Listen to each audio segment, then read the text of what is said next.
Hello, and welcome to Programming Fundamentals, the first course in an Introduction to Programming in C. I'm Drew Hilton, and I hope you are ready to learn a lot about programming.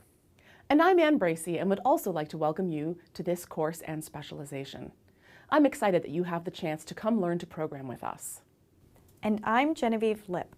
I learned to program in C from Drew and Ann's book that this specialization is based on, and can tell you firsthand that it is a great way to learn. You don't need any prior background in programming, just an eagerness to learn and excitement about thinking through problems. As Genevieve just mentioned, this specialization is great if you are new to programming. You might be thinking about learning for a wide variety of reasons. Maybe you want to become a professional software developer. If so, this is a great starting point. We're going to build solid fundamentals that will serve you well in both C and any other language. Or maybe you want programming skills to use in some other discipline. I know a lot of social scientists and natural scientists who have found programming necessary to analyze the data that they have to explore the problems in their field. Some of you may have already taken an intro course and be looking to expand your skills.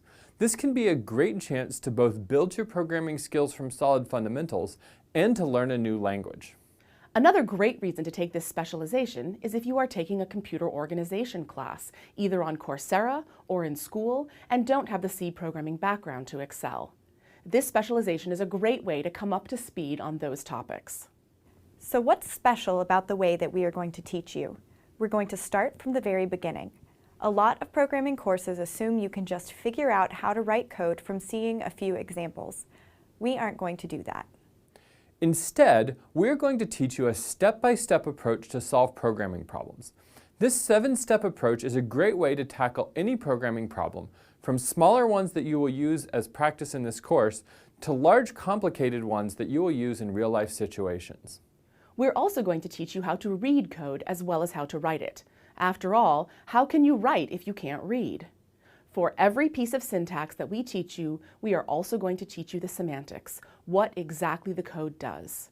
For any code you write, you will be able to execute it by hand, saying exactly what every line does.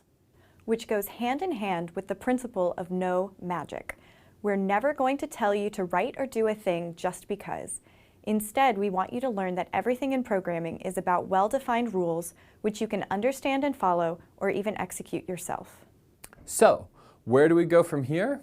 The rest of this course is all about computational thinking.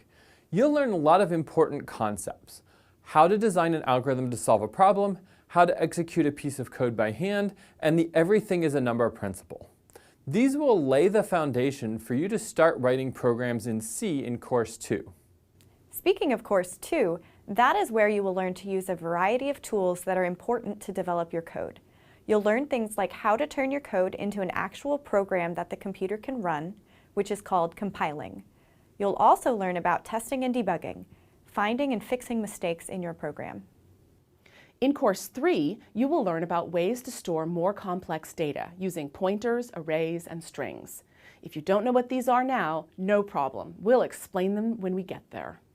And in Course 4, we'll learn how to interact with the user in the system, as well as how to dynamically allocate memory when you don't know in advance how much data you have to work with. So, let's get started. Let us briefly take a look at an example algorithm and how you might follow its steps yourself.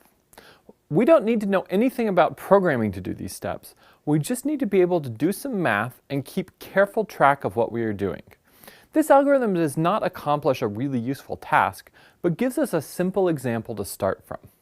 The algorithm says, given a non-negative integer n, so it is parameterized over n. We need a value of n to actually do these steps, so let's pick n equals 2. We're also going to want a place to write down the output that the algorithm produces. That is, everything that we are told to write down, we will write in this output box. We need to keep track of where we are, so we are going to use this green arrow to remember what step we are currently on. We'll start at the start. The step right after the arrow says to make a variable called x and set it equal to n plus 2. N is 2, and 2 plus 2 is 4, so we want to note that x is initially 4. Our next step calls for us to count from 0 to n. We will want to give a name to the number we are counting so that we can use it in our other steps. Here, we decided to call it I. As we count, we are going to repeat steps. We've used indentation here to indicate which steps are repeated for each number we count, as well as explicitly noting in the step after that you do it when you finish counting. We start with I being 0, since that is the first number we said to count. Our next step says to write down x times I. 4 times 0 is 0, so we write down 0. Our next step says for us to update the value of x. What is its new value? 4 plus 0 times 2 is 4, so we would update it to be 4. It's already 4, which is fine. We just keep its value as 4. Now we have reached the end of the steps that we said to do as we count. We need to go back and count the next number, so we move our arrow back to the top of the steps we are doing for each number and make I the next number we would count, in this case 1. Now we begin doing these steps again with I having the value 1. What is x times I now? 4 times 1 is 4, so we write down the number 4 in our output. Next, we're going to update x again. This time, x plus I times n evaluates to 6, so we're going to change the value of x from 4 to 6. We've again reached the end of our repeated steps, so we need to count our next number. We go back to the top, and then count our next value, which is 2, and make that the value of I. We said to count from 0 to n, and n is 2. So are we done counting? In these steps, we said to include both n's, so we are going to do these steps when I has the value 2. So we go in and do the repeated steps one more time. Now, x times I has the value 12, so we write down 12 in our output and we go to the next step. Our next step says to update the value of x again. Evaluating x plus I times n, we get 10 this time, so we update the value of x to be 10 and move past that step. Once more, we've reached the end of the steps we want to repeat as we count, so we return to the step where we said to count. When we return here, we look at our steps and realize that we've already counted all of the numbers we were supposed to, 0, 1, and 2. So we are done counting. Now we want to go to the steps after we finish counting and do them. This one says to write down the value of x. X currently has value 10, so we write that in our output. Now our arrow is at the end of our steps. There's nothing left to do, so we are done. 0, 4, 12, 10 is the sequence of numbers that this algorithm wanted us to generate for n equals 2, which we see in our output box.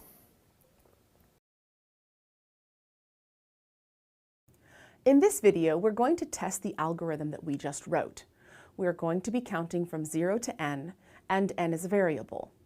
We're going to draw boxes for each of our variables to keep track of what value they currently have as we step through our algorithm. As we begin, n has the value 5. The other thing we're going to keep track of is the output of our program. Here is a box labeled output, and every time we write something down, we're going to write it into this output box. Finally, we're going to use a green arrow to keep track of where we are.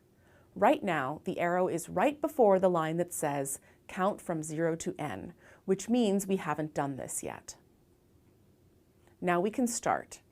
The first thing we want to do is count from 0 to n inclusive and call each number that we're counting I. Since I is a variable and it's going to start with the value 0, we create a box to hold I and its value of 0. Now we enter the next step. The next thing we're going to do is write down n squared minus 2 times I. We have a little bit of math to do here. N is the value 5 and I has the value 0. So this gives us 25 minus 0, or 25.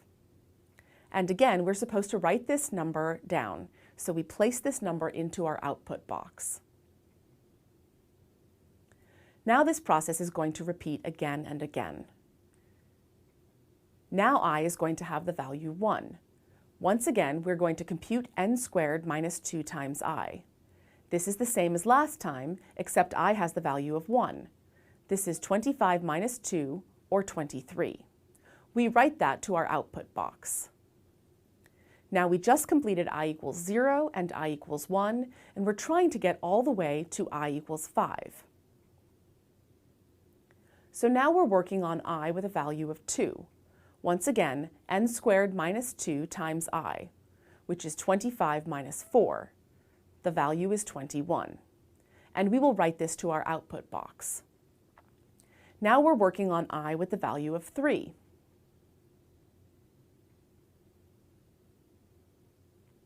We're going to write down the number, n squared minus 2 times I, 25 minus 6, which is 19, into our output box.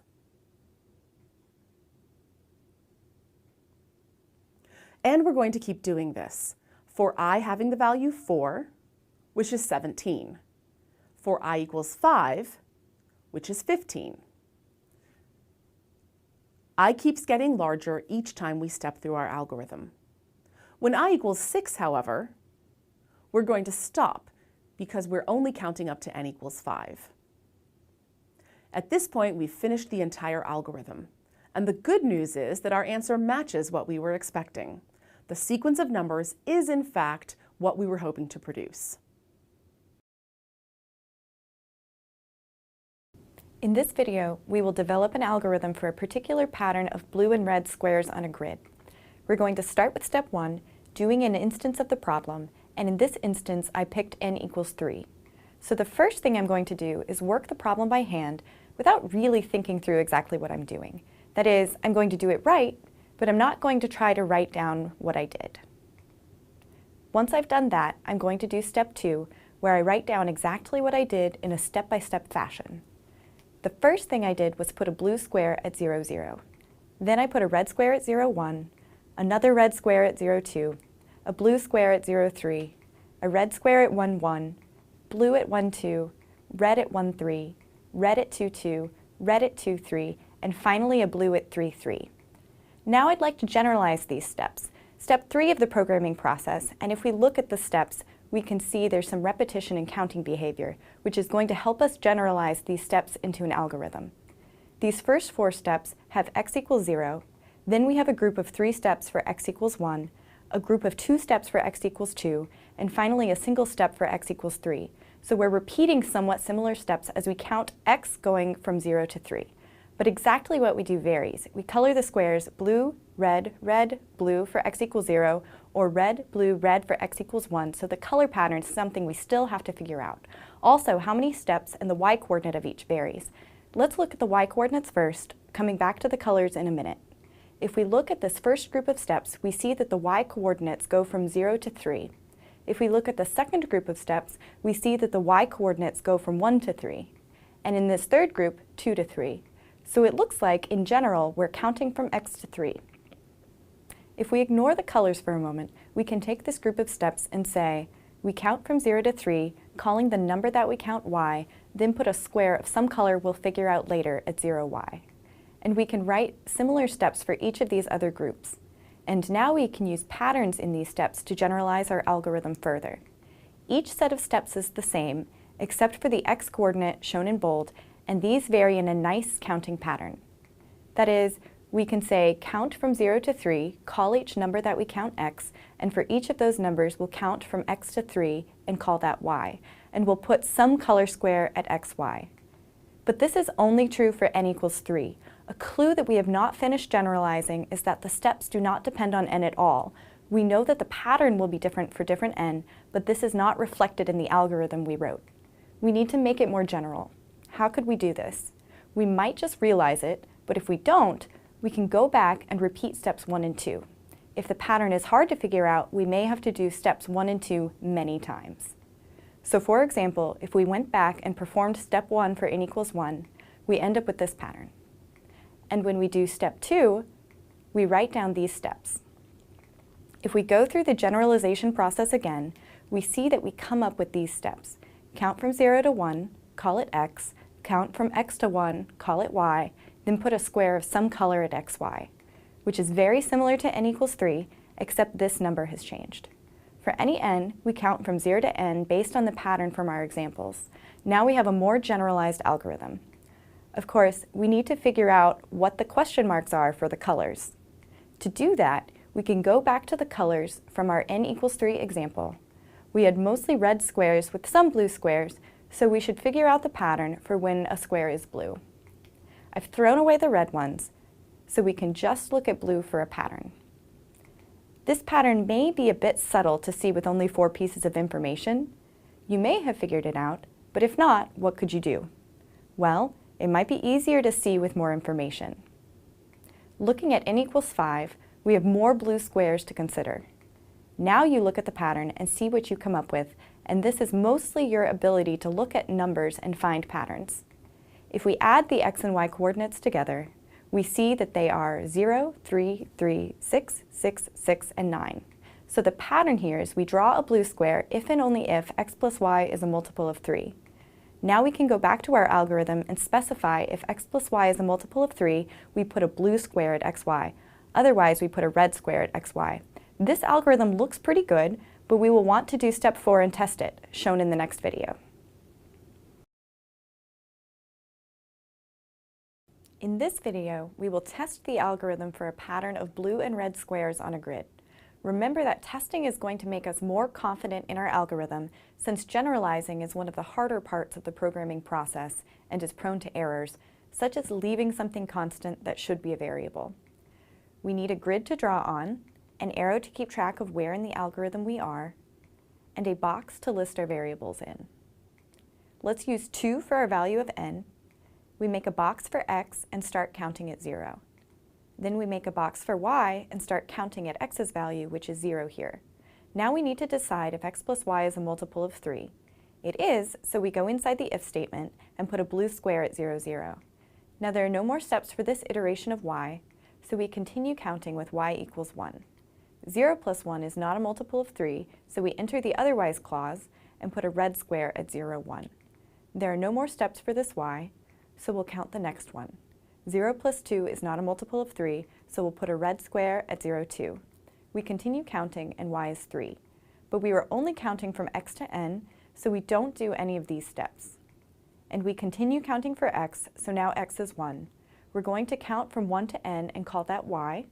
1 plus 1 is not a multiple of 3, so we put a red square at 1, 1. Incrementing y, 1 plus 2 is a multiple of 3, so we put a blue square at 1, 2. We're done counting for y, so next we count our next x. Counting from 2 to 2, 2 plus 2 is not a multiple of 3, so we put a red square. We finished counting for y, so we count for the next x. We're done counting for x since we only want to count to n, which is 2. So we're done with the counting. And we finished executing this algorithm. We are done, and we found the answer we expect. We can say our algorithm at least works for n equals 2. We're a little bit more confident in our algorithm because we've shown it to be correct for at least one value of n. That was not what we used to come up with it. If we wanted to be more confident, we would have to test it more thoroughly. As always, testing can't prove that it's correct. It can only make us more and more confident. In this video, we're going to step through the process of designing an algorithm in the context of the following problem. Here we have a 16 by 16 grid, and we're interested in drawing a blue rectangle of particular height and width located at a particular starting XY location. So to begin with, we'll just look at a specific instance of this problem. Let's suppose that the starting point should have the x and y coordinates 7, 9. The width of the rectangle should be 8, and the height of the rectangle should be 4. Now, to do an instance of the problem, we're going to look at our starting point and simply draw that rectangle. You can assume that you have some kind of a blue pen, and you're just going to draw this rectangle as the problem specified. Now we need to take a step back and write down what we just did. The first thing that we did was start at point 7, 9 and draw a horizontal line the length of 8. Next, we draw another horizontal line of length 8, starting at 7, 10. A third horizontal line that starts 1 point higher, and finally a fourth horizontal line starting at 7, 12. Let's step away from the drawing and look at the actual lines we've written out, describing what we did. You'll notice that this is a very repetitive process. The only difference in these 4 steps is the y-coordinate. The y-coordinate starts at 9 and stops at 12. The reason that we start at 9 is because that's the starting y-coordinate of our rectangle. The reason we stop at 12 is because we're interested in drawing a rectangle that has height 4. So we're going to draw 4 horizontal lines stopping at y plus height minus 1. Now that we've inspected these 4 steps, let's try to write an algorithm that will generalize them. Recall that we were counting up from y to the value y plus height. Now, this was actually an exclusive y plus height because we counted 9, 10, 11, 12. We did not actually go all the way up to 13, which is y plus height. We're going to call this number I, and then for each of those values, we're going to draw a horizontal line of length 8, starting at the coordinate 7i. Why are we drawing a line of length 8? That's because it's the width of the rectangle. So we can go ahead and call this width. This way, we will be able to use our algorithm for rectangles of different sizes. And why are we starting at the x location 7? Because that's our beginning x-coordinate. So we can call that x. This way, our algorithm will accommodate all values of x. Now this part seems a little bit complicated. We're going to draw a horizontal line of length width, starting at xi. It's actually fine for this step to seem a little bit complicated. We'll just call that a different programming problem.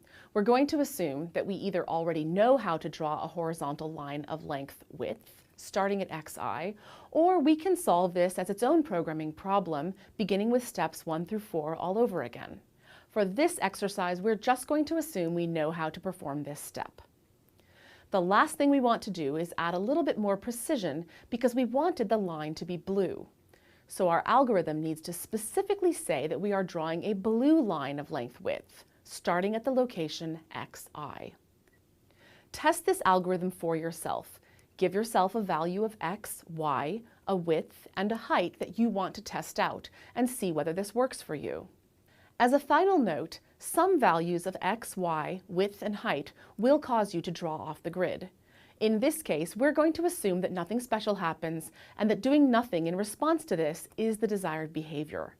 Later on, we'll look at ways of handling errors and corner cases in a more sophisticated manner.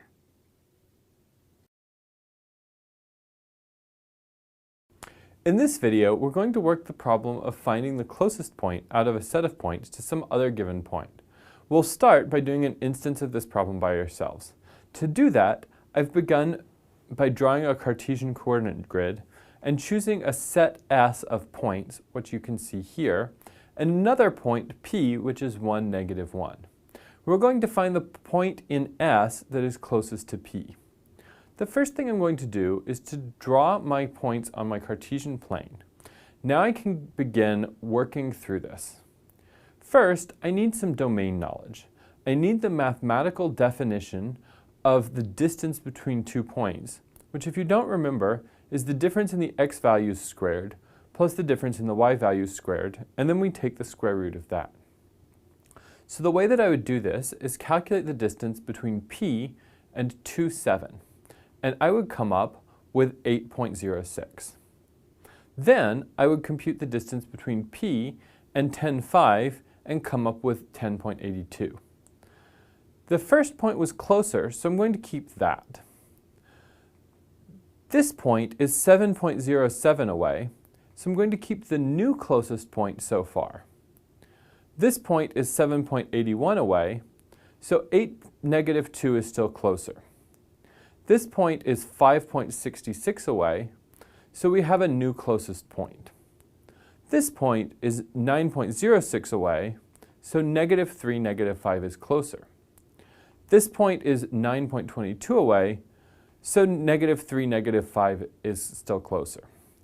And there are no more points to test, so negative 3, negative 5 is my answer to which point is closest to 1, negative 1.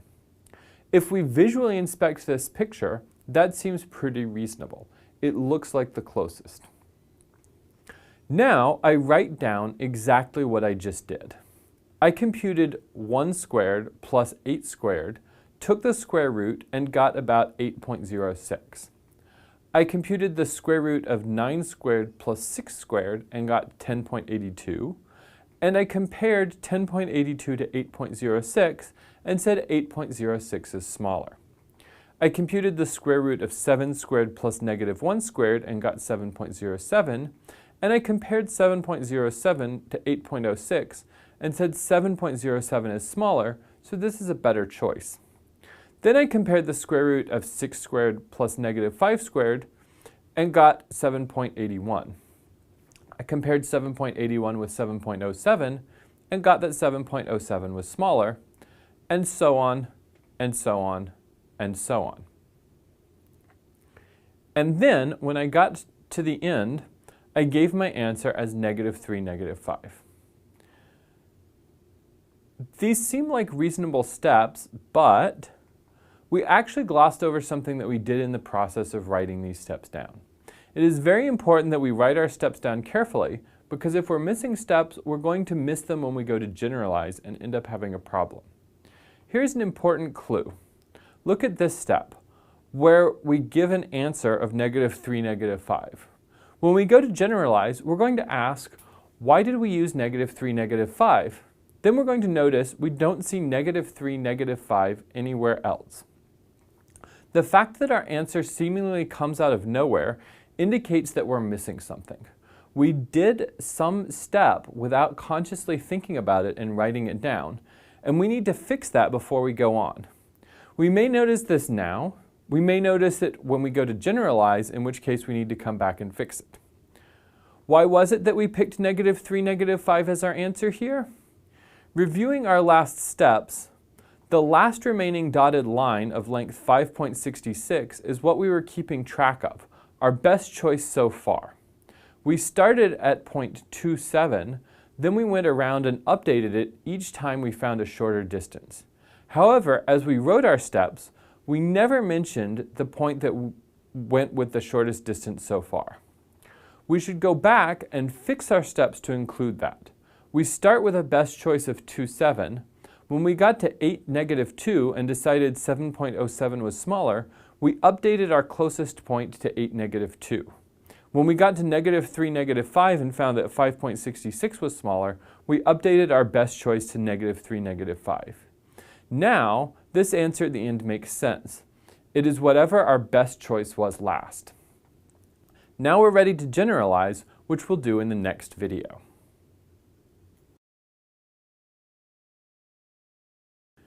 In the previous video, we carefully wrote down the steps we followed in working a specific case by hand. In this video, we generalize the steps to finding the closest point. Looking at our steps, some of them are similar, but we need to make them match up. Each of these colored boxes contains similar steps. First a computation, then a comparison. We also have some steps we only do sometimes, and we need to figure out under what conditions we do them. We also have some steps we only do at the start and the end, and we're going to need to generalize the numbers in those.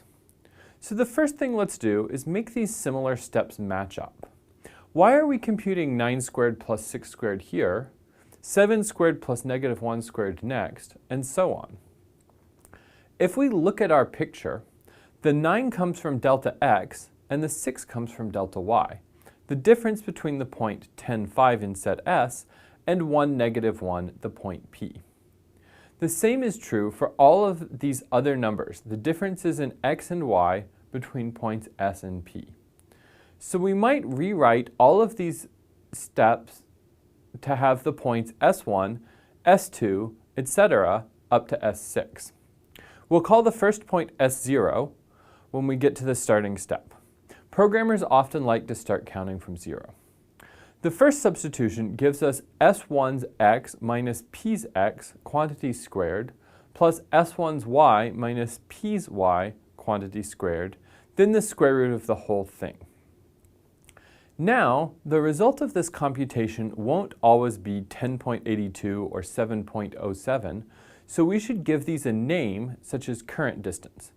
But when we do this, we're going to have to keep track of each time we use this number and update them too. That is, if we change the first occurrence of 10.82 to current distance, then we need to make this line compare current distance to 8.06. But some of these numbers are used in other ways, so these are going to need a different name. Here, we've replaced the value for each computation with current distance.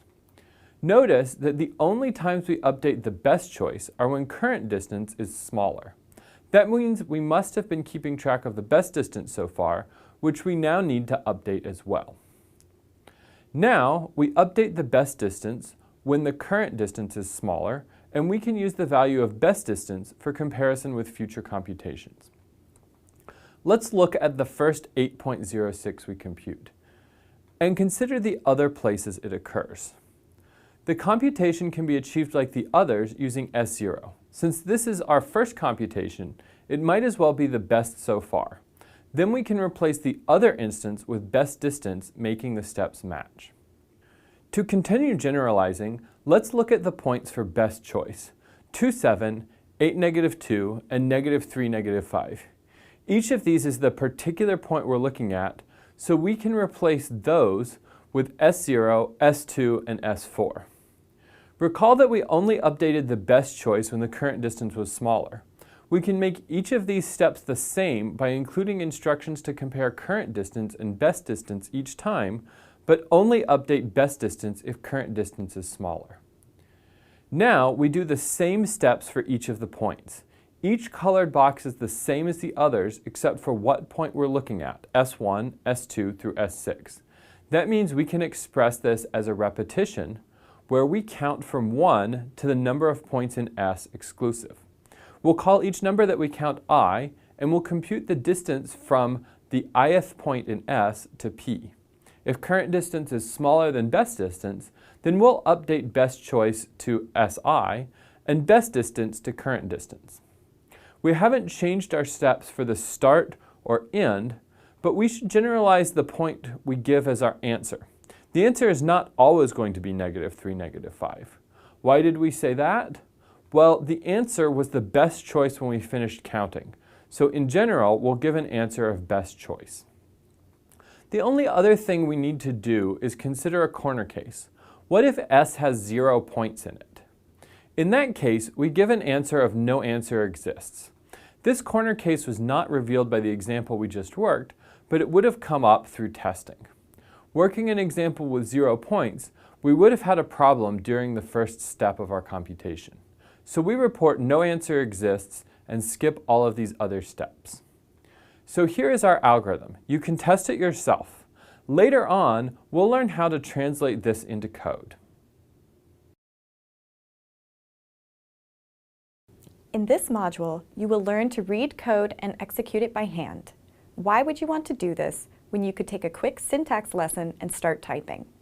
Think for a moment about when you were first learning about written language. Did you learn to write before you could read? Probably not. Recognizing a word or sentence and attaching meaning is easier than formulating your own. You've probably misspelled a word or made a grammatical error expressing an idea that you could read just fine. Programming is much like this. You need to read for understanding and understand exactly how code is executed before you can write good code of your own. It's also easier. Reading well will help you make fewer mistakes as you go, but also help you troubleshoot when your code does something you did not expect. My background is in mechanical engineering, and in my undergraduate program, we used MATLAB for computational tasks. Despite excellent instruction and thoughtful exercises, many students, myself included, would spend hours debugging code, mostly by guessing and checking. Never once did I draw a picture of what I thought was happening or execute even a line of code by hand. And I probably couldn't have because there were a few things I didn't understand fully. While teaching, I've seen students make similar mistakes. Finding the cause of an error message is a treasure hunt, one that might take much longer than someone spent writing the code in the first place.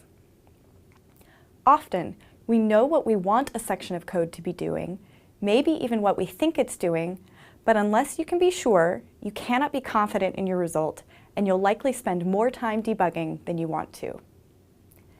Here is an algorithm for a function we'll talk about later in the course. You can see here that each step of the algorithm changes something about the state of the program. Here are the same steps implemented in code. Do not worry if you do not know how to read this yet. The point is that the code needs to change the program in the exact same way as your algorithm. If the code is doing something different, we need to change it to match the algorithm. This is why learning to read code is so important for writing it.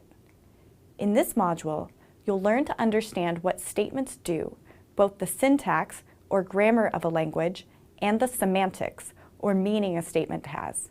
You'll also learn how to keep track of the state of a program, where you are, and what functions can see which variables. To do this, you will learn how to draw pictures of exactly what is happening according to a set of rules. Once you can do these things, writing code will come easier, and when you do have a situation when your code does not do what you expect, you'll have a set of tools you can use to investigate your program to see what it is doing.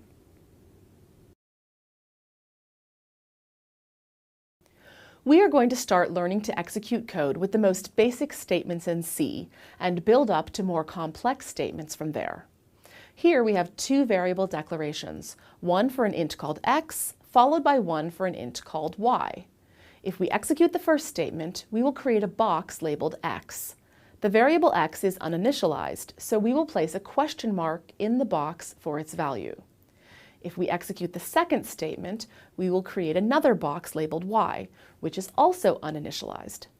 Uninitialized variables are bad as they lead to bugs in your code which may be hard to find and fix. Now let's look at another example which initializes the variables. Here, the first statement declares an int called x. Executing it behaves exactly as before. We have made a box for x, which has an unknown value in it. However, the next line of code assigns 4 to x. Executing this line puts a 4 in the box for x. Now x is initialized, and we know that it has the value 4. The next line shows the declaration and initialization combined in a single statement. Executing it both creates a box for y and puts the value 6 in that box. Of course, variables are only useful if you make use of the values that they have. Here, the code first declares x and initializes it to a 4. Let us execute that statement. Next, it declares y and initializes it to x plus 2. To perform this statement, we must evaluate the expression on the right-hand side of the equals sign. X is 4, so x plus 2 is 6. We create a box for y and put a 6 in it. The last statement creates a variable z and initializes it to y minus x. As you might expect, you would take the value of y, which is 6, and the value of x, which is 4, and subtract them to get 2. You would then create a box for z and initialize it to 2. Okay, great. Now you know how to execute code with variable declarations and assignment statements. Now that you know a little bit more about expressions, let's see them in action. This code example starts with a declaration of an integer variable called x, which behaves exactly as you already have seen. Next, we initialize x to 4 plus 3 times 2. As you know from math, times has higher precedence than plus, so this expression evaluates to 4 plus 6, which is 10. So we put 10 in the box for x. Next, we declare another variable y of type int and initialize it to x minus 6, which is 10 minus 6, which is 4. So we create a box for y and put 4 in it. The last statement says x equals x times y. Sometimes novice programmers expect statements which look like this to behave like algebraic equations, where you might solve for x. However, that is not what happens. Instead, you follow the rules you have already learned. The right-hand side evaluates to 10 times 4, which is 40, and you put 40 in the box for x. Now let's see another example. Before we work through this, take a moment to see if you can figure out what the values x, y, and z have at the end of this code fragment. Okay, let's step through it. First, we declare and initialize x. Next, we evaluate x times 3, which is 6, and initialize y to that value. Next, we compute y divided by 2, which is 3, and initialize z to that value. The last statement says x equals 2 plus z mod 2. Since the 2 plus z is in parentheses, we compute that first and get 5. Next, we compute 5 mod 2. Remember from your reading that 5 mod 2 means that we divide 5 by 2, but take the remainder, not the quotient. So this expression evaluates to 1. So we update the value in x's box to be 1. Okay, great. Now you should be able to evaluate code involving a wide variety of mathematical expressions. The next piece of C that you are going to learn about is functions. To see why they are so important, let us take a look back at our closest point algorithm. There are 2 places here where this algorithm computes the distance between 2 points. Why is that important? Well, we need to do the same computation twice. Without functions, we would write the same code twice, and that is just in this problem. What if we have other problems that also need to compute the distance between 2 points? We have a few examples of other problems that would need to compute the distance between 2 points, but there are many others. We could rewrite the code each time, which may not seem like a big deal for something as small as computing the distance, but we want to avoid duplicating code whenever possible. Every time we rewrite code, we run the risk of making mistakes and introducing bugs into our program. Furthermore, it is really boring to rewrite the same code again and again. Instead, we should abstract the computation for distance out into a function of its own. Making distance its own function means we can reuse that algorithm any place we need it without rewriting it. How would this work? Well, our closest point function would, in its code, call the distance function. That is, it would ask the distance function to perform its computation. To do this, our closest point function would first pass in parameter values specifying which points the distance function should compute on. The distance function would execute its code, doing whatever statements are in it according to the rules you are learning. It finishes when it comes up with an answer, which returns back to the function that called it.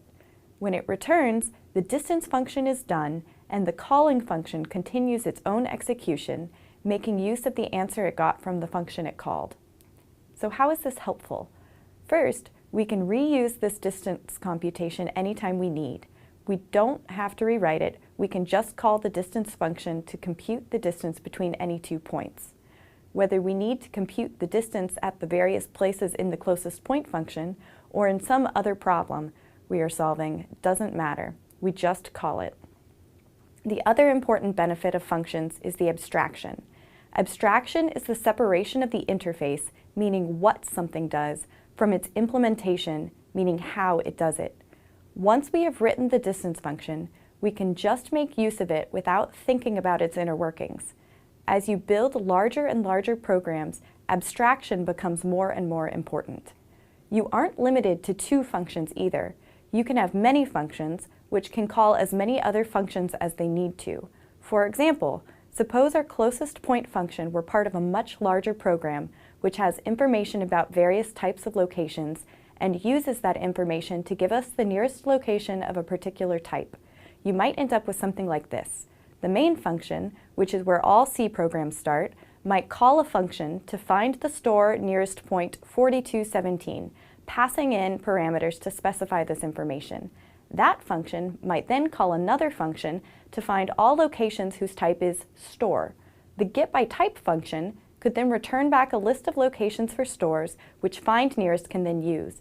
It is totally fine for findNearest to then call another function, such as our closest point function, to find the point nearest the location we want. As we previously discussed, closest point can call distance to compute the distance between 2 points, and it will return back the distance it computed. Of course, it is totally fine for closest point to call distance as many times as it needs, getting back the answer for whatever points it passed in. When closest point finishes its computation and figures out its answer, it returns that value to the function that called it, which then finishes its computation and returns its answer to the function that called it. Okay, great. Now you have the high-level concepts of functions, Let's dive into their syntax and semantics in C. Okay, now that you have the basic ideas of function call semantics, let us see them in action. We have three functions here, myFunction, f, and main. As you have learned, we start execution of a program inside of main. We've drawn a frame for main and are ready to begin executing its first statement, which declares the variable a. So we create its box inside of the frame for main. Next, we're going to set a equal to the value of the function call, myFunction of 3, 7. To evaluate this expression, we need to create a frame for the function that we are calling. In this case, myFunction. This will hold the parameters and variables of myFunction. Next, we pass the parameters to myFunction. We create a box for each parameter with the names coming from the function declaration, x and y. We initialize these by copying in the values of the expressions that were passed. Here, 3 and 7. Next, we need to note where to return when we finish executing myFunction. This location in the code is named the call site, the place where the function was called. We'll note it with marker 1 in the code and put the same marker in the corner of the frame. Finally, we move the execution arrow into myFunction and start executing code there. Here, we declare and initialize z, evaluating the expression 2 times x minus y. The values for x and y come from the frame for myFunction, 3 and 7 respectively. So z will be -1. Now we have reached a return statement. Return statements tell us to leave the current function, returning to the call site noted in the frame. They also tell us the value to return to the caller. The first thing we need to do is evaluate this expression to obtain the return value. Here, the expression is z times x, so we evaluate -1 times 3 and get -3. Next, find where we should return. This is the call site we noted in the frame. Then we copy the return value back to the call site. The function call evaluates to this return value. We move the execution arrow back to the call site and destroy the frame for the function we just returned from. Now we are back in main. The call to myFunction evaluated to -3, so this line behaves like a gets -3. We finish that assignment putting -3 in a's box. Our next line again has a variable declaration and a function call. We make a box for b and go through the same process to call f. We make a frame for f and pass parameters. This time, there's one parameter in whose value is a times a, which is 9.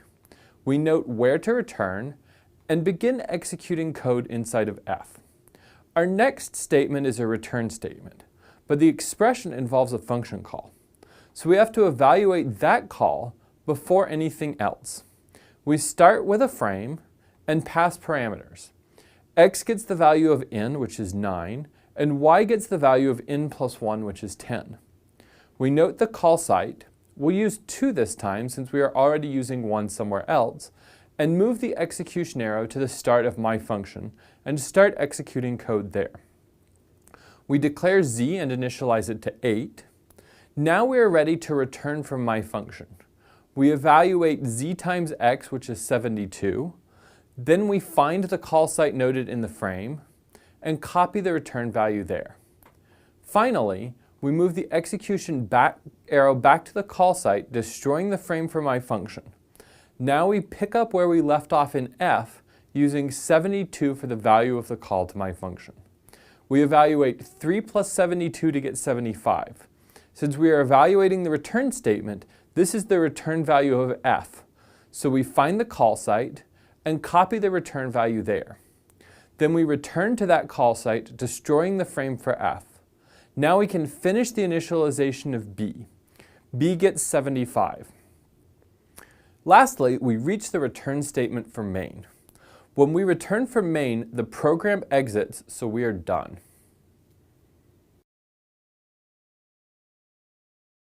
In this video, we show an example of how you can use the printf function to print output to the terminal.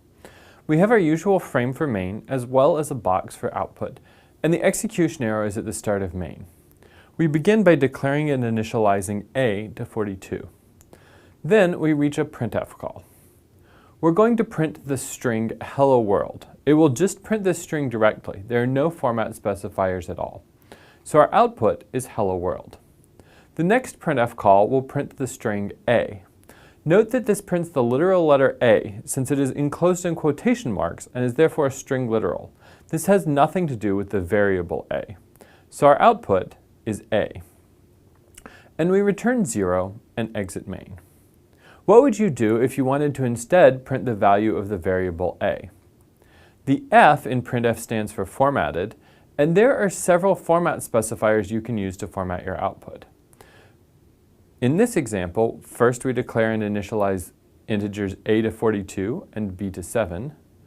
Then we reach a printf call with a format specifier. In this case, %d. %d formats integers as decimal numbers, and you'll learn later about other format specifiers. %d means printf will look at the corresponding argument to see what integer it should format as a decimal number. In this case, it is given variable a. So it prints the decimal representation of the number 42 in the location in the string where the %d is. The next call to printf has two %ds. The first refers to b, the next argument after the string, which is 7, and the second of these refers to a plus b, which is evaluated like any other expression. So it's 42 plus 7, which is 49. So the output is b is 7 and a plus b is 49. We return 0 and exit main. Another important thing to know about printf is escape sequences. An escape sequence begins with a backslash. The most common one is \n, which means new line. This printf call has two \n's, so it should print two new lines after hello world. This statement declares and initializes b to 7.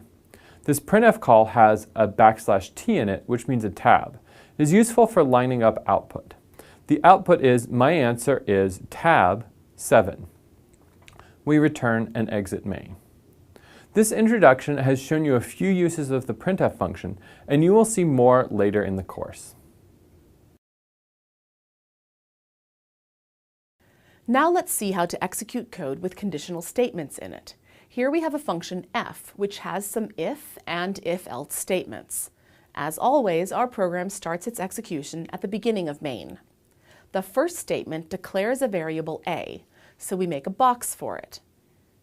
Even though this statement initializes a, it's going to take us several steps to compute that value, so we're going to leave a's value as a question mark until we compute the value of f of 3, 4. To evaluate the call to f, we make a frame passing the values of the parameters. We note where to return to and move the execution arrow to the first line of f. The next line of code is an if statement whose conditional expression is x less than y. We evaluate that expression and find that 3 less than 4 is true, so we move the execution arrow into the then clause of this if statement and continue executing. The next statement is a call to printf, which you are familiar with. We write x less than y in our output. Next, we return y plus x. This follows the same rules you have already learned for return statements. We evaluate the expression to get the return value, which is 7. This is what the function call will evaluate to. And now we return back to the caller, destroying the frame for f. Now we are ready to finish initializing a, since we know that the call of f evaluated to 7. So a is now 7. We are now ready for the next line of code in main. We make a box for b and call f, passing in 7 and 5. We once again want to evaluate the condition x less than y.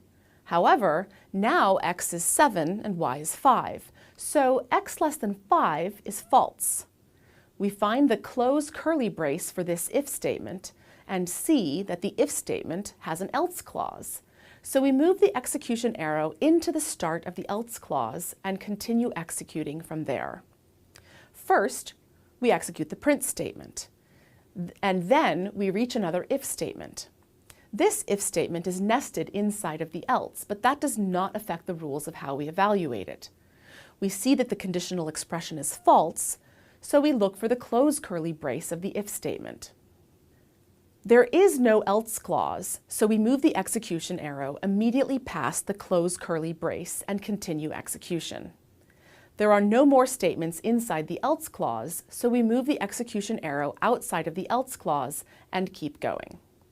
Now we have a return statement, so we evaluate the expression x minus 2 to find that the return value is 5, which will get returned to the place that we have noted. We return back to the main and destroy the frame for f. Then we finish the assignment statement. Now we are at the return statement for main, we execute that, and exit the program.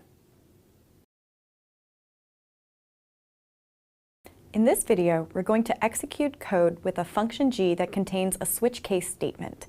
As always, we begin with the execution arrow at the start of main. For the statement a equals g of 10, 4. We make a box for a since we're declaring it, then we create a frame for the function g, and populate it with the values 10 for n and 4 for x. We make a note of where we are and will return to when the function is complete, and enter function g. We have a switch statement. X plus n in this case is 4 plus 10, which is 14, so we find the matching case label, case 14, and transition our execution arrow inside that case and begin executing statements there. The first statement we encounter is a return statement, n minus x, 10 minus 4 equals 6. As always, when we encounter a return statement, we're going to make a note of the value to return and leave the function that we're in, going back to the calling function and destroying the frame. We finish the assignment statement with a equal to 6. Now we reach int b equals g of a and 2, so we create a box for b, draw a frame for g passing in the arguments a, which is 6, and 2. We note our position and enter function g. Here our selection expression is 2 plus 6, which is 8, so we're going to go into the case for 8 and begin executing statements there. The first statement we encounter is x equals x plus 1, so we update the box for x to have 3 instead of 2. Now we fall through to the next case. There's no break statement here, and we don't worry about the fact that there's another case label. We just keep executing statements until we reach a break. The next statement is n equals n minus 1, so we're going to update the value of n to be 5. And now we do reach a break statement. This break statement is going to take us out of the innermost enclosing switch statement, the boundaries of which are here. As we'll see later, break could take us out of other constructs, but in this case, it'll take us out of the switch statement that encloses it, and we begin executing code after the switch.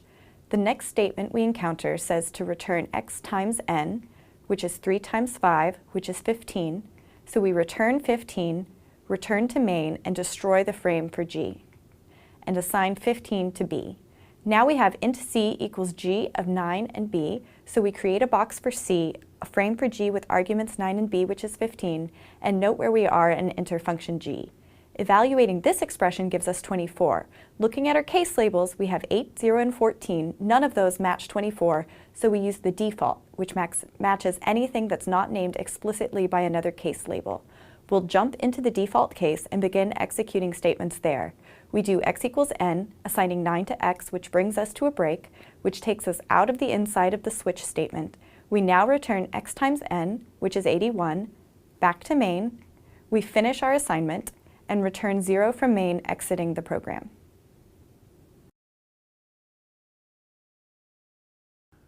In this video, we're going to demonstrate the execution of code containing a while loop. As always, we begin with the execution arrow at the start of main. The first statement declares a variable x and initializes it by calling g of 2 and 9. Inside of g, we declare the variable total and initialize it to 0. And then we reach a while loop. The conditional expression of this while loop is a less than b, which in this case is 2 less than 9, which is true. So we enter the body of the while loop. The next statement is total plus equals a. Remember that this is shorthand for total equals total plus a, so total is going to equal 0 plus 2, which is 2. We assign 2 to total, and now we have a printf statement. a equals %d, b equals %d new line, where the first %d converts the value of a to a decimal number, and the second %d converts the value of b to a decimal number. This prints out a equals 2, b equals 9. The next statement is a++. Recall that this is shorthand for a equals a plus 1, so we're going to do a equals 3. b minus minus is shorthand for b equals b minus 1, so we're going to do b equals 8. Now we've reached the closed curly brace of the while loop, so our execution arrow jumps right back up to the top of the while loop, right before the conditional expression to determine if we should enter the body of the loop. Evaluating the conditional expression gives 3 less than 8, which is true, so we enter the body of the while loop again. We do total plus equals a, 2 plus 3 is 5, so we update total. Then we're going to print a equals 3, b equals 8. We're going to increment a by 1 and decrement b by 1. We reach the closed curly brace at the bottom of the while loop again, so we jump back up to the top. 4 less than 7 is true, so we enter the body of the while loop. Total plus equals a, printf a equals 4, b equals 7, increment a and decrement b, jump back to the top of the loop. 5 less than 6 is true, so we enter the body of the while loop. We execute each statement in the loop as before. Now, however, when we get back to the top of the loop and evaluate our conditional expression, we find 6 less than 5 is false. Our execution arrow skips over the body of the loop and begins executing statements immediately after it. The value of total to return is 14, so we return that to main, leaving function g and returning our execution arrow back into main, where we can now complete our initialization of x with x equals 14. We then continue executing statements in main. We print out x equals 14, and we return 0, exiting main and leaving the program. In this video, we're going to execute equivalent for loop and while loop code. A for loop is sometimes called syntactic sugar because it allows you to write a more compact code for counting, a common programming idiom. Let's look at their similar anatomy.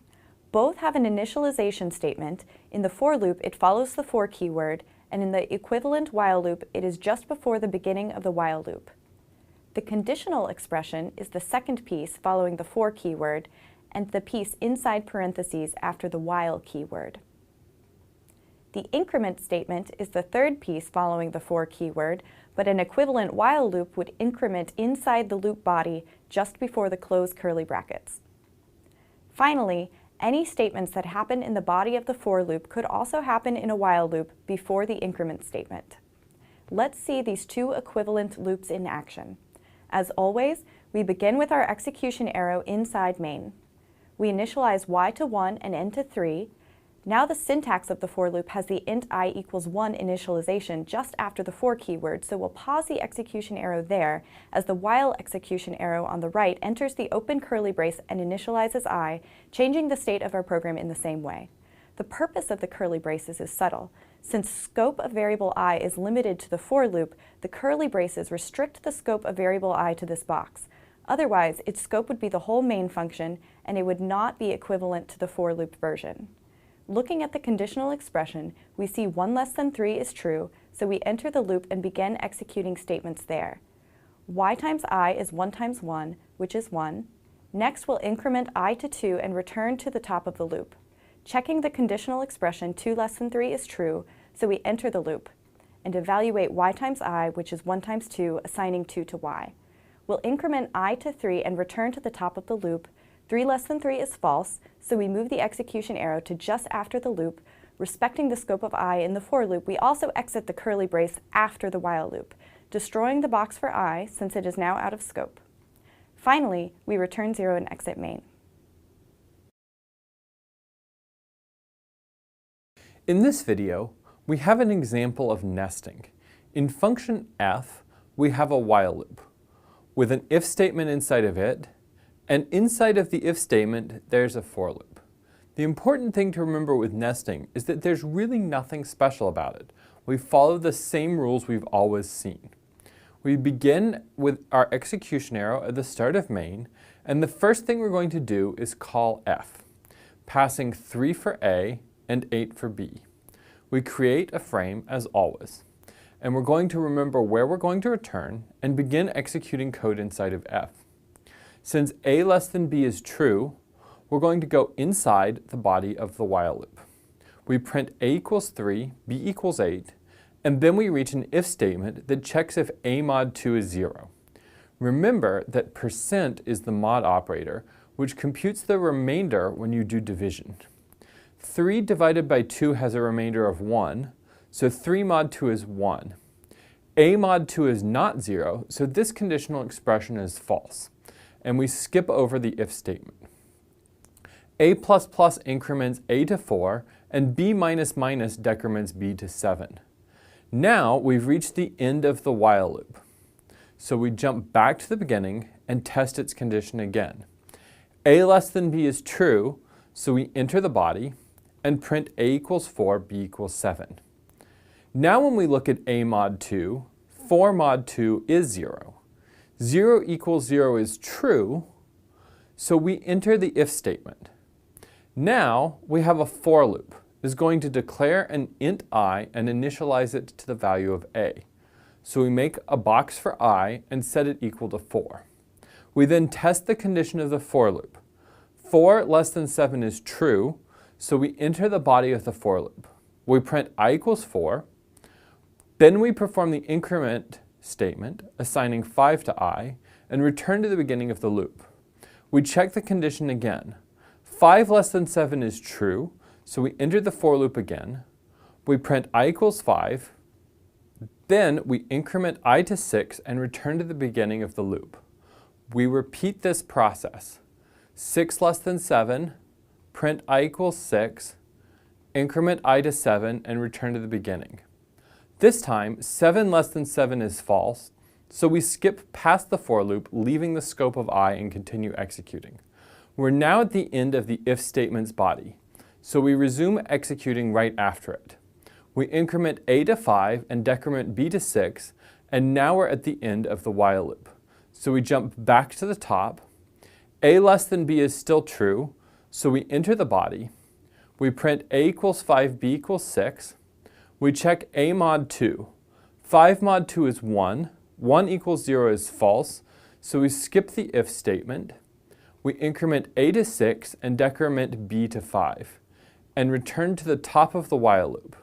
6 less than 5 is false, so we skip over the body of the while loop, reaching the end of the function. This causes us to return to main. The only thing left in main is the return statement, so we return 0 and exit the program.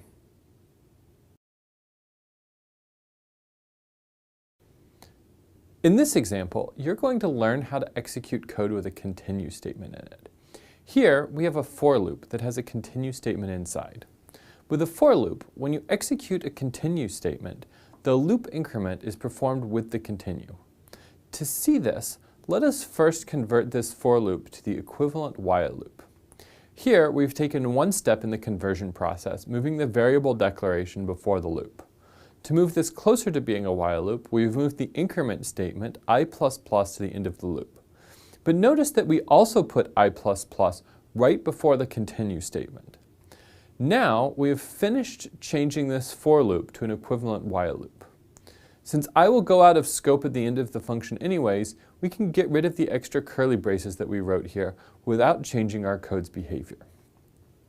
Now we are ready to begin executing. We begin by calling our print remainders function, passing in -2, 4, and 5 as parameters. We then declare I and initialize it to low, and reach our while loop. I less than high is true, so we enter the while loop. I equals 0 is false, so we skip past the if statement and print 5 mod -2 is 1. We increment I, and now have reached the end of the while loop. So, we go back to the top of the loop. I less than high is true, so we enter the loop body. Again, I is not 0, So we skip the if statement and print out 5 mod negative 1 is 0. We increment I and then return to the top of the loop. I less than high is still true, so we go inside the loop body.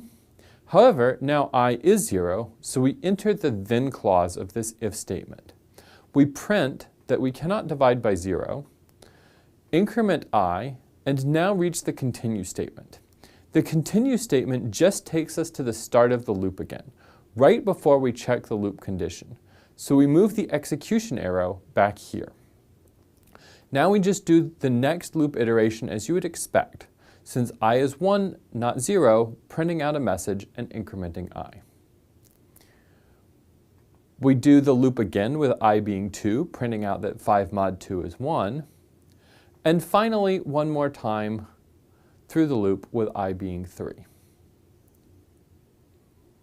After this last iteration, I less than high is false, so we skip the body of the while loop and return from print remainders.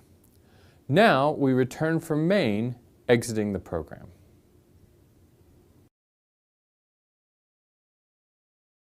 At this point, you've seen a lot of C syntax and learned the semantics of it, how to execute it by hand. So far, the only type you have seen is int, as in int x equals 3.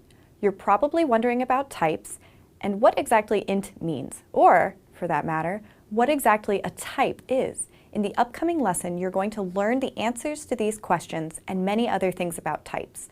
All of this is going to build on one key principle of computer science. Everything is a number. Computers can only operate on numbers, so all data has to be represented numerically.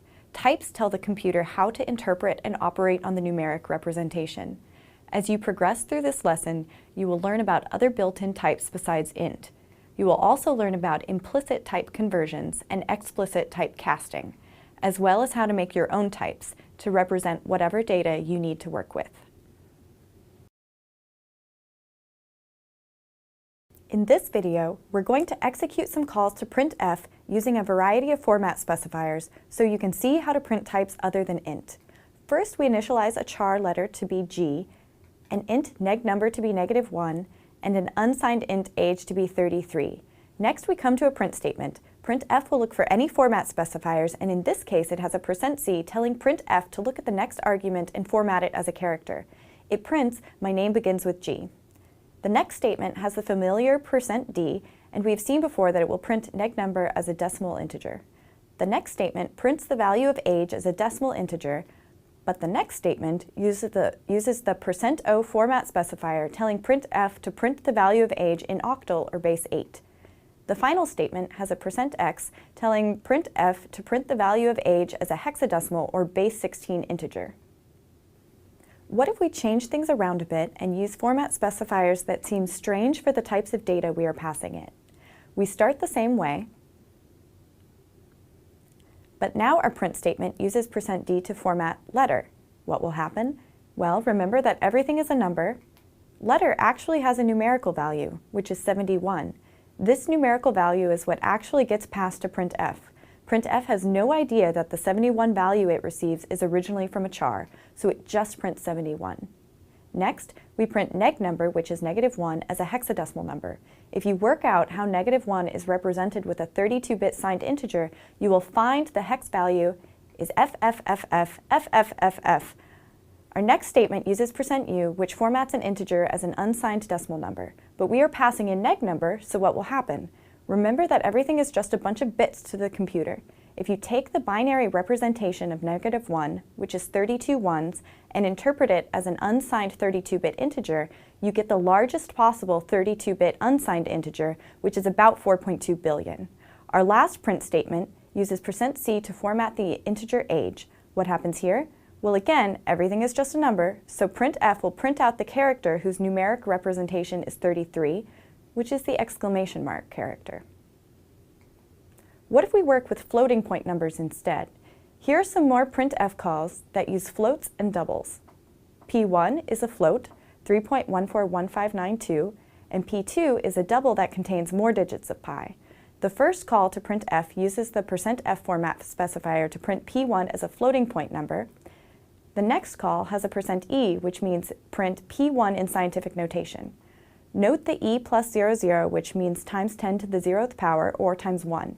If we were to print 100 pi using scientific notation, we would get e plus 02 for times 10 to the 2nd power. Next, we have the format specifier %.10f. The .10 between the % and the f means to print 10 decimal places. When we do this, we get a slightly odd answer. Where did this 0258 come from? This comes from the fact that floating point numbers can't represent every possible number precisely.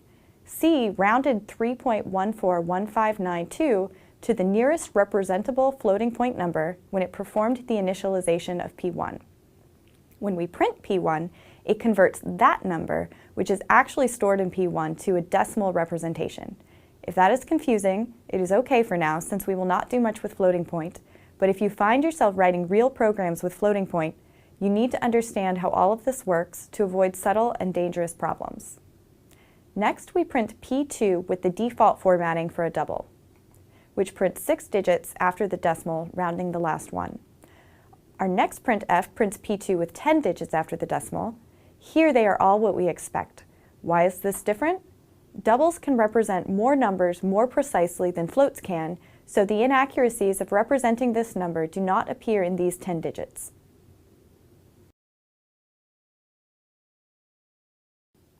Let's take a look at some example code that shows when implicit conversions happen and how you have to be careful about types. First, we make an int called n hours and initialize it to 40. Next, we make n days and initialize it to 7. Next, we have a float called average, which is initialized to n hours divided by n days. Both n hours and n days are ints, so this is integer division. We have 40 divided by 7, which for integer division results in 5. Now, since we are assigning an int to a float, the compiler will implicitly convert that integer result to a floating point number. But it does that after the division, so we end up initializing average with a value of 5.0. Then we print out that 40 hours in 7 days is 5.0 hours per day. This is not the right answer, so let's fix this code. Here we've made one small change to the code. We have explicitly cast n days to a float before we do the division, which is called out with the red underline here. We start the same way. N hours is created and initialized to 40, and n days is created and initialized to 7. However, now things go differently. The divisor of this expression is now 7 cast to a float. So we need to evaluate the integer 40 divided by the floating point number 7.0. Computers divide integers by integers or floating point numbers by floating point numbers. So the compiler has to implicitly convert 40 to a floating point number before doing the division. Now we are doing floating point division. 40.0 divided by 7.0 equals 5.71. We now initialize average with this value, which means that when we print out our results, we get the correct answer. Now you have seen both implicit conversions as well as explicit casts. Casting is something you use when you need to. However, you should use it sparingly, only when you think through what you are converting between and why. You just read about how everything is a number. But let's see how this principle applies to some things that may not seem like numbers at first glance. Strings are numbers. You have seen literal sequences of characters before, such as hello world. But did you think about how the computer stores them as numbers? Each character occupies some of the computer's memory. We'll talk about exactly how much later, so you can think of each character conceptually in a box. In terms of hardware, though, the computer stores each character as a number. You can look up the decimal or hexadecimal values of different characters in an ASCII table, and you can see the decimal values of these particular characters here. Of course, the computer stores them as binary numbers. One fun consequence of computers storing letters as numbers is that we can do math on them. This principle underlies most modern methods of cryptography. Another thing that may not seem to be a number at first is an image, like this one of some flowers. This image is made up of about 1 million pixels, which each numerically represent the colors in the image. To see these pixels, let's zoom in on this small section of the image. Here, you can see the image magnified several times. You can see how this image looks blocky or pixelated. This is what the image actually looks like if you could look that closely. Note that if you try this yourself, you might end up with something that looks much smoother like this. Most image software will apply algorithms to smooth out the pixelation when you enlarge an image. You have to turn that off to see the original pixels. Let us return to our enlarged image that shows the original pixels more clearly. If we look only at a subset of this image and blow it up even further, we can see and talk about the individual pixels more easily. Here are 16 pixels from the original image, which had about 1 million pixels, just to give you an idea of how much we have zoomed in now. This dark purple pixel has a red value of 55, a green value of 27, and a blue value of 75. Meanwhile, this golden pixel has drastically different RGB values, 166, 136, and 41, giving it an entirely different color. Sound is another important thing that computers process. As I'm talking, you can see the waveforms of what I'm saying. The computer encodes these as numbers and sends them to the sound hardware, which uses them to determine how to move the speaker, generating the desired sound. There are many other types of data you might want to represent and compute on. You'll learn about data that is formed from sequences in Course 3. For now, you're going to learn about structs and typedefs.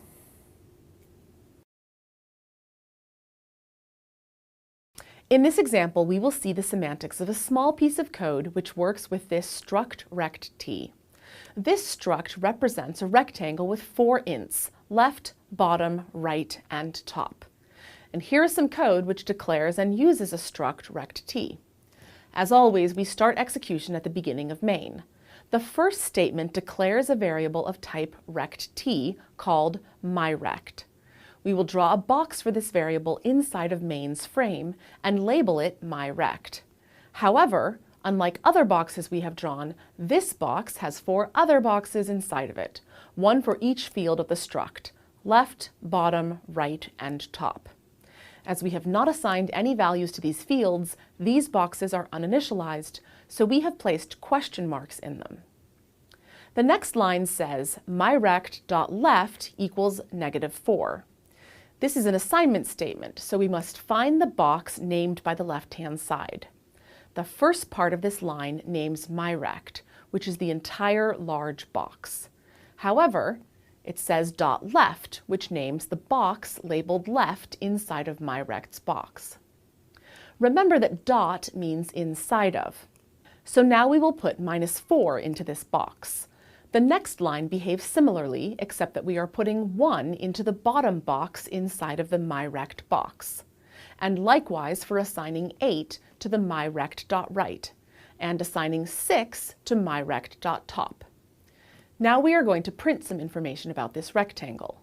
Again, myrect.left names the left box inside of the myrect box, so we will pass -4 to printf for the first %d. And we will pass 1 to printf for the second %d. So we will print that bottom left equals -4, 1. We will then do a similar thing for the top right. Now you have seen the semantics of declaring and using structs.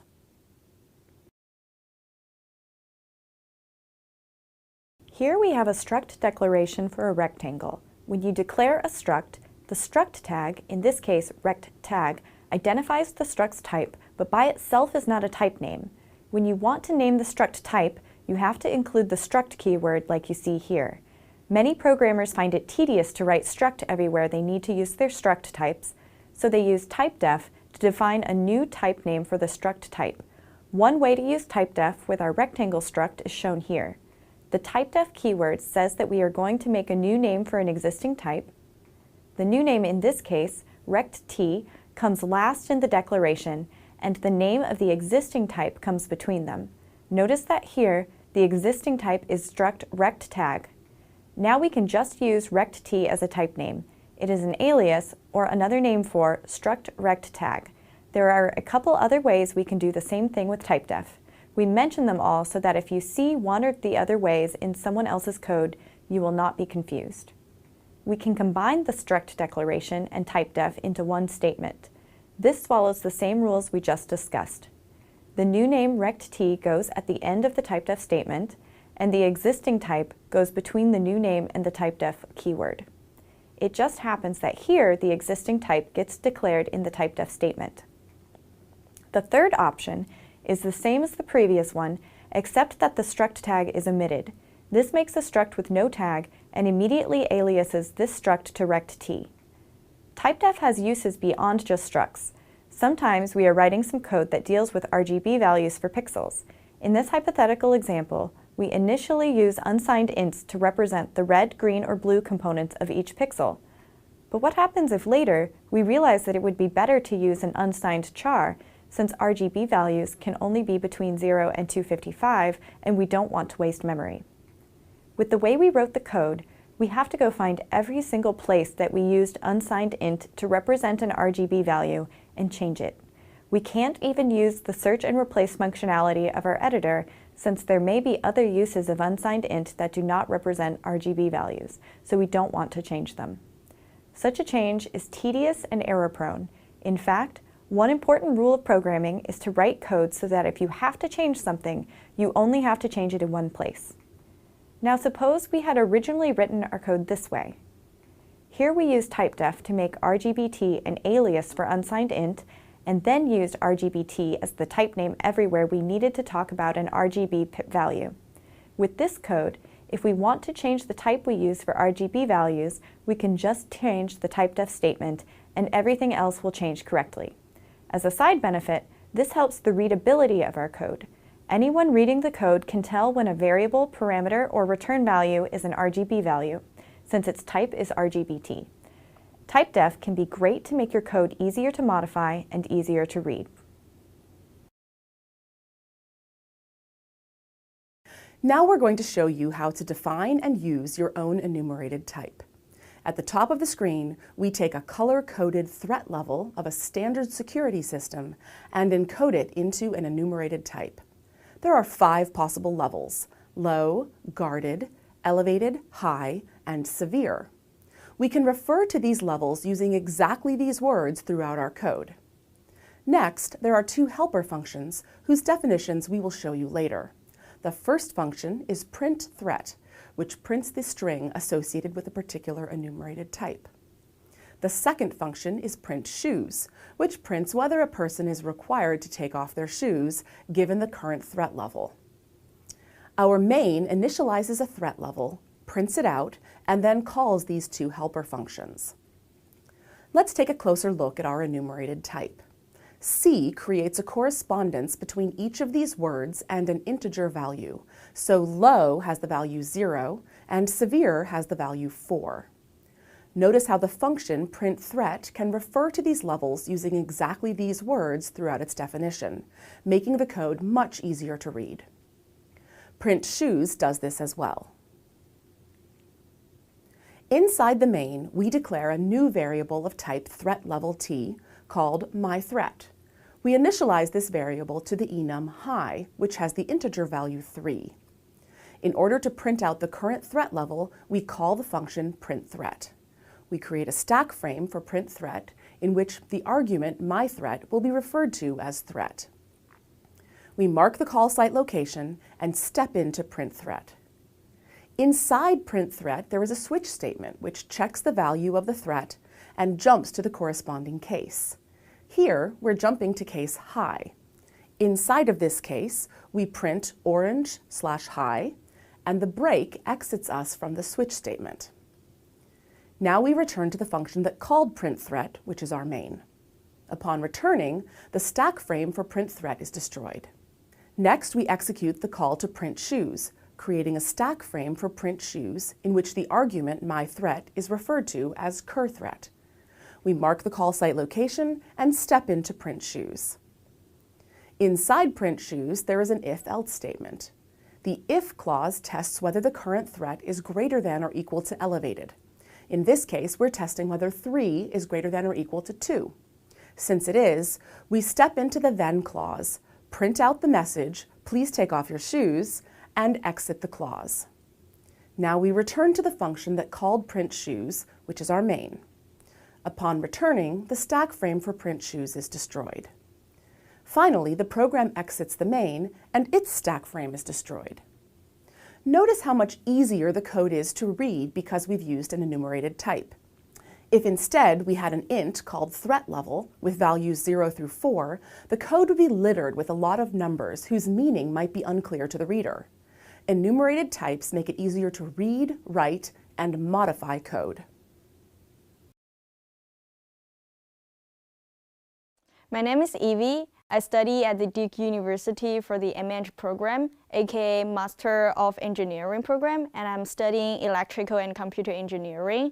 It's a really awesome experience to be a student in this university and in this program, and I learn a lot here.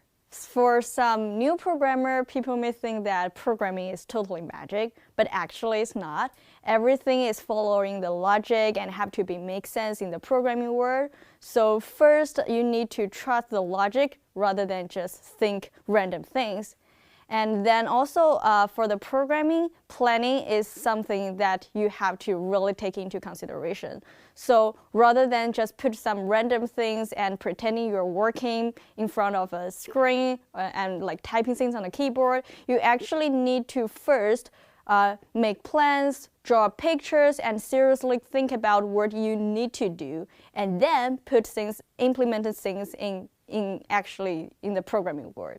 So, and also in Duke University especially, the professor and all the courses is very well planned and designed. So trust all the course project you have to do and do it step by step. You will finally be an awesome programmer.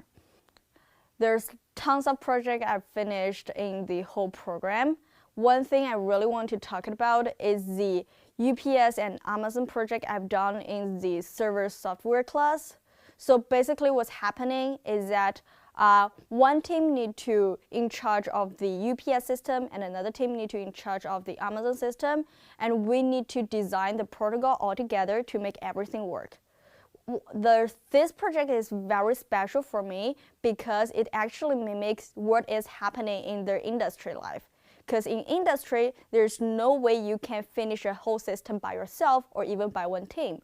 So what is very important is that you need to learn how to communicate with other team and design their protocol altogether. So during the whole developing process, we actually need to change our protocol step by step and finally get to the perfect one. The process is a little bit painful, but finally when we put everything together and find the whole system is work perfectly, it's a really good and inside peaceful and happiness. For those students who are struggling in finding a job or an interview, I totally understand what you're feeling right now. I know it is hard, but trust me, you'll be fine. I think for the most important things about finding a job is not about how can I pass this interview, but how can I be a great software engineer. To achieve that goal, all you need is to practice, practice, and practice. Following all the course project and all the advice from all those professors, because they have their experience and they know what their industry would need. Once you get more and more comfortable to be worked as a software engineer, the job will just come to you.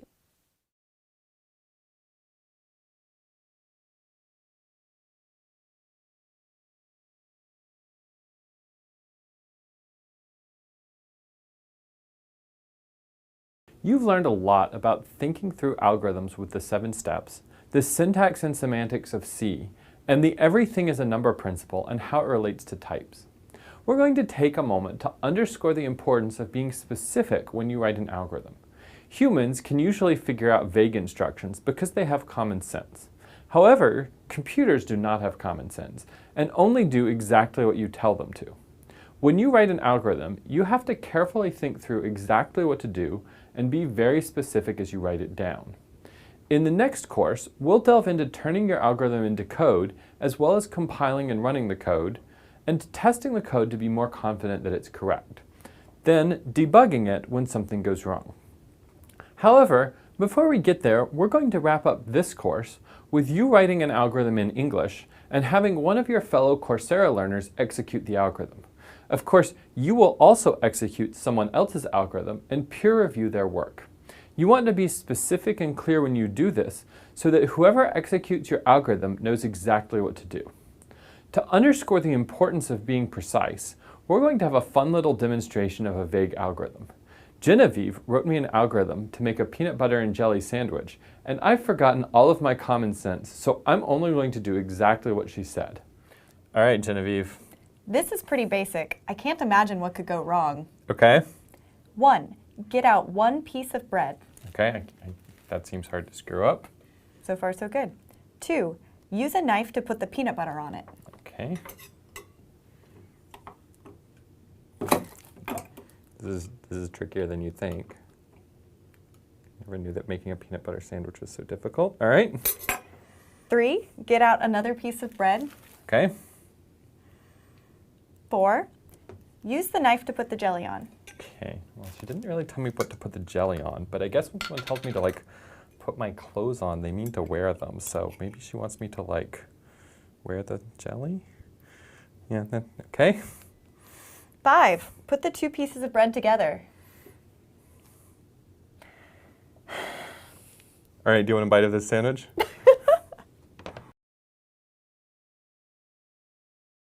Your final project in this course is going to be to write a sorting algorithm.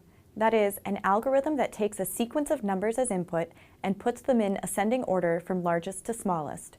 For example, if you had the following input data, you would want your algorithm to rearrange them so that you have this sequence, the same numbers, but ordered from smallest to largest. Of course, what we did here just reshuffled them all at once in a way that is very hard to generalize. You will want to think of a more step-by-step way to sort your data for any sequence of numbers. Okay, so why think about sorting? Well, for one thing, sorting is an important and ubiquitous algorithm in computer science. For example, my email client lets me sort my messages by subject, date, or a variety of other criteria. Sorting data makes it easier to find what you need. When I'm on Facebook, there's a list of trending stories. How would you get the most popular stories from a list of all stories? You would sort by popularity, then take the top items from the list. Likewise, if I search Google for something, it has many search results that might match my query, but sorts them based on its ranking of them, putting the results that are most likely to be the best at the top of the results it displays. And, of course, there are many other examples. Another reason why we picked sorting for you to work on is that there are many different correct ways to do it. It is good to learn that many problems have a lot of different solutions. As you peer review other people's solutions, you will hopefully see approaches that are different from what you thought of. And lastly, it is easy to verify that the answer is correct. When you peer review someone else's algorithm, you can easily check if they got the right answer for some input data by looking to see if they put the data in the right order. So now, let's put the 7 steps to use and write a sorting algorithm. Hello, and welcome to Course 2, Writing, Running, and Fixing Code in C. Hopefully you took our Programming Fundamentals course and are familiar with the 7 steps, as well as the basics of the syntax and semantics of C. In this course, we are going to focus on going from an algorithm to a working program. We'll start by talking about turning an algorithm into C code. Then we're going to talk about editing the code, writing the code into the computer. We are going to teach you to use Emacs, which is an editor for professional programmers.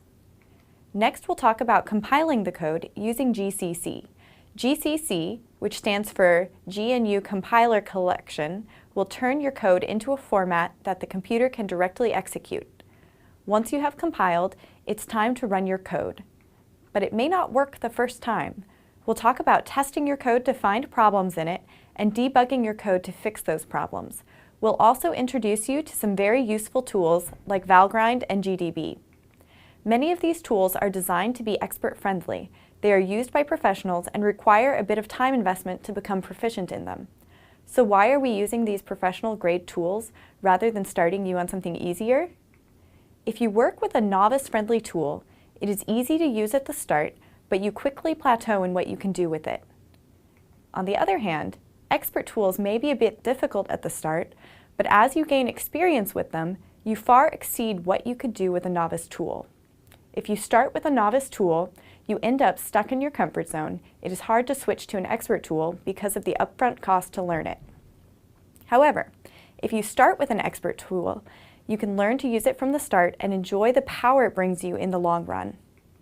As an example of novice versus expert tools, let's talk about recording video. If I want to record video, I just pull out my cell phone and hit record. The cell phone is a great example of a novice-friendly tool. It's super easy to use, but has few, if any, advanced features. On the other hand, a professional video setup is an expert-friendly tool. It has a variety of features that my cell phone doesn't. I don't need to do things like connect wireless mics to my cell phone, but such features are needed in a professional setup.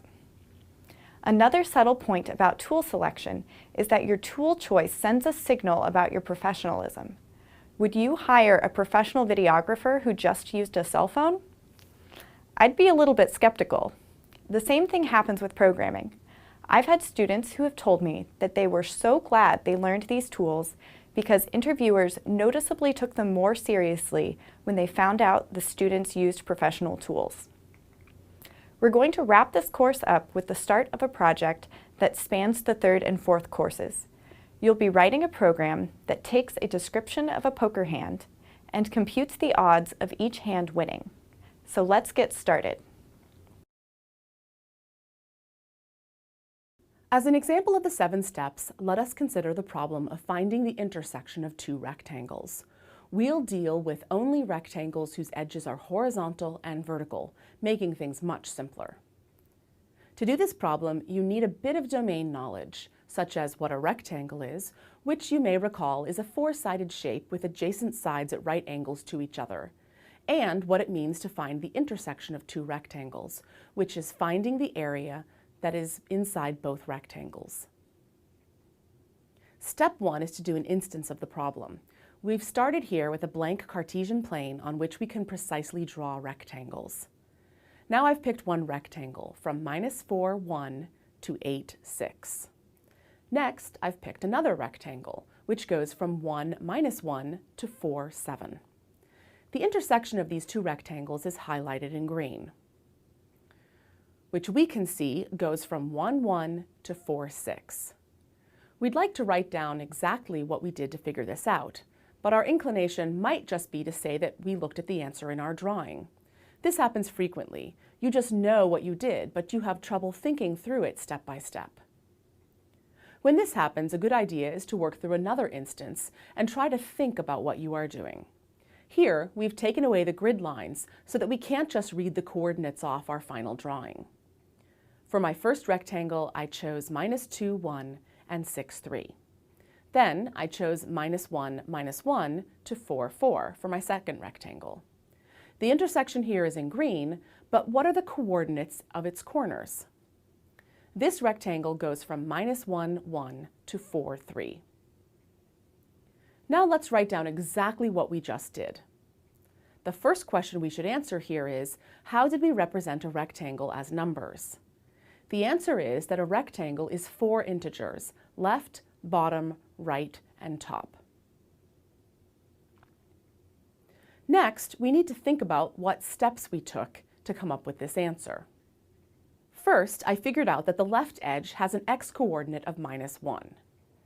Next, I figured out that the bottom edge has a y-coordinate of 1. Then I figured out that the right edge has an x-coordinate of 4.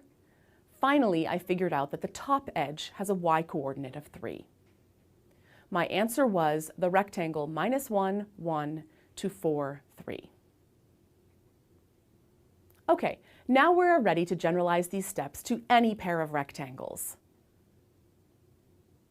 Why did we pick -1 for the left side of the answer? We might think this was because it's R2's left, but will it always be R2's left? No, it was only R2's left this time because R2's left is larger than R1's left. More generally, it will be the maximum of R1's left and R2's left. What if we had not cut the subtlety now? We should catch it later, either in step 4 when we test our algorithm by hand, or in step 6 when we run test cases on our code. If we catch it later, we would come back to step 3, correct the algorithm, and redo the later steps. So generally, our answer's left side will be the maximum of two input rectangles' left sides. What about the bottom? Why was it 1? Again, we might think that it was because it is R1's bottom, but this runs into the same pitfall we just discussed. It is actually the larger of R1's bottom and R2's bottom. We then go through similar thinking for the right, but this is the minimum, not the maximum, of the two input rectangles' right sides. Lastly, the top is the minimum of the two input rectangles' tops. Let's write that down a little bit more explicitly as directions. We will make a rectangle, which we will call ants, with the sides determined by the maximum or minimum of the input rectangle's sides, as we just discussed. And then the rectangle ants, which we just made, is our answer. Next, we should test our algorithm. It seems pretty straightforward, so what could possibly go wrong? For one thing, the only inputs that we used to construct it had the same general shape. R1 was wider than R2, and R2 was taller than R1. If we had made any of the mistakes we discussed earlier in step 3, we would not have caught them yet. A slightly more subtle case exists that we have not yet accounted for. It is possible that the rectangles might not intersect. What does the algorithm produce for this case? What should it produce for this case? It really should produce no such answer, so we need some way to represent that.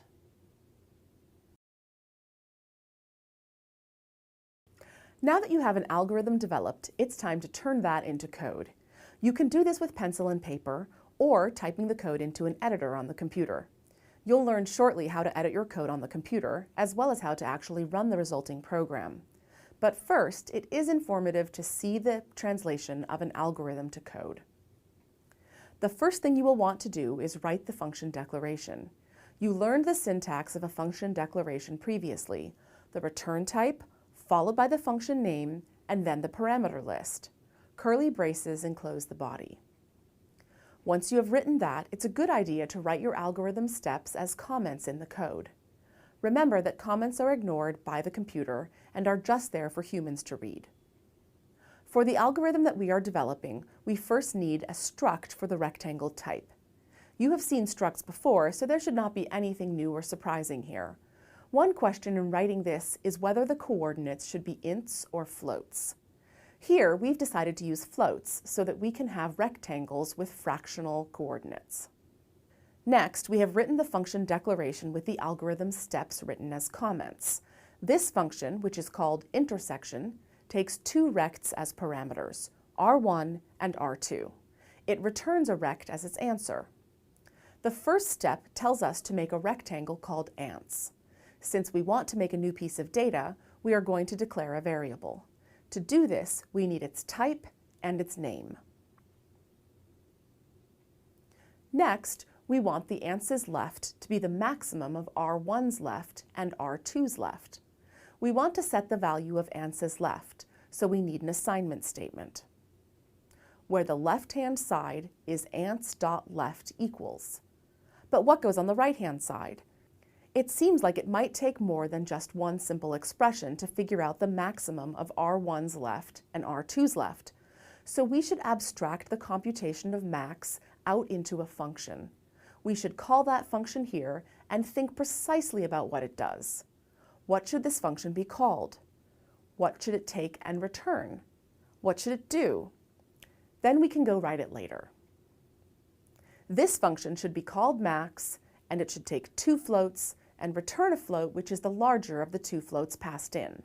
Its declaration would look like this.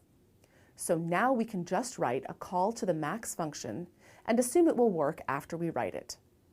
The last thing we need to figure out for this line of code is what parameters we pass to the max function. We want the max of R1's left and R2's left, so we just need to write those down in code. Great, now we are computing the max of R1's left and R2's left and assigning that result to ants' left. The next step is to set ants' bottom equal to the max of R1's bottom and R2's bottom. We can make use of the max function that we are already going to write to do this step.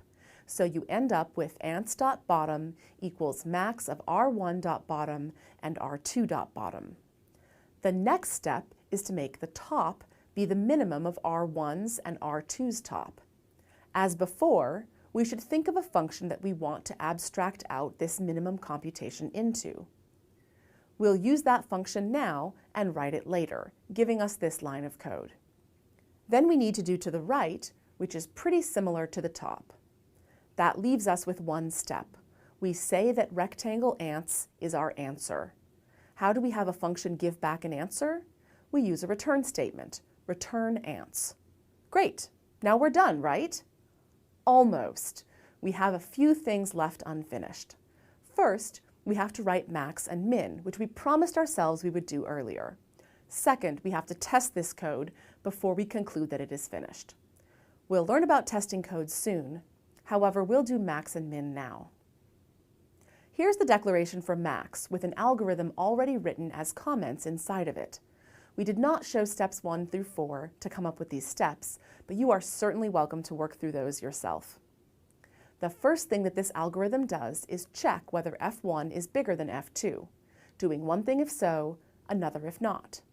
This translates into an if-else, as you can see here. In the then clause of the if-else, we say that f1 is our answer. As you learned earlier, you give back an answer with a return statement, as you see here. In the else clause, we say that f2 is our answer, which also translates into a return statement. For min, we would have a very similar algorithm.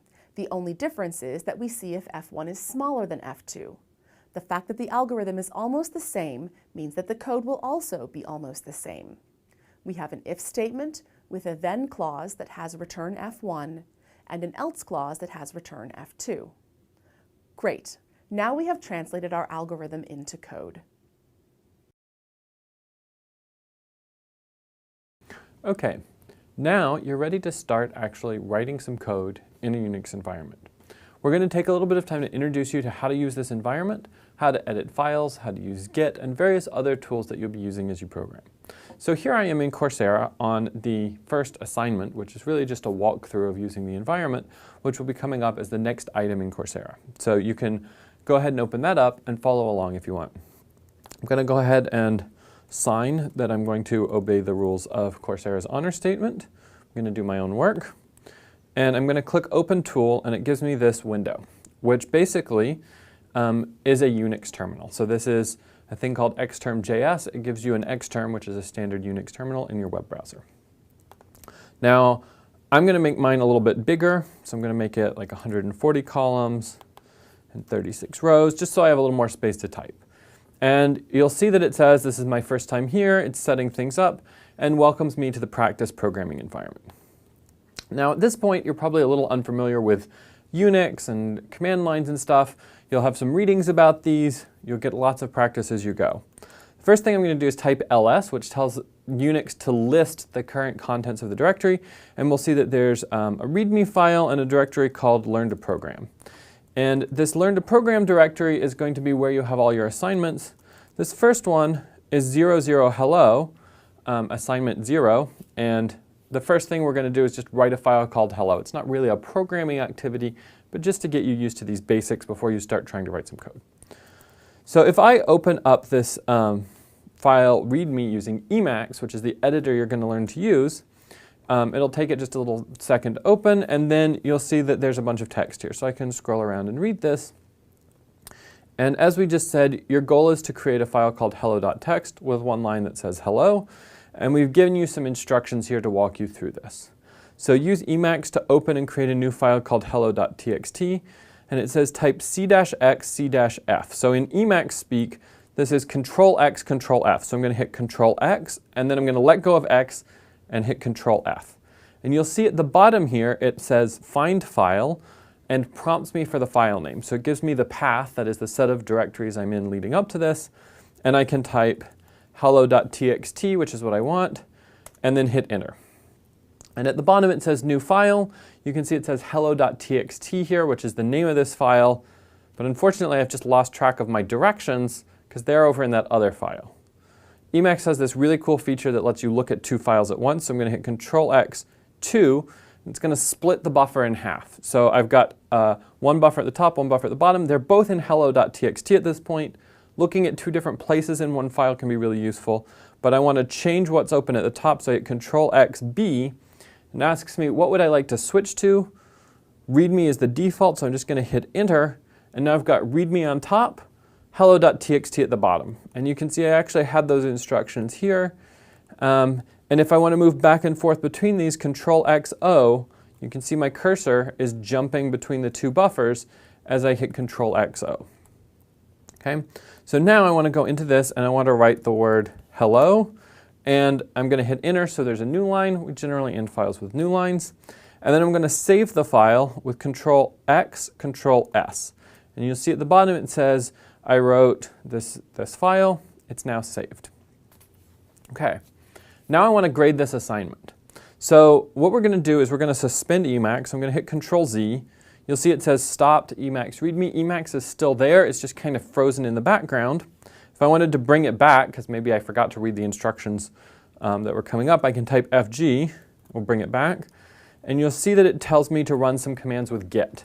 Git is a really popular revision control system. It's used by lots of professional developers. You'll learn about it a lot coming up. For right now, what we're going to do is we're going to add, commit, and push this file, which puts the file into Git and submits our work to the grader. So I'm going to do git add hello.txt. It doesn't say anything. That means everything worked correctly.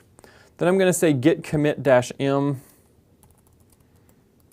did assignment 0. So this -m says I'm going to give my commit message on the command line.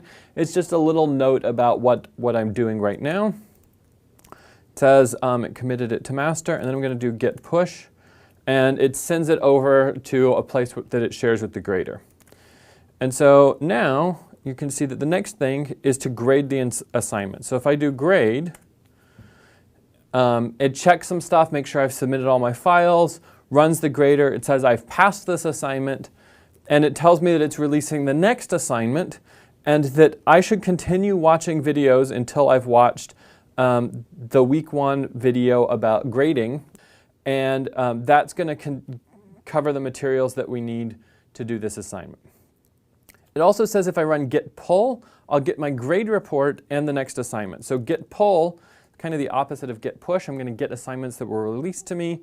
If you were developing professional software, you'd be getting code that's written by your collaborators.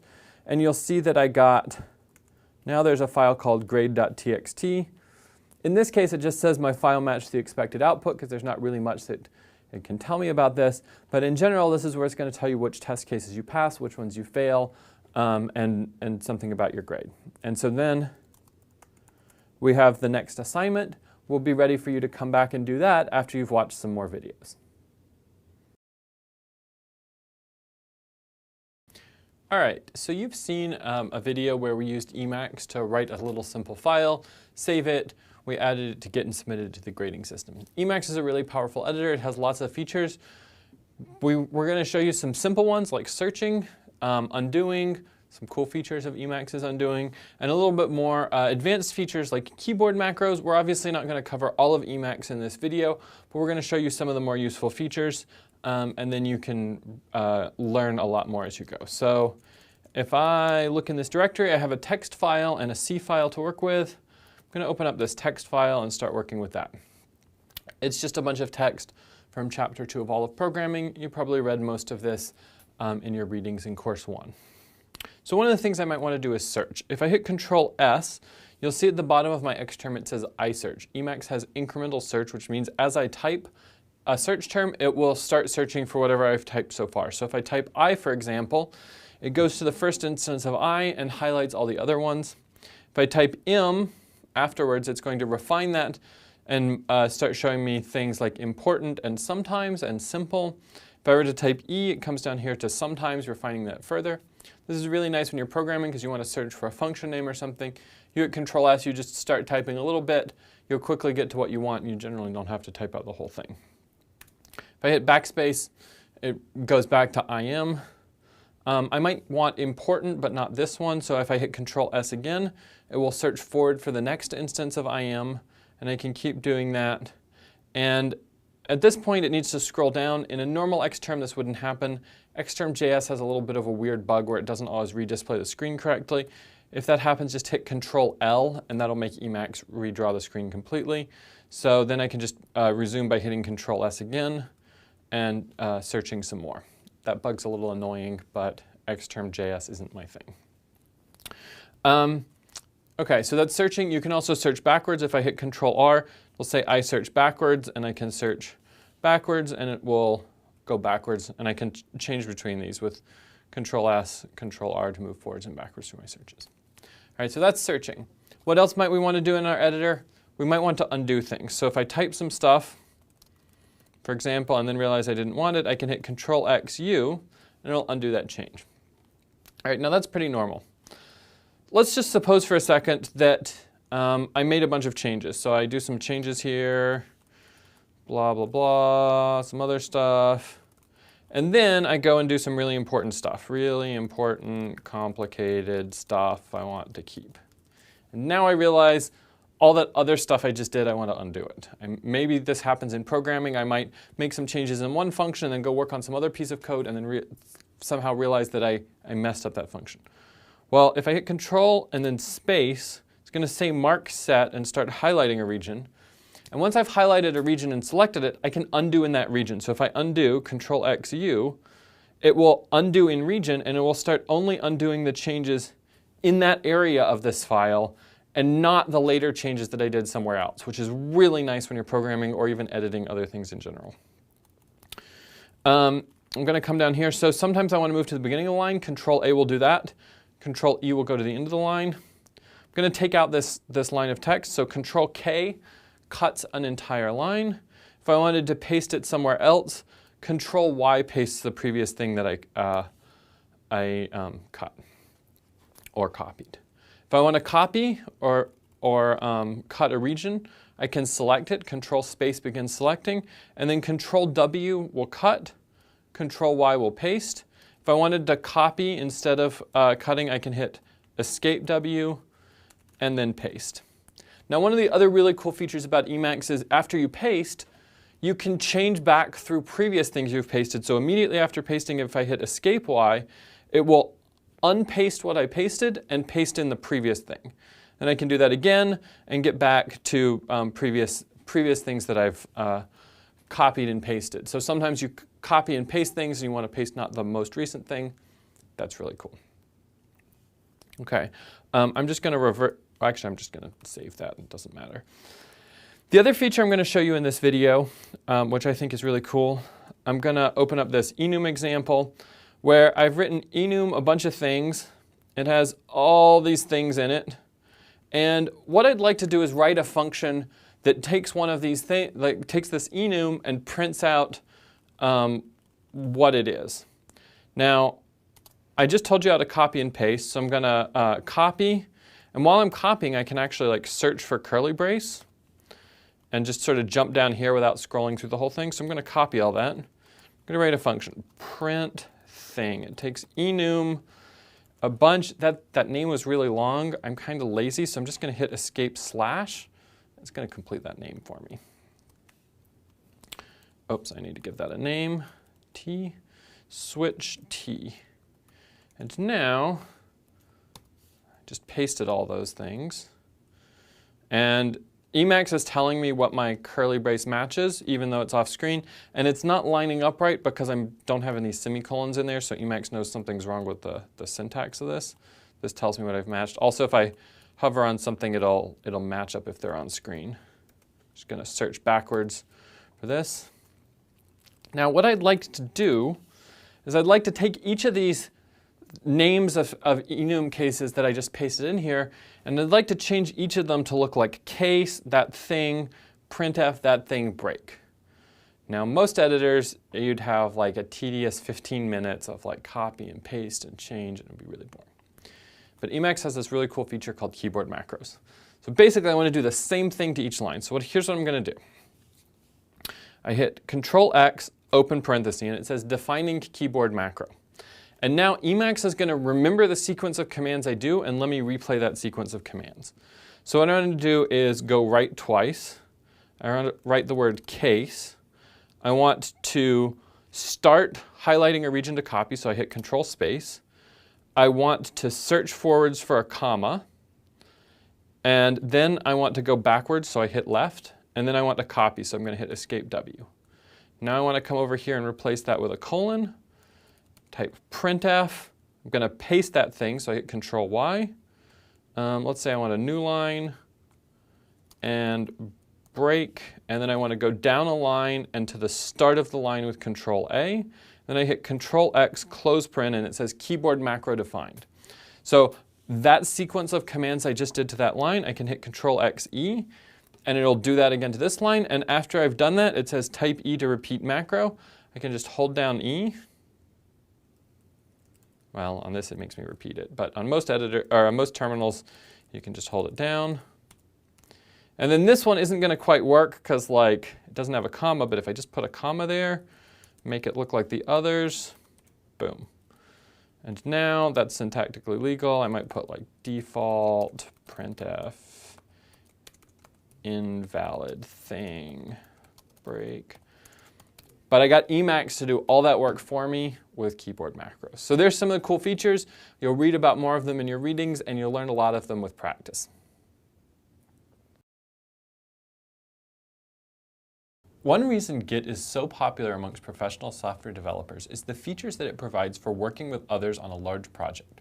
Let's suppose that I have my Git repository here, and I want to collaborate with Genevieve. Not only do I need to get a copy of Drew's code, but we also need to both be able to make changes and merge those changes together easily. Drew's code is on his laptop, and I want to work on it on mine. Since our laptops aren't always available, we'll make another repository on some server we both have access to. One of us runs git init to set up an empty repository on this server.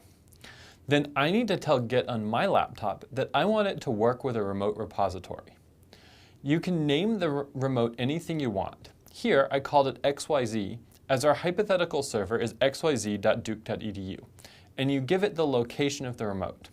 The only thing this does is make an association with the remote location.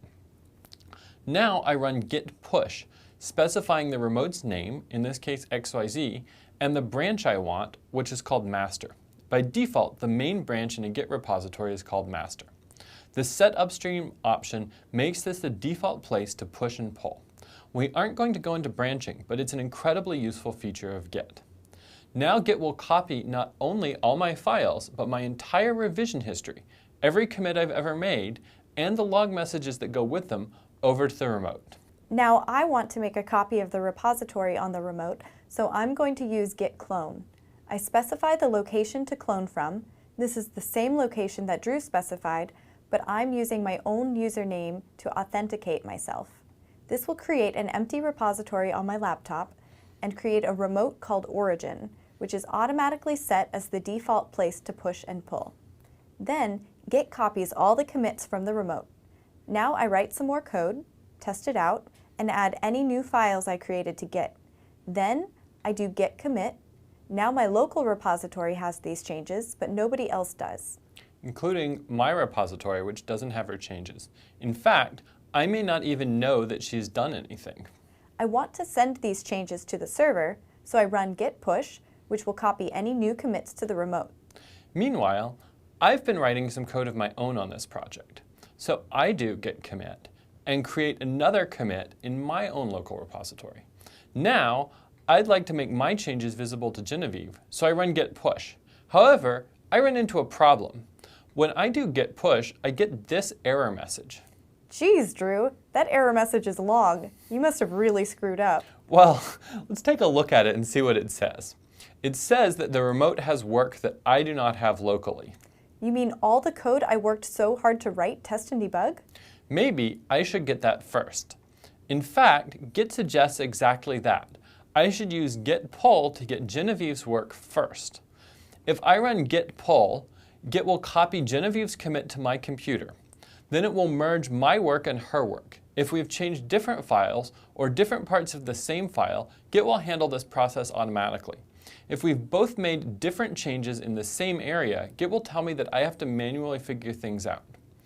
Now, Git will put Genevieve's commit, as well as a new commit for the merged work, into my repository. Since this is a new commit, Git will ask me to enter a message. The default message says it merged our work, which is fine with me. Now I can try to run git push again. This time it works just fine and copies my new commits to the server.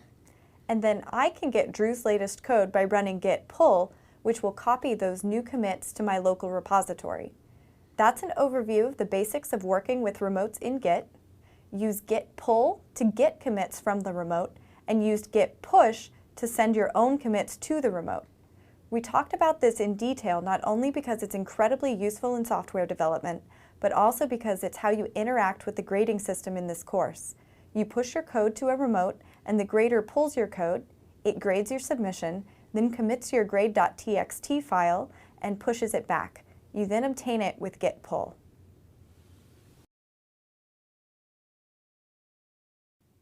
At this point, you can write some code in Emacs and save it to a file. But what do you do with that code? First, you need to compile it. This means you need to run a program called a compiler, which translates the code you wrote into actual machine instructions.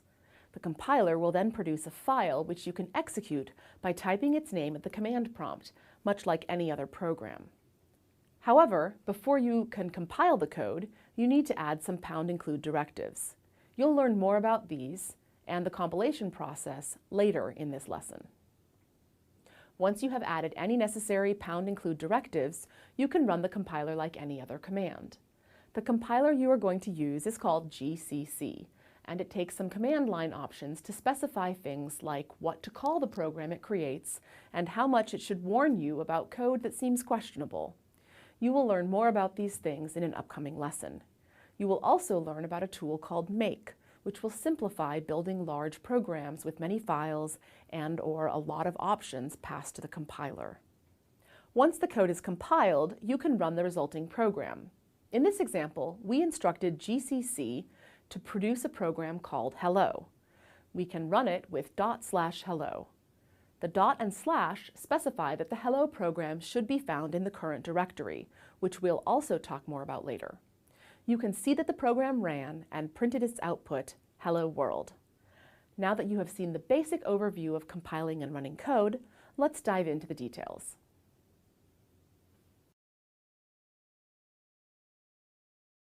In this video, we're going to step through the process of writing code in Emacs, compiling it, and running it. We're going to walk through assignment 4, which is to write, compile, and run a program that prints Hello World. So here I am in the practice programming environment, and if I do ls, which you may remember shows me the contents of the directory, I'll see a readme.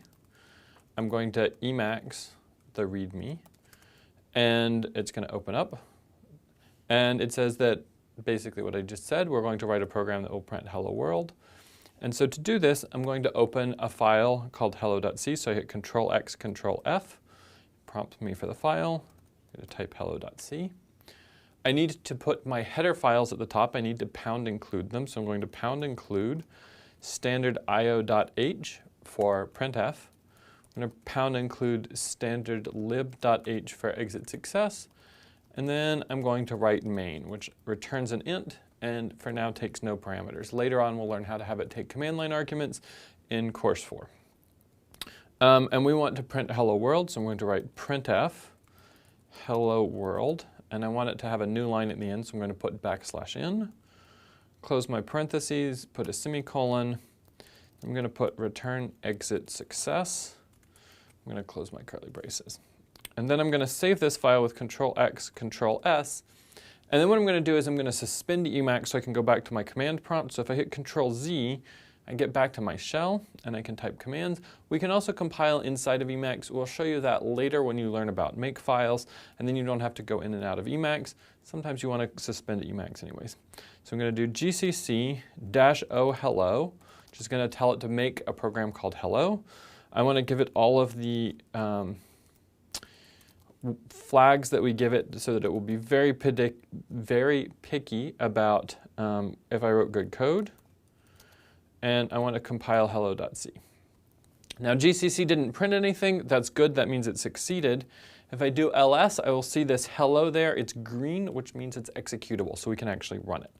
So if I type /hello, it will run, and print out hello world. So now I would add hello.c to get. I'm going to remove hello. I don't really like adding binaries to get usually.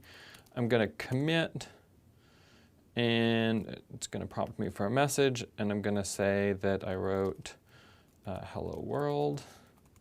Save that and quit, and then I'm going to push, and I'm going to grade. Now I'm going to just note that we did all of this with Emacs suspended. We didn't actually quit Emacs. It's still there. So if I type FG, we'll be back in Emacs where we were. If you're doing this and you suspend Emacs, don't start a whole bunch of copies of Emacs for other things. So if I wanted to keep editing my code, I could do that here, but I've finished this assignment, and I've passed it. And now we would move on to the next assignment, which is going to involve writing some code that prints out squares. In this example, we're going to plan and write a function that takes one integer n and determines if it is prime. We begin with step 1, working at least one instance by hand. We might start with something like, is 7 prime? And you might just say, yes, I know this, 7 is prime. However, this is not very helpful. Just knowing the answer does not help us develop a step-by-step approach to solving the general problem. Unfortunately, when you already know the answer, it can be hard to see past it, in which case there are two things you could do. First, you could consider how you would convince someone that this is right. That is, if you said 7 is prime and I said, I don't believe it, what would you do step by step to show me that it is? Second, you might think about a harder problem where you don't just know the answer to see the step-by-step approach you take. If that problem is too big to work through all the way, you might use the step-by-step approach you begin with to inform how you work through a more manageable size example.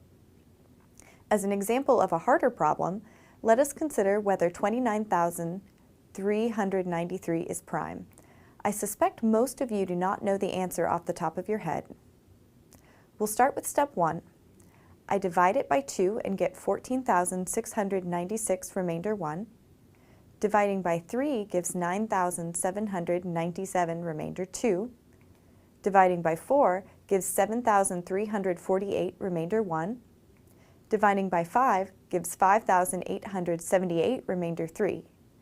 Dividing by 6 gives 4,898 remainder 5. Dividing by 7 gives 4,199 remainder 0. Because my number is evenly divisible by 7, I will answer no, 29,393 is not prime. Next, I'll write down exactly what I did, and this involves thinking through my actions and describing the steps to get the answer. I checked if 29,393 mod 2 is 0, that is, if it is evenly divisible by 2. It was not. Then I checked if it was divisible by 3, if mod 3 is equal to 0. It was not. Then I checked whether it was divisible by 4, divisible by 5, divisible by 6, divisible by 7. The answer was yes. When I found it was divisible by 7, I answered no. The next step is generalizing the result of step 2, but we may wish to do multiple instances of steps 1 and 2 first. In this problem in particular, since we have a yes or no question, it may be very useful to do an instance where we get a yes answer before we try to generalize. Now we'll return to our first question. Is 7 prime? Having already thought through how to do it step by step, we may be able to get past our mental roadblock of just knowing the answer. 7 divided by 2 is 3 remainder 1. 7 divided by 3 is 2 remainder 1. 7 divided by 4 is 1 remainder 3. 7 divided by 5 is 1 remainder 2. 7 divided by 6 is 1 remainder 1. So at this point, I'm going to answer yes, 7 is prime. I tried all of the numbers from 2 to 6 and found that 7 is not divisible by any of them. Doing step 2 for this same problem, I'm going to write down that I checked if 7 mod 2 is 0. It is not. Checked if 7 mod 3 is 0. It is not. Checked if 7 mod 4 is 0. Checked if 7 mod 5 is 0. Checked if 7 mod 6 is 0. And after doing all that and verifying that the answer was no for all of them, I answered yes.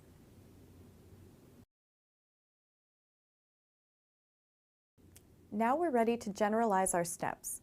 I've written down the result of step 2 for both n equals 29,393 and n equals 7 so that we can look for patterns across both of them.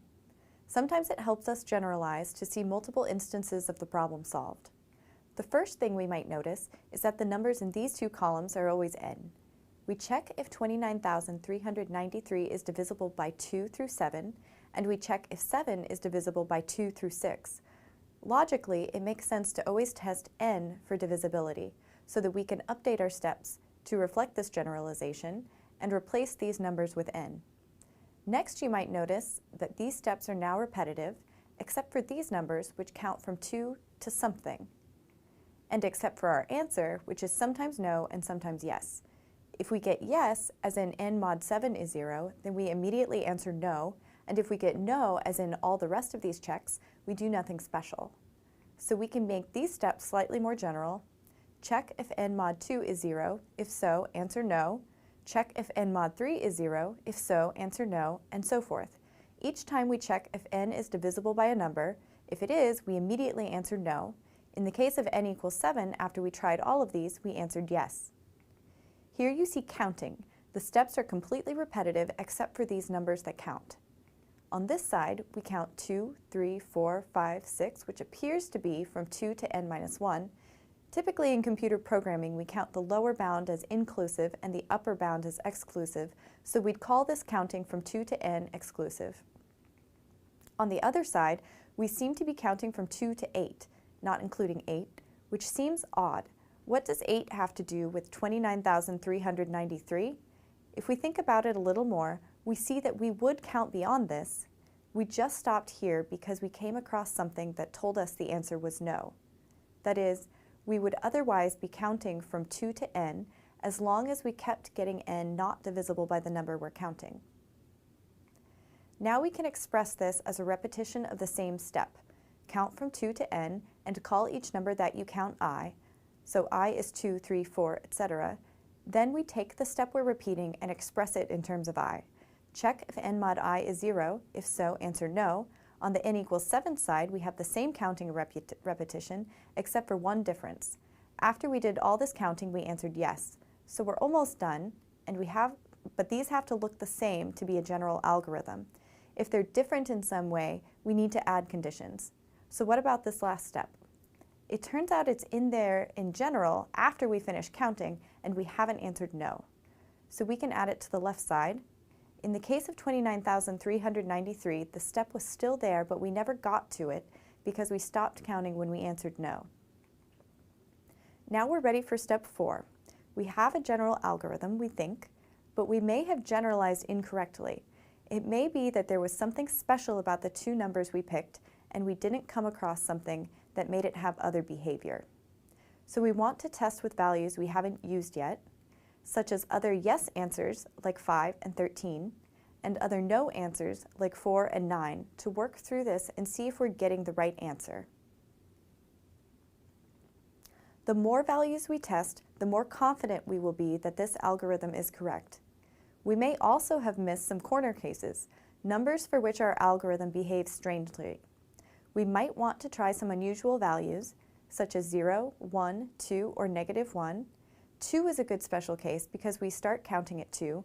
0 and 1 might be special because they're less than 2, so we wouldn't count any numbers. -1 might also be good, since we would count no numbers and immediately answer yes. We do not, however, need to worry about things like 2.75 or the string hello world, because these are the wrong types.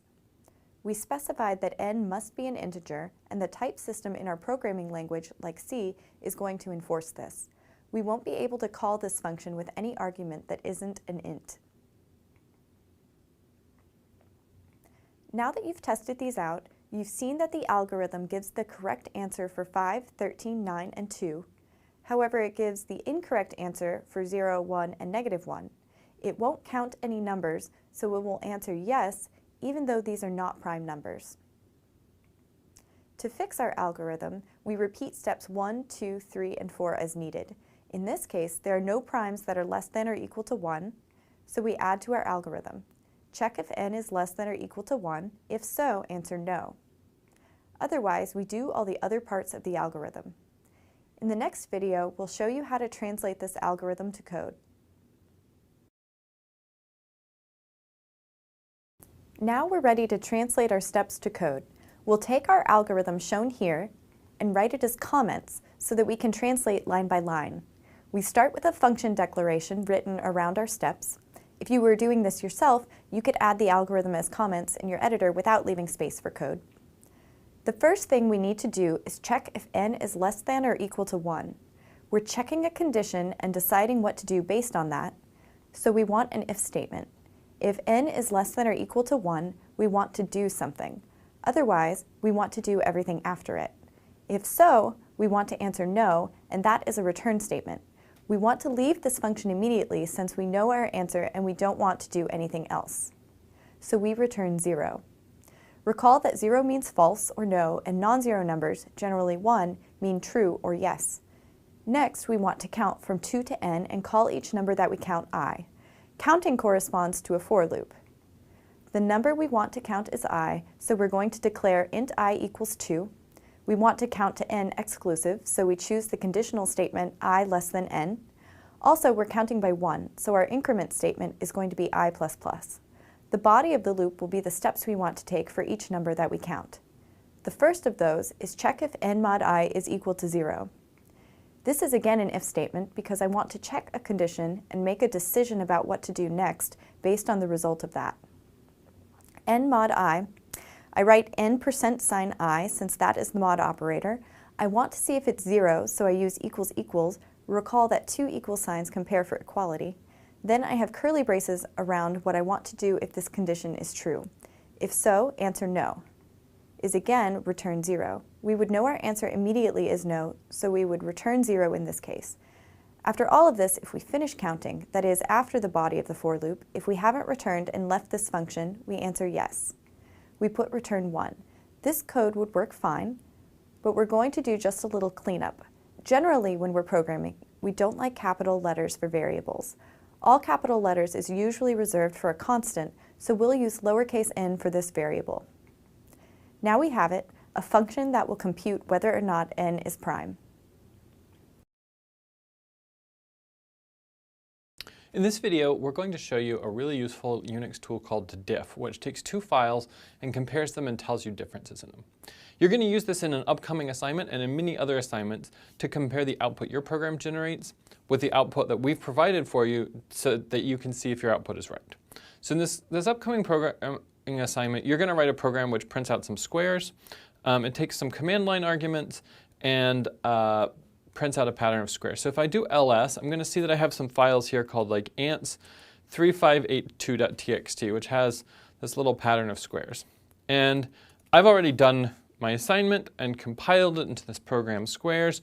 So if I run squares with 3582, I want the same thing. So I can look at these, they look pretty much right.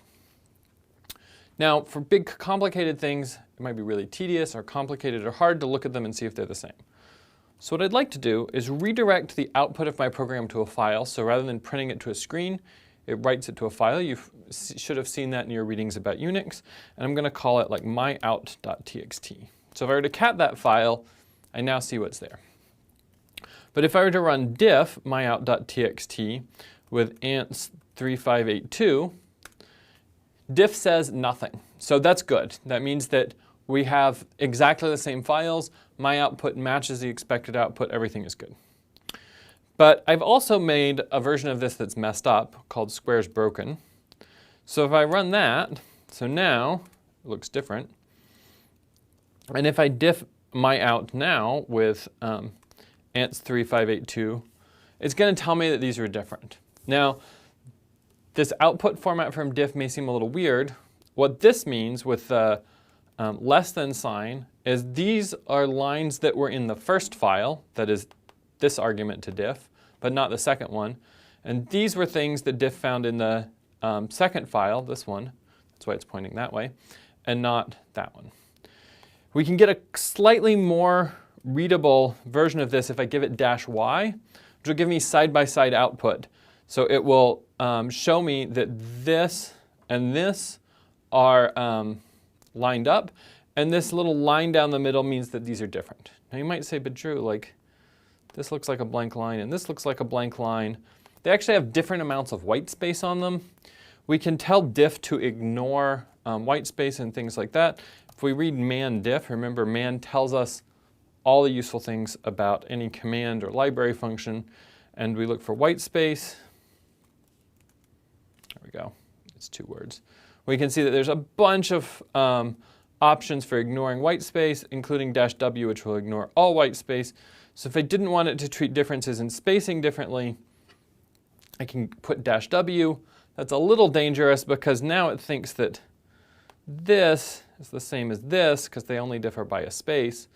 It thinks this line is in one file, this line is the same as this one.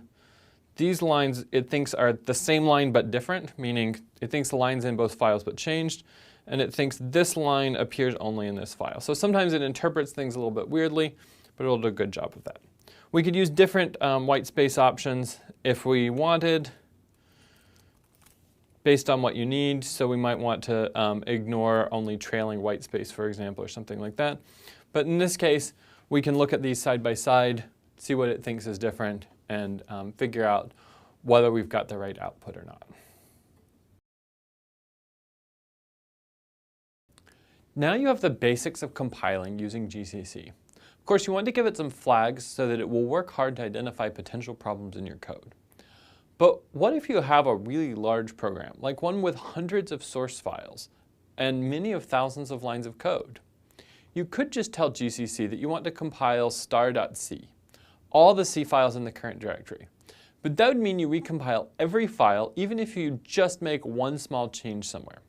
That would take a lot of time and really harm your productivity. Speaking of which, XKCD, which is one of my favorite web comics, has a great comic about time wasted compiling. You could instead try to manually pick out which files to recompile. This would be tedious and error-prone. If you miss one, you'll end up with strange errors in your program. So what should you do? You should use a tool for building large programs, such as Make, which is great not only for building large programs, but for building pretty much anything. For example, all of programming, my textbook, which this course is based on, was built with Make. The input to Make is a Makefile, which specifies the targets of your build. That is, what things should Make build for you. It also specifies the dependencies, which you can think of as the inputs to build a target. If one of the dependencies changes, then the target needs to be rebuilt. One target might be a dependency of another target, in which case rebuilding the first means that you have to rebuild the second. The Makefile also specifies the recipes to build a target from the files that it depends on. These are the commands to run to make the target from the files it depends on. To understand dependencies a little better, let's suppose you want to build my program. To build my program, you link 3 object files shown here. This means that my program depends on these 3 files. If any of them get recompiled, we need to relink my program. If abc.o is compiled from abc.c, then there's a depends on relationship between these 2 files too. Likewise, if abc.c includes abc.h, then whenever we change the header file, we would want to recompile the abc.o object file. Likewise, xyz.o might depend on a C file and some header files. We may end up including one header file in many C files as we develop a large project. And finally, main.o depends on main.c and one of our header files. Now, if we change xyz.c, we need to recompile xyz.o, since xyz.o depends on xyz.c. We don't need to recompile any of our other object files. We do, however, need to relink our program, since my program depends on xyz.o. If we change the xyz.h header file, we would need to recompile 2 object files and then relink the program. Fortunately, once we tell Make about these dependencies and what commands are needed to build a target, it will figure out which targets need to be rebuilt and run the corresponding commands for us. Okay, you've been compiling programs. We've been talking about Make and how it's useful for building larger programs and tracking your dependencies and changes and so forth. And I'm going to show you a little bit of compiling with a Makefile and so forth. So at the moment, I have here a handful of files and a handful of header files, a handful of C files, a handful of header files, and a Makefile. And this isn't a super big project, but we want a small example. So right now, if I type make, we'll delve into the make file in a second, it's going to compile all of these things and create my program, which doesn't really do anything super interesting, just compute some math. Now, if I were to open up file1.c and make a change in here, let's say that I realize that this really should be +1 from some testing and debugging that I've been doing or something like that, and then I go to compile again and I do make, you'll notice that this time it only recompiled file1.c to an object file and then relinked the program. This is really nice because it didn't recompile all these things. These are all pretty small files, so they compiled quickly, but in a real big project it might take a while. Okay? And in fact, now that we're dealing with things in Emacs, we may as well not even go back to the command line. We can just compile in Emacs. So if I hit Control-C, Control-V, you'll see at the bottom it says compile command, and it says make-k. So when I hit enter, it actually runs make. -k just says keep going if you run into errors. Try and make as many things as you can so you can see as many errors at once. You don't have to use it. It's the default. It finished with no problems. If I were to have a syntax error, let's say I leave off that semicolon and I compile, it's going to display my errors in Emacs. And in fact, let's make it so that we have a couple errors in here.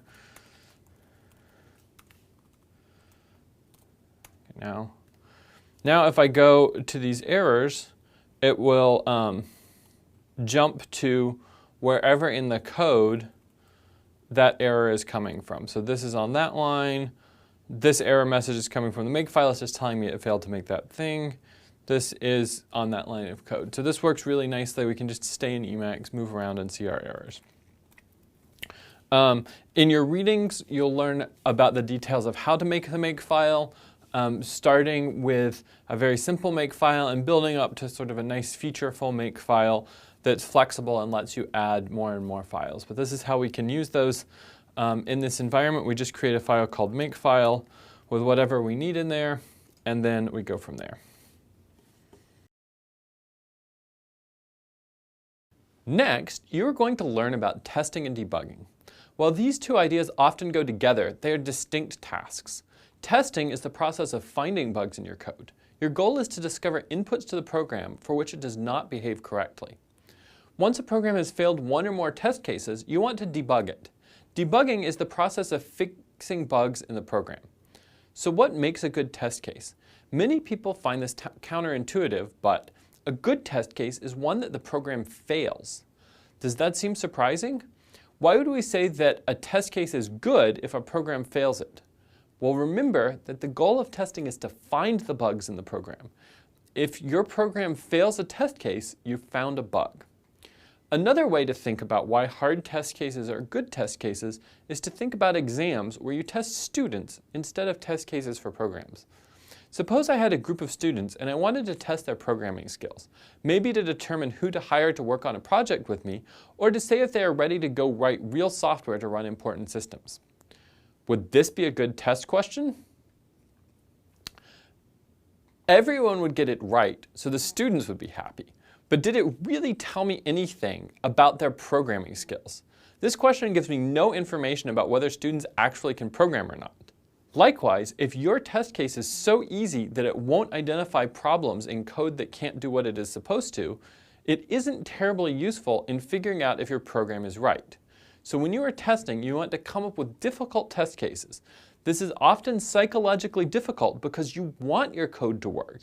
You don't want to show that your program is broken, but you would rather find that your code is broken now rather than after it is controlling a self-driving car or flying an airplane and something goes wrong with it. So the upcoming lesson, you're going to learn a lot about testing and debugging. You're going to do assignments which are focused on developing test cases for programs where we have made many broken implementations. We'll also note that testing and debugging are often given too little coverage in programming classes, and one thing I keep hearing from people I know in industry is teach more testing.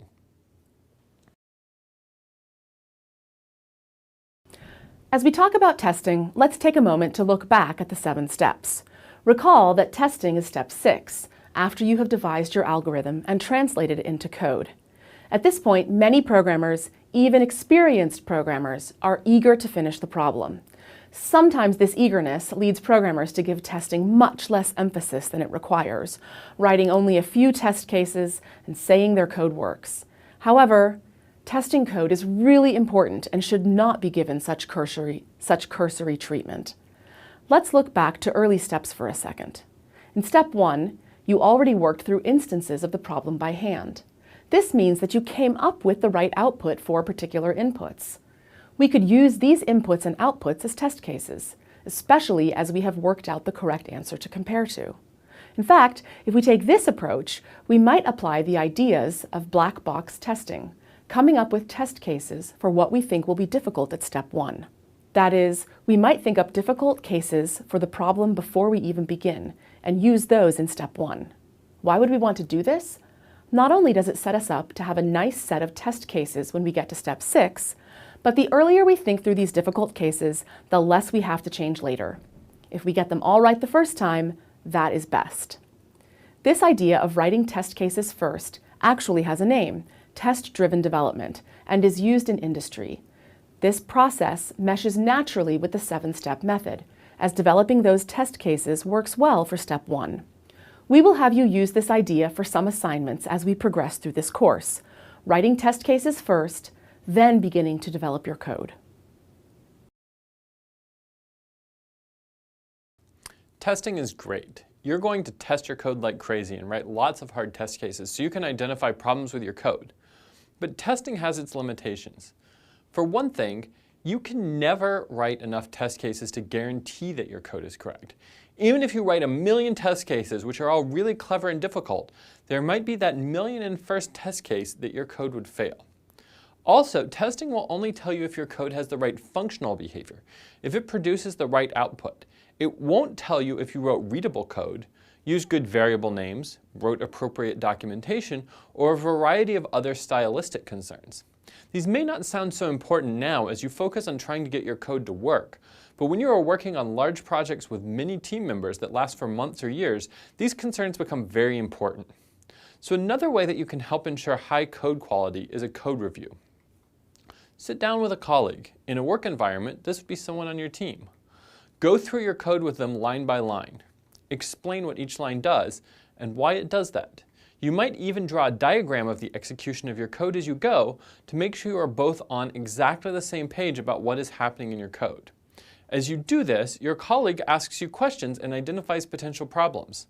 They might point out cases that they think you didn't consider.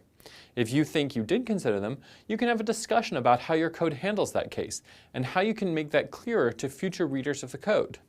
They might also point out areas where your code could use better documentation or any of the other readability concerns they see.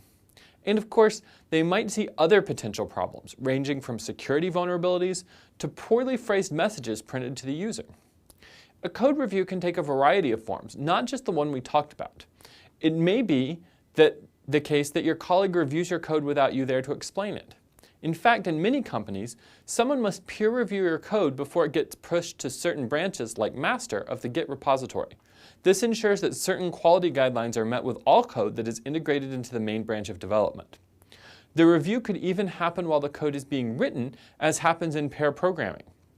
In pair programming, one partner drives, meaning they write the code, while the other partner navigates, meaning they watch what the driver is doing, look for problems, and think about the bigger picture of where the code is going. We aren't going to go deeply into these topics, but we did want to mention them to you. If you go on to take more classes on software engineering, you will almost certainly learn much more about code reviews. In this video, I'm going to do an example of finding bugs with Valgrind. Drew has given me the program Broken, compiled from broken.c, and he'd like some help debugging it. Let's go see what we have.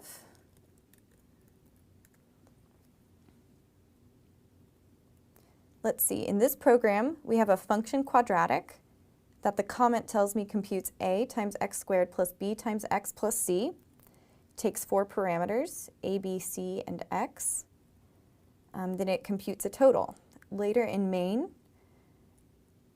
we compute quadratic on 2 different sets of inputs, and then we print the output. Let's see what that does. Here we have 1 times 3 squared, so 9 minus 2 times 3, that's 6, so 3 plus 0.5 equals 3.5. That checks out. Next line, negative 1 times 2 squared, negative 4 plus 3 times 2, that's 6, so 2 plus 1, uh-oh, that should be 3. We can use Valgrind to get some more information about this problem. Run Valgrind, and then run the program the way you normally would. Error summary, 156 errors from 52 contexts. The program wasn't even 156 lines long. Luckily, sometimes by treating the first error, you can fix errors down the line. So let's find the first error. Here. Conditional jump or move depends on uninitialized values. The key word here is uninitialized values, and it tells us that this happens when we're calling printf. And if we go down the line, there's an error somewhere in our program, somewhere where we call main. We can get a little bit more information about exactly where this happens by running Valgrind with this option, track origins equals yes.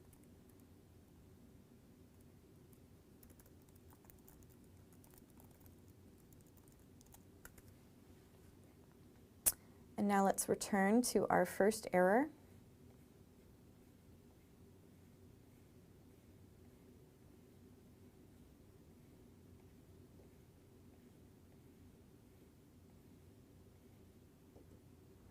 All right, here it still says uninitialized values, but then we have more information. Uninitialized value was created by a stack allocation at an address, which is the address of quadratic on line 5. So let's go to line 5 in the program and see what we can find out. Line 5 is where we declare the function, but that's the address Valgrind knows because that's when the compiler created the boxes. And then on line 6, we declare a variable total. And then on line 7, we do total plus equals, there it is. We are adding to a value that we haven't initialized yet. So let's try initializing total to 0 and see if that fixes it. First line still equals 3.5, good. The next line should equal negative 4 plus 6, so 2 plus 1, which is 3, and it does. So that's good. Let's run Valgrind again to make sure. This time we see error summary, 0 errors from 0 contexts, and that's what we want to see at this point in the specialization. In later courses, you will also be interested in this information. All heap blocks were freed, no leaks are possible. Now note that for this particular problem, if we had compiled with warnings, such as WALL, and now let's go re-break our program. So go back and leave total uninitialized again. This time when we compile, we get a warning. Total is used uninitialized in this function. And then it gives you the line number of the place where you use total uninitialized. And that would be helpful information. In this case, the compiler can check our mistake, but in some cases, the compiler will miss things that Valgrind will catch. Drew has given me a program called Rotate, and he told me there's a bug in it. So let's look at the program and see what it's supposed to do, and then see if we can find the bug. Here in rotate.c, let's look at the main. Main calls test rotate, and what this program is supposed to do is take a point such as 1, 0, rotate it by an angle such as 90, and then see what point is the output. Here in test rotate, we're calling it with 1, 0, and 90, so we expect the rotated point to be 0, 1. And the function test rotate will let us know if we're getting the output we expect. So let's look at test rotate.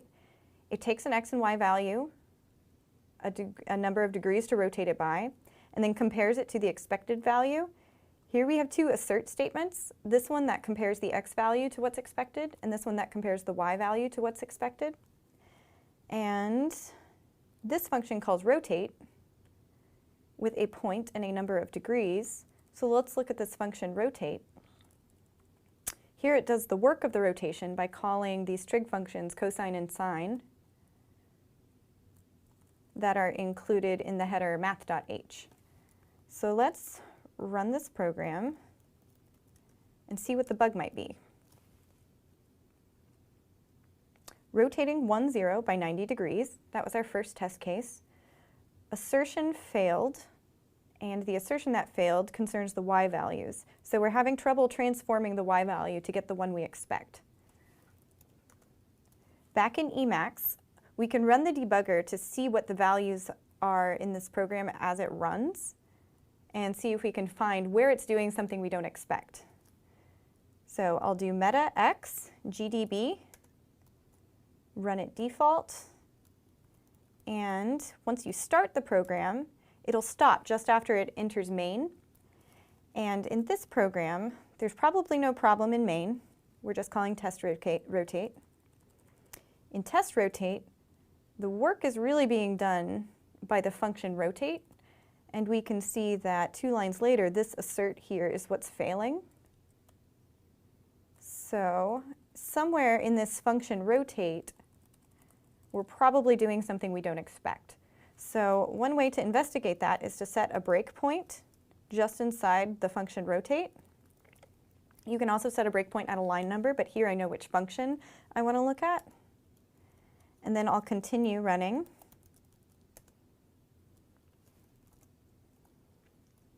Change buffers. I want to look at the program. Okay, so here I've set a breakpoint on the line just inside the function rotate, and I'm about to execute this command that changes p.x and rotates it by 90 degrees. So one thing I can do, if I'm very interested in the values of p.x and p.y, so one thing I can do is display their values, and that way each time I advance the code, it'll tell me what the values of those are, and I can do the same thing for p.y. 1, 0, those are the input values. So at this point in the program, that's what I expect. So I will step, and I've stepped into sine. That's not what I meant to do. So if you enter a function that's not useful to you, you can finish and go to the end of that function, and then I will advance to the next line. So now the values of p.x and p.y have changed. P.x is something times 10 to the negative 17th, very, very small, so close to 0. And we're expecting the output to be 0, 1. So that value of p.x makes sense. We're okay with that. Advancing past the next line, and we get a value for p.y that's also very small. That's not what we expect. We're hoping to get the point 0, 1 out of this. So let's see why this calculation on p.y might not be giving us the answer we want. The input value of p.x is 1, sine of 90 is 1, so that part should be 1, plus input value of p.y is 0, times the cosine of 90 is 0. So this line should say 1 plus 0, but somehow it's giving us the answer 0 instead. Can you figure out why? Here we're using p.x, but we're expecting it to be the value we had on input, 1.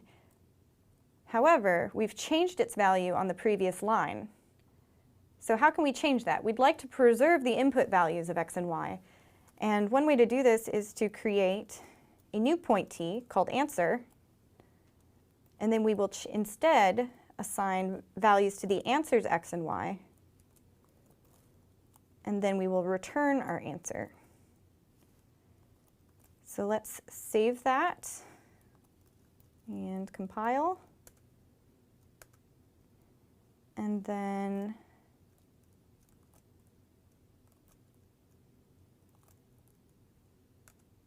let's run GDB again. We're stopping at that same breakpoint. Once again, let's display p.x. and p dot y. They're 1, 0 on input. That's what we expect. Advance to the next line. P dot y and p dot x are unchanged. That's the behavior we want. Let's print the value we just assigned answer.x, close to 0, good. Advance it again, and then print the value of answer.y, 1. That's also what we expect. So I think we fixed our program. Let's go ahead and clear the breakpoint in this function and run it until the end. So here's the output from our program. It's gone through all of these test cases, rotating 1, 0 by 90 and got 0, 1. That's what we expect. Rotating 0, 1 by 90 and getting negative 1, 0, also what we expect. You could do some of these in your head and make sure they're right, but the important thing is that none of our assert statements failed. So it looks like we fixed our program, and we can quit the debugger.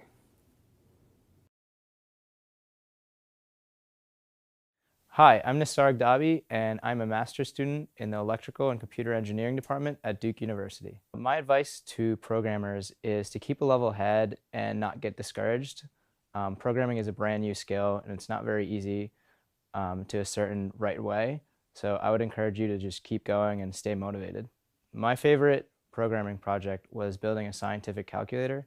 So what I really liked about this project was the fact that it really took for granted what a calculator does and how quickly some of the operations are done when you're just using a basic calculator. When I was actually programming it myself, I realized that an operation where we just multiply really large numbers, while that might be instantaneous when I'm typing into a calculator, it's actually a lot more, it's a lot slower than you'd expect when you're programming it out.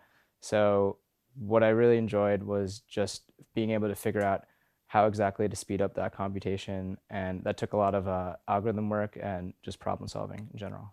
So my advice for people who want to work in software engineering is just to stay focused and keep programming.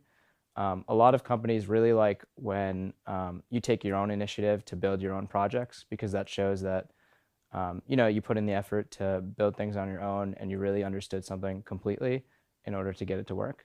My advice for students who are taking this course is definitely follow the strategies and the tips that they offer. When I took this course, I definitely was resistant in accepting the methodology that this course kind of recommended. But I would just say that the sooner that you accept that that's one of the better ways to go about it, the better off you will be, and it'll definitely make you a better programmer in the long run.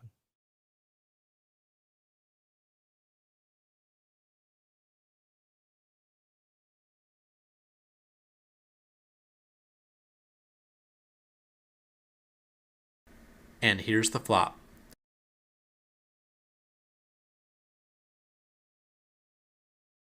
Those two spades and possible inside straight draw really helped Genevieve, with no help for Drew. Her odds went 32% to 55%.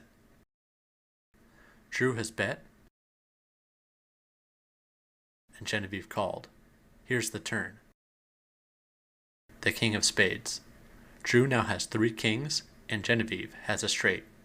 Drew needs a king, jack, 9, or a red 10, giving him only a 21% chance here. Hit me. Ow, what was that for?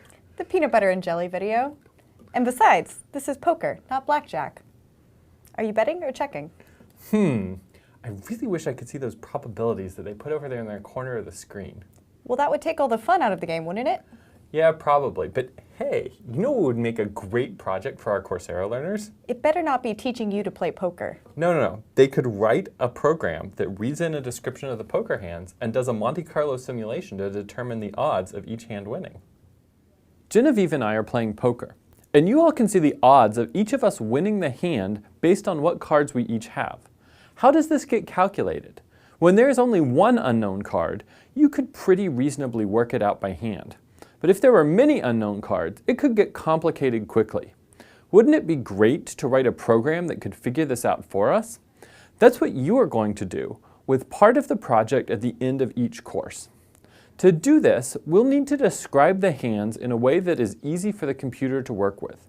Here's the poker table from my perspective. In this variant of poker, which is called Texas Hold'em, these 7 cards are my hand. If you don't know how to play poker, that's okay. We'll explain the rules you need to implement this program.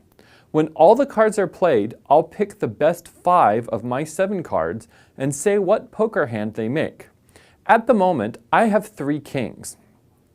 We can represent this in a way that is easy to work with by describing each card with 2 letters, one for the rank and one for the suit. Here, I've described my 2 pocket cards, the ones that are just mine, with KH for the King of Hearts and KC for the King of Clubs. I've described the known common cards similarly. The first 3 are called the flop, and the 4th one is called the turn. The 5th card, which is called the river, is unknown, so I've represented it with a question mark and a number. In this case, 2. Everywhere that question mark 2 appears in this hand description will be the same card, which will be different from question mark 0 and question mark 1. Genevieve's hand is made up of these 7 cards, her 2 pocket cards, and the 5 common cards in the middle. Since I don't know what her pocket cards are, I've represented them with question mark 0 and 1.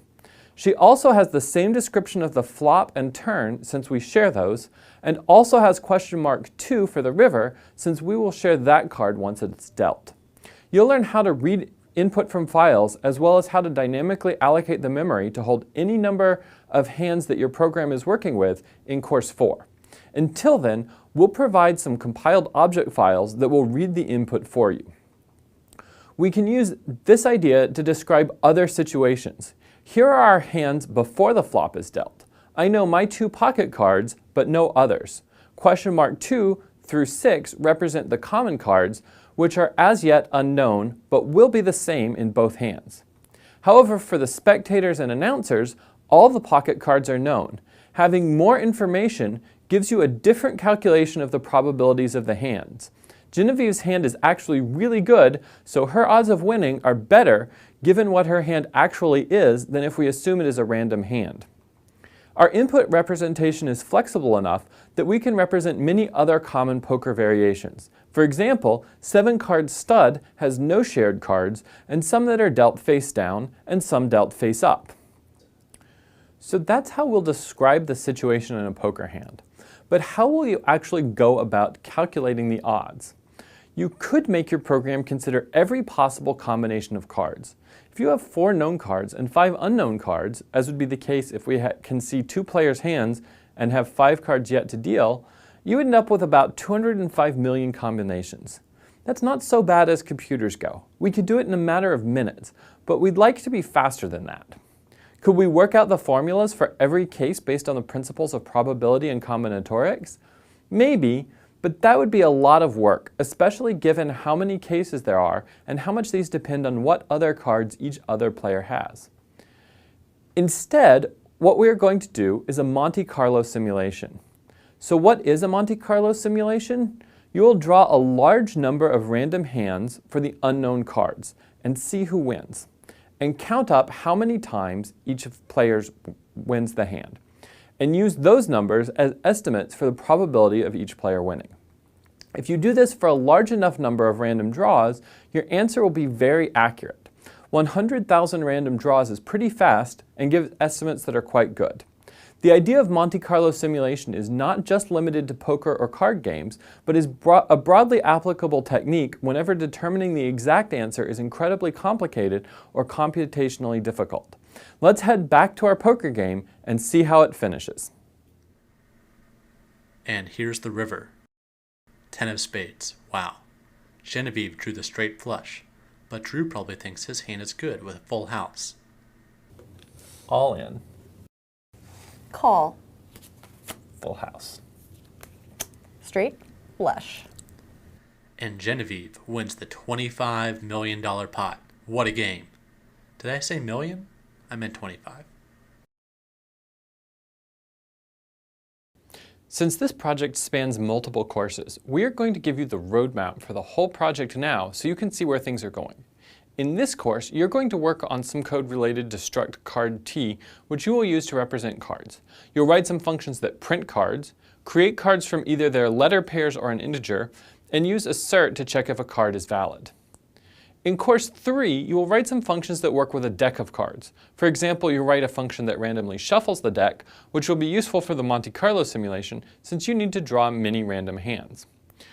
You're also going to write the code that figures out what poker hand a set of cards makes. Is it a pair, a straight, a full house? Once you have done that, you can compare two hands to figure out which one wins. There are a few things that can be kind of tricky about evaluating a poker hand. It would be great to have test cases before you start writing all that code. Since we cover testing in this course, we're going to have you develop test cases for the hand evaluation code now. You can do this without knowing how to implement the evaluation code yet, and we'll give you broken implementations to run your test cases against as you have done in other assignments. In course 4, you will finish the project. You're going to write the code to read input files, which you will learn how to do in that course.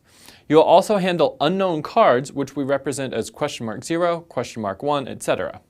Finally, you'll put it all together, writing main to call all the other functions you wrote and print out the results.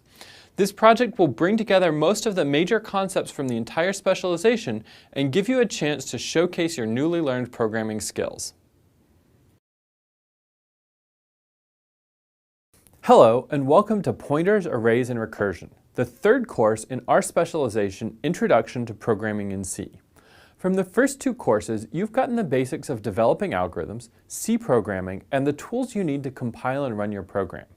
Now, it is time to delve into the topics that will let you work with sequences of data, enabling you to solve a much wider range of problems. First, we're going to talk about pointers, which specify the location of other data. We'll start with some of the basic mechanics and concepts before we proceed to their various uses.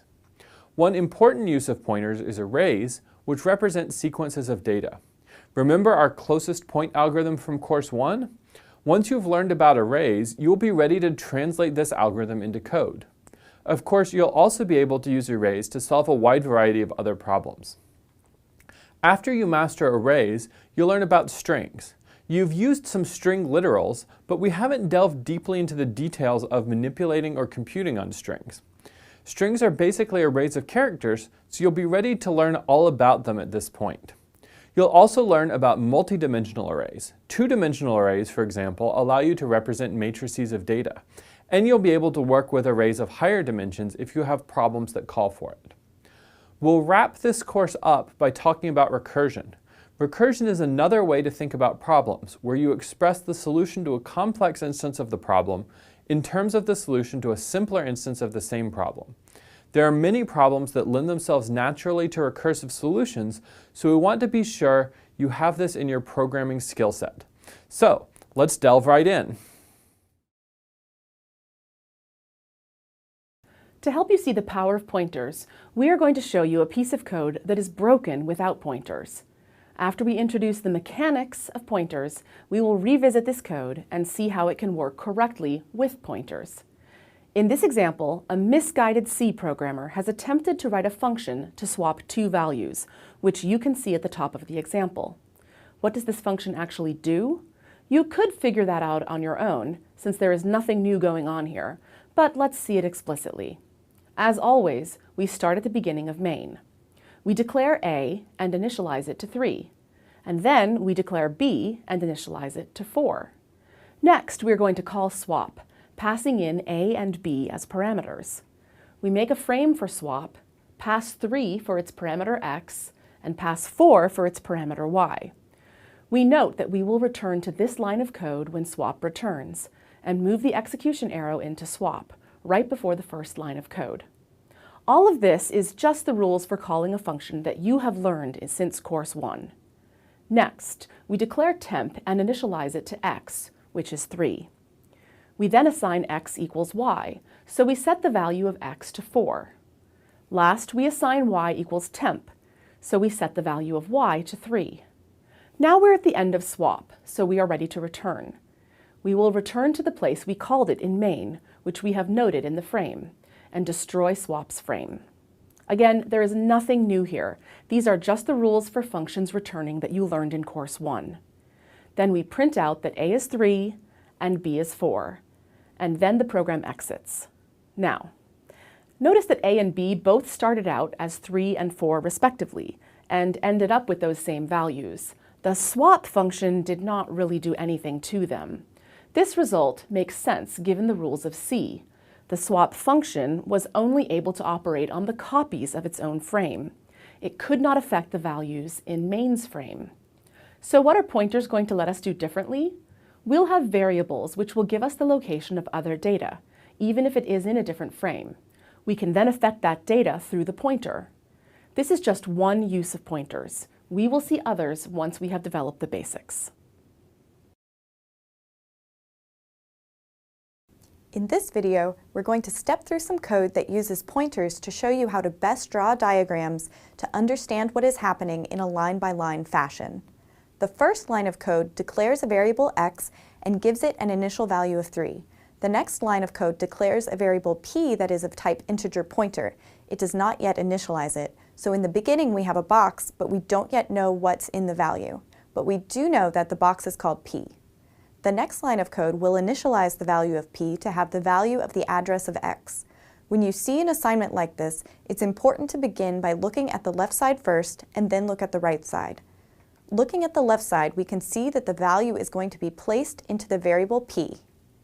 When we look on the right side of the assignment statement, we see that the value we're going to place is the address of x. So when we execute this line, we're going to change the variable p to now have an arrow that points to x.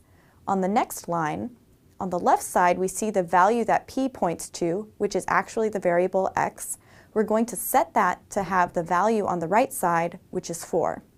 When we execute this line of code, we're going to go to that which p points to and change that to have the value 4. The next line of code declares a variable y, and the value it's initialized to is the value p points to, in this case 4. When we execute this line of code, we're going to create a new box named y and give it the value 4. The next line is going to declare a variable of type integer pointer called q, and we're going to give it an initial value of the address of y. That means we're going to create a new box called q, and it's going to have an arrow in it that points to y. The next line's a little bit tricky. On the left, we're going to be storing the value we create into that which q points to, namely the box for y. And the value that we're going to store there is that which p points to, which is 4, plus 1. So when we execute this line of code, we're going to take the value p points to, which is 4, add 1 to it, which is 5, and store that at the location q points to, namely the variable y. The final line of code we have simply gives the value of p to the variable q. Q is the receiving value, and the value it's going to get is the value p has, which has an arrow. So when we execute this line of code, we're going to replace the value of q with an arrow that points to the thing p points to. In this video, we're going to examine and step through a swap function that was written with pointers. Previously, we looked at a swap function that was written without pointers that didn't actually work. This one does, and it's been written slightly differently. First, let's examine the differences. The first thing you'll notice is that swap takes 2 arguments, x and y, which are pointers to integers. You'll see here that we have written an int star, then a space, then an x, and an int star, then a space, and then a y. You could also write it in the following way, with the x right next to the star. Both of these are correct, and you'll see both when you look at C code. Now, x and y are pointers to integers, so as we access the values of the integers that x and y point to in the code inside swap, we're going to have to dereference x and y, and so that's why we'll see these stars in front of x and y throughout the code. The final difference is how you call this function. In the main, instead of passing in a and b, we now have to pass in the address of a and the address of b. So let's step through this function. We begin in the main. We have a variable a and a variable b that have initial values 3 and 4. Now when we call the swap function, instead of passing in 3 and 4 as we did in the previous version of this function, we now need to pass in the address of a and the address of b. So we're going to create variables x and x will point back to a, and y will point back to b. Let's step into the function. We're going to mark the call site location 1 and hop into the swap function. Inside of swap, we're going to make a new variable called temp, and that's where we're going to temporarily store the value that x points to, which is the value of a, which is 3. Now we can take the value that y points to, which is the value of b, or 4, and store that in the value that x points to, namely the variable a. Finally, we're going to take the temporary variable 3 and store that into the integer that y points to, which is the variable b. When we step out of the function, we see that our original variables a and b have indeed been swapped. So when we execute the print statement, we now have a equals 4 and b equals 3, which is what we were expecting to have from a correctly working swap function. In this video, we're going to revisit our swap function, paying special attention to a few things that happen at the hardware level. Recall that memory is divided into different sections that have different purposes. In this video, because our function doesn't actually use the heap or static data, we're only going to be looking at what's happening in the stack and what's happening in the code section of memory. The first thing we'll do is imagine what the code might look like in memory. What I've done here is assume that each instruction in the program takes up exactly 4 bytes. So you'll see that each of these instruction blocks is 4 away from the next. Now, whether this is exactly accurate or not depends a lot on the machine the program is running on. You can think of this as a representative drawing. You'll notice that because memory's addresses increase going upwards, the first instruction from main, where a is being set to 3, is actually at the bottom of memory. And you always move to a higher instruction in memory as you progress through the program. At the top of memory, we have our stack, where we store all of the local variables that our program needs. So let's show you what the stack might look like here. Previously, in our conceptual drawings, we've always shown the stack frames as separate boxes, each with their own label, which was the name of the function that we were in at the time. Here, with a more hardware-centric view of memory, we're going to show the stack as it really is, which is one contiguous stretch of memory that just moves from one stack frame to the next. I'm going to use 2 different colors to highlight the sections of the stack frame for the functions main and swap. Here, the stack frame for main is highlighted in blue, and the stack frame for swap is highlighted in purple. There's another slight difference in the way stack frames are built in this video versus the way we've been showing the stack frames in previous conceptual videos. We're going to put the parameters in the stack frame for the caller instead of the called function, which matches more closely with how things happen in the hardware. We can begin executing our program now, and we'll execute the first instruction, setting the value of a to be 3. The next instruction sets the value of b to be 4. The next thing we want to do is call our swap function, and to do this we need to prepare its 2 arguments. The first argument is the address of a, so we look in memory to see what the address of a is. In this case, it's FFFC, so we store this value on the stack in the location for the parameter x in the swap function. The next argument to swap is the address of b, so we look in memory to find the address of b, FFF8, and we store that on the stack in the corresponding location. Now, we're almost ready to call our swap function. In previous videos, we would often mark a call site location with a little numbered circle, in this case a 1. We're going to be a little more explicit about how this works now that we have a better understanding of how pointers work and how code sits in memory. In fact, the last box in our stack frame is going to be dedicated to what's called the return address. What the return address tells us is what is the next instruction we should execute when we finish executing the swap function. In this case, the next thing we should execute is the line of code in which we call printf. This is located at address 4008 in memory, so we store the address 4008 for the return address, and this will tell us what to execute next when we're finished executing our swap function.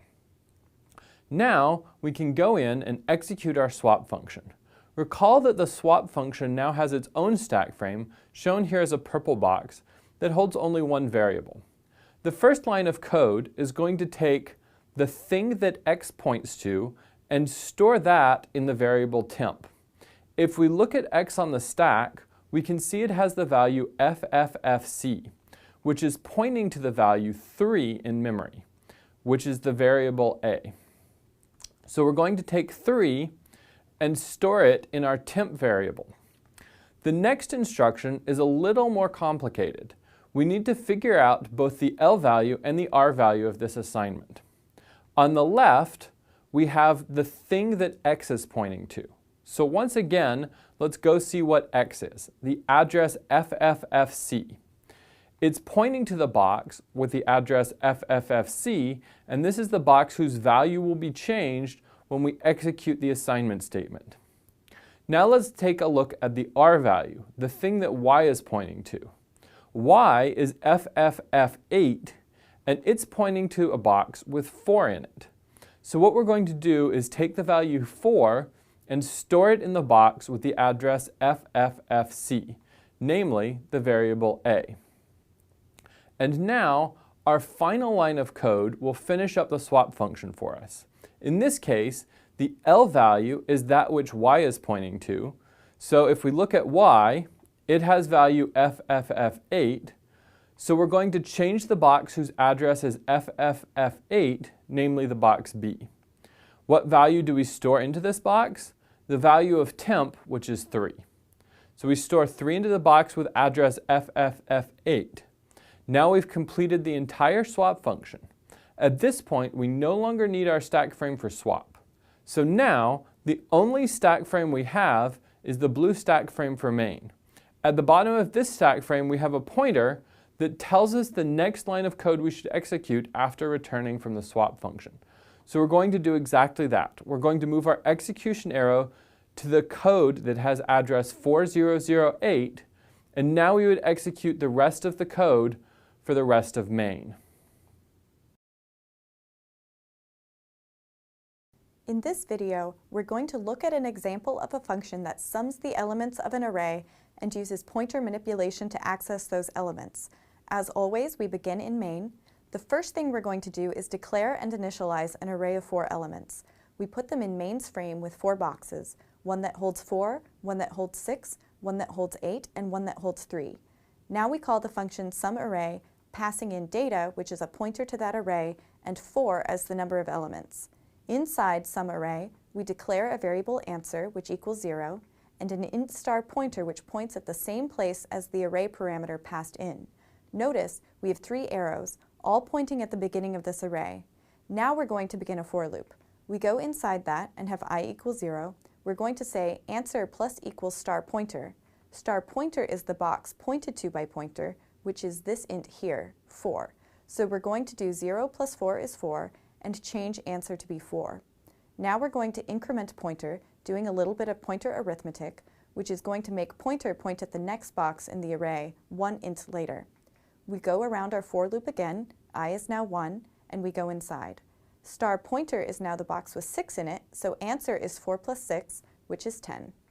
We increment pointer again, pointing it at the next box for an int, and we go through our loop again. Star pointer is 8, 10 plus 8 is 18, and we increment pointer. We enter the loop again. Answer is 18 plus 3, which is 21. We increment pointer to be something. It's past the bounds of data, and we might wonder if this is a problem. Well, this is only a problem if we dereference pointer, because we wouldn't actually know which box it's pointing at. It could be pointing at sum. It could be pointing at the return address for main. It could be pointing at the return address for SumArray. It could be pointing at anything, including something that is not actually a box we've drawn here. Maybe just some other space where the compiler needed to put things in memory. It's okay to have an arrow pointing here past the bounds of the array, but we should not say star pointer while we do that. In this case, we've just finished our for loop, so it's not going to matter because we're going to return our answer, 21, back to main and destroy SumArray's frame, so that variable and pointer are going to go away without us ever having dereferenced it. We print our answer, which is 21, and we return.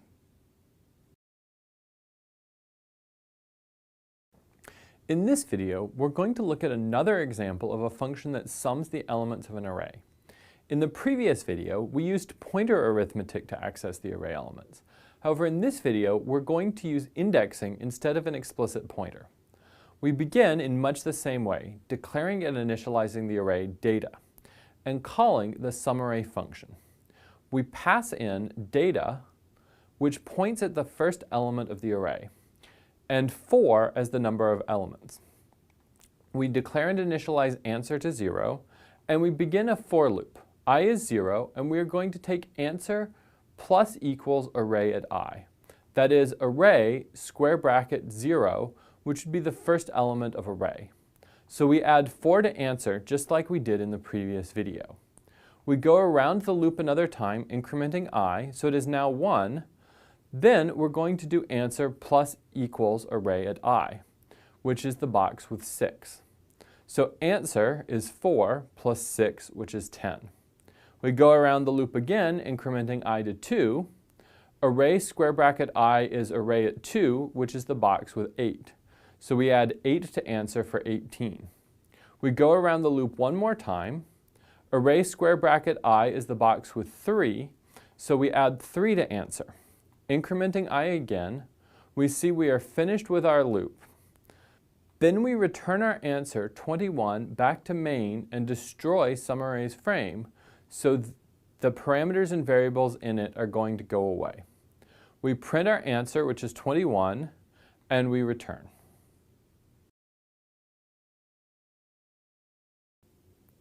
Now we are going to work through the problem of finding the index of the largest element in an array. As always, we will start by working an instance of the problem ourselves. Looking at this array, we see that 99 is the largest element, and it is at index 2. This is a problem where we may get stuck trying to figure out what we did because we just saw the answer. What if instead we had a 1,000,000 element array? We can't even draw that in this video, so we can only see the first few elements here. How would we find the answer here? Well, we might start by looking at the first element, which is 16, and then looking at the next element, which is 12. 16 is bigger than 12, so let's move on to the next element, which is 43, and compare it to 16. 43 is larger than 16, so we want to compare it to the later values until we find something even bigger. We can continue this process, comparing each element to the largest element that we have seen so far, and when we find something larger, updating our information about what is largest. When we reach the end of the array, we'll have found the largest element, no matter how big the array is. We don't want to write down all those steps for such a huge array, so let's go back and apply the step-by-step approach to our smaller problem instance. We will want to keep track of the largest so far and where we currently are in the array, and work through comparing element by element and updating our largest so far as we go through the array. So now let's go to step 2 and write down exactly what we just did. We started by guessing that the index 0 might be the largest element. Then we started our element by element comparison at index 1. We compared 24 to 17 and found that 24 was larger.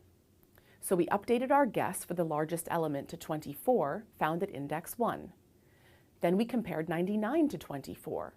99 was bigger than 24, so we again updated the largest element we had found so far.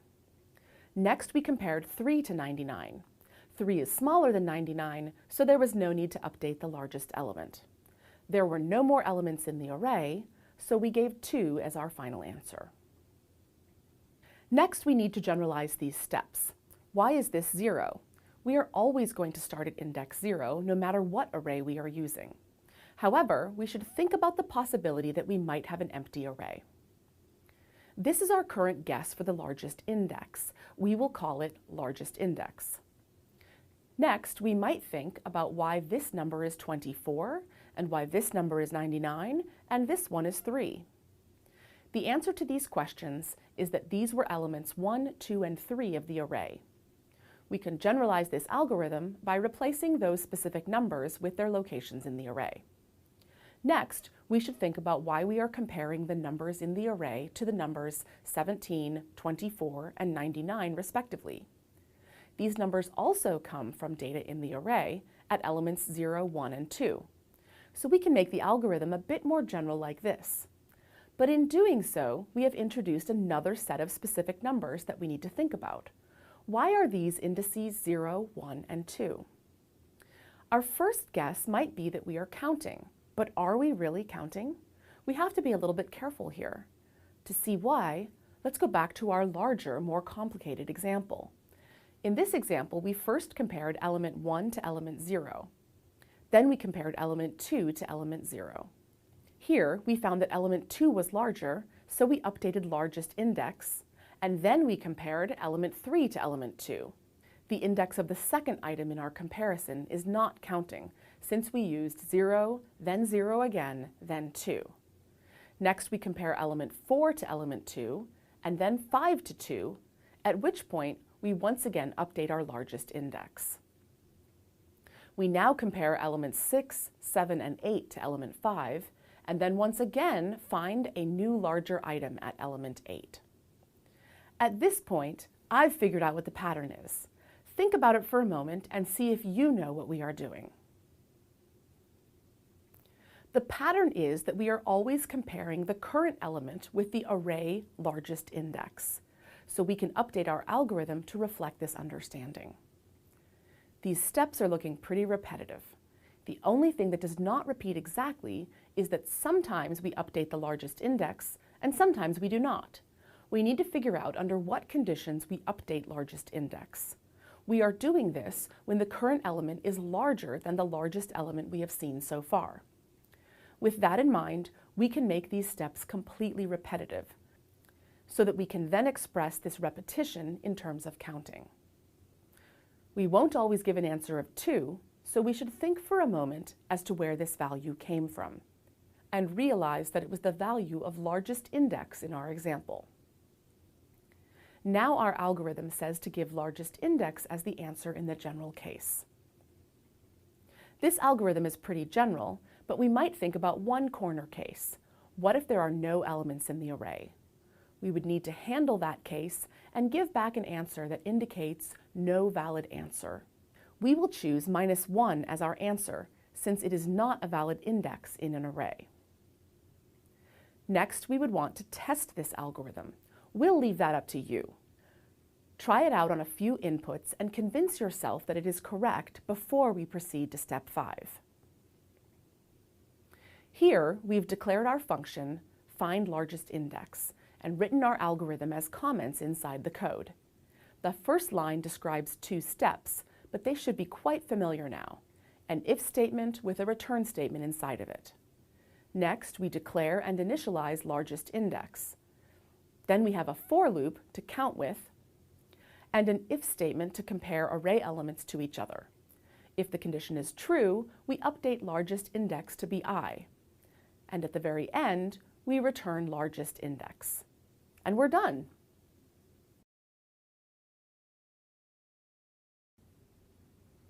In the previous video, we translated our closest point algorithm to code. In this video, we step through this code to make sure it works. Let's assume that before this function was called, we had an array of points somewhere in memory. Here we take a subset of our previous set S and just test our code on an array of 4 points, each a struct with an X and Y value. Let us also assume that the calling function has passed in a pointer to this array of points, its size, and a point P. Therefore, we have S, a pointer to the base value of our array of points, N with the value 4, and point P with values 1 and -1. We have our execution arrow at the start of closest point, and we can begin. N has the value 4, so we do not return null. Next, we're going to call the function computeDistance on the 0th element of the array S and point P, and we're going to store the result of that in a new variable called bestDistance. In this case, the distance is 8.06. We're also going to make a note of the fact that this distance corresponds to our best choice, which is the 0th element of the array. So best choice is initialized to be a pointer to S at 0. Now we're going to go into the for loop and continue to look through the rest of set S, seeing if we find a point that's closer than that 0th point in the array. We go inside the for loop, and we have I with the value 1, and we're going to now compute the distance of S at I, which in this case is S at 1, and point P. We compute this distance, and we're going to store that in current distance. For this iteration, current distance is 7.07. We want to test whether the current distance of 7.07 is less than the best distance of 8.06. It is, so we step into the if clause. we're going to update our best choice pointer from s at 0 to be s at 1, and we're going to update our best distance from 8.06 to 7.07. We've reached the end of our for loop, so we iterate. Now I has the value 2, so we're computing the distance from s at 2 to point P, which is 7.81. Once again, we test whether current distance is less than best distance. In this case, it is not, so we pass by the if clause and iterate one more time where I has the value 3. In our final computation, we're computing the distance between s at 3 and point P. The distance is 5.66. We compare the current distance to the best distance, and 5.66 is smaller, so we enter the if clause and assign a new best choice of s at 3. Our corresponding new best distance is 5.66. We increment I to have the value 4, which concludes our for loop. When we leave the function, we'll be returning best choice, which is a pointer to the point closest to point P, which is the point found at s at 3. Assume we are returning to the calling function. Notice how clean our code is because we're able to use an array to represent set S. If we had had to use a variable name for each point in set S, it would have gotten really messy really fast. Imagine if set S had 1,000 points in it. It's a good thing we have arrays and that they work so cleanly with for loops, where each iteration corresponds to an integer I, and that integer can be used to index each element of an array that we're working with at the time. In this video, we're going to look at executing some broken code that results in and uses a dangling pointer. The first thing that main does is declare an int star p and initialize it with the return value of init array of 2. We make a box for p, create a frame for init array, pass the argument 2 for how large, and move our execution arrow into the function. The next thing that happens is we declare myArray of size 2. So we get space for 2 ints in this frame. Note that these boxes are not to scale. How large would take up the same amount of memory as each element of my array. Each box would take up 4 bytes if the size of an int were 4 bytes. We enter the for loop, and I has the value 0. We initialize the 0th element of the array to 0, then go through the loop again where I has the value 1, and we initialize my array at 1 to have the value 1. The array is fully initialized, and we have finished our for loop.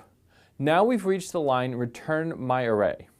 If you wrote this broken code, you were probably hoping it would copy the array back into, for example, main's stack frame. However, that won't work for a variety of reasons.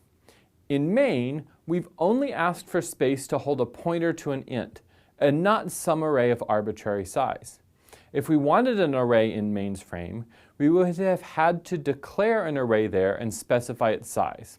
We will see later in the specialization how we can allocate memory outside of the stack, which would persist across function calls. But we haven't learned how to do that yet. So when we return myArray, the value of the expression myArray is a pointer to the first element of the array. So the return value that we return to call site location 1 is just a pointer to this location. So when we return, p is going to be assigned this pointer. However, in the process of returning from this function, that frame goes away. So now this pointer points over here where nothing really exists anymore. We still assign that value to p, and p points right there in memory at whatever happens to be there. But there's no box associated with that anymore. It doesn't belong to a particular variable. If nothing has changed that memory location, it will still hold 0, but because that memory location could be reused for something else, it could change unexpectedly. So at this point, p is dangling. Notice how it's pointing at nothing in our diagram. Dereferencing p is therefore erroneous behavior. So if we were to go inside this for loop, and try to print p at 0, it would be whatever value is in memory where p is pointing. That may still be 0, or it may not be. We don't really know what we're going to get. If I run this on my computer, I get 0, and then 0 again for the second iteration.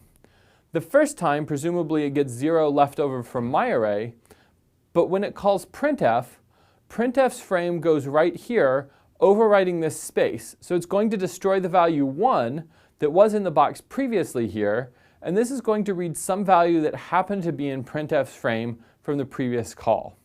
Regardless of what happens, this code is broken and we shouldn't write code like it.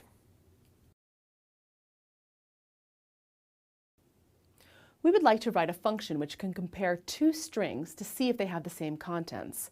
That is, if they are the same sequence of characters. As with all programming problems, we can follow the 7 steps to solve this problem. We'll start with step 1 and do an instance of the problem ourselves. Here we have 2 strings. Notice how we have represented them quite explicitly, including the null terminator character, \0, at the end of each. We're going to start looking at the first letter of the first string and the first letter of the second string. These are both capital A, so we want to look at the next letter. These are both P, as are both letters in the next string. Then we have L's in both strings and E's in both strings. However, now we have a null terminator in the one string and an S in the other. These strings are not the same, so we would give an answer of no. Okay, so what exactly did we do? First, we made this arrow to keep track of where we are in string 1. It points at the first letter of string 1. It is generally a good idea to give things names, so let us call it P1. We also made an arrow to keep track of where we are in string 2, which we might want to call P2. Next, I checked if the letter that P1 points at matched the letter that P2 points at. Both of these were capital A, so I advanced P1 to the next letter after it, and I advanced P2 to the next letter after it. Then I checked if the letter that P1 points at matched the letter that P2 points at. Both were P, and so I advanced P1 to the next letter and advanced P2 to the next letter. And again, I compared the letters that P1 and P2 pointed at, and I found them to be the same. So I advanced P1 and P2. Does this seem a bit repetitive? If so, that is great, since finding repetition is one of the important parts of generalizing, which we will do in just a minute. First, we should finish step 2. Again, we compare the letters P1 and P2 point at and find them the same. So we advanced P1 and advanced P2. P1 and P2 both point at E, so we advance P1 and advance P2.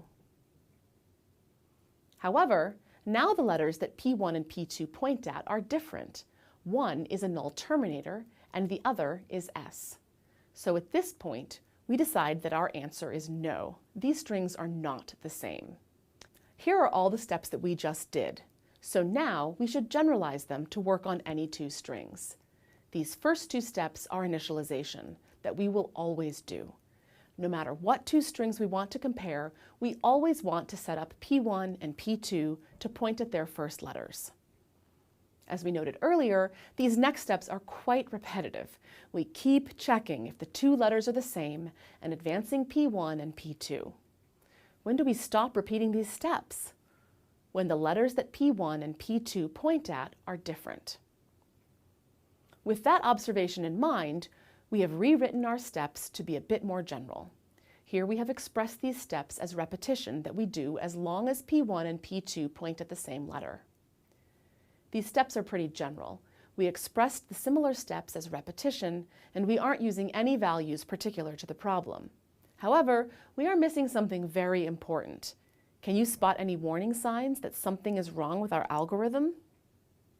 This algorithm always gives an answer of no, never yes. That comes from the fact that we only worked one example with a no answer and have not thought about how to get a yes answer yet. We should be aware of the fact that we never explicitly checked for the end of the string. How could we fix these problems? We can go back to step 1 and work through another instance of the problem that gives us a yes answer, such as this one. Both strings are apple. We aren't going to work through it in detail, but we will note that we would realize they are the same when we reach the end and have not found any mismatching characters. How do we know when we have reached the end of the string? We know we have reached the end of the string when we encounter the null terminator character \0. We can adjust our algorithm based on this observation. If P1 points at \0, then we have reached the end of string 0. Do we also need to check if P2 points at \0?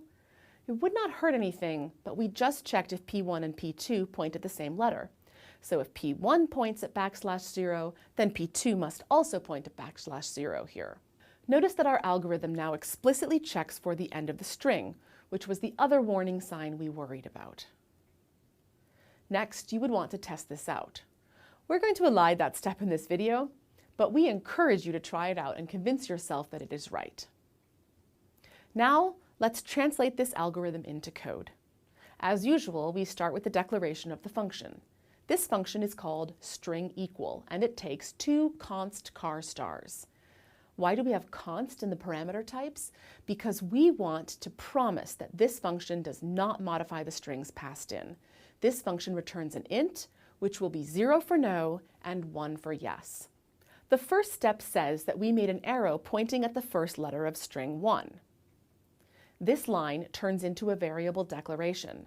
P1 is a new variable which is initialized to string 1, so that it points at the same place that string 1 points. The type of P1 is also const char star, since P1 is a pointer to a character, but we will not modify the character that it points at. Likewise, the next step is the declaration and initialization of P2 to string 2.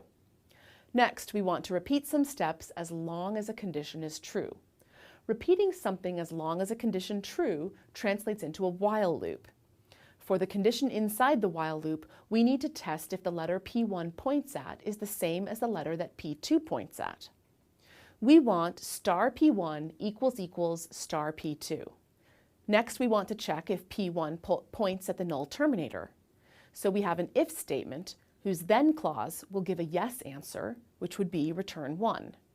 After this statement, we advance P1 to the next letter. How can we make a pointer point at the next element of a sequence? We can just write P1++, or P1 equals P1 plus 1. Likewise, we can increment P2 to make it point at the next letter in the second string. After the loop, we would give an answer of no, which would just be return 0. Great!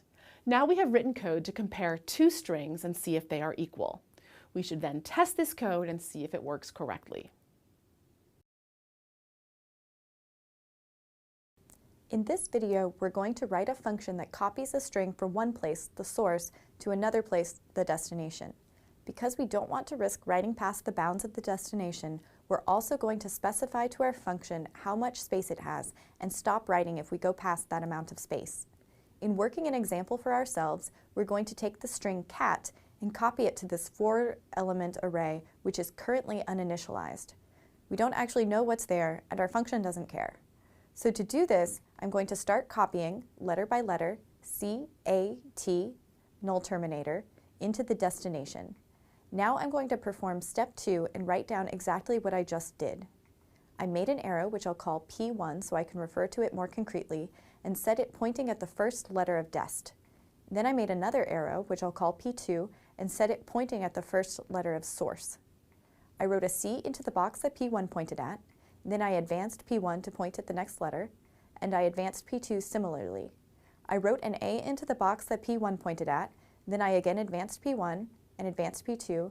I wrote a T into the box that P1 pointed at, then I advanced P1 and advanced P2.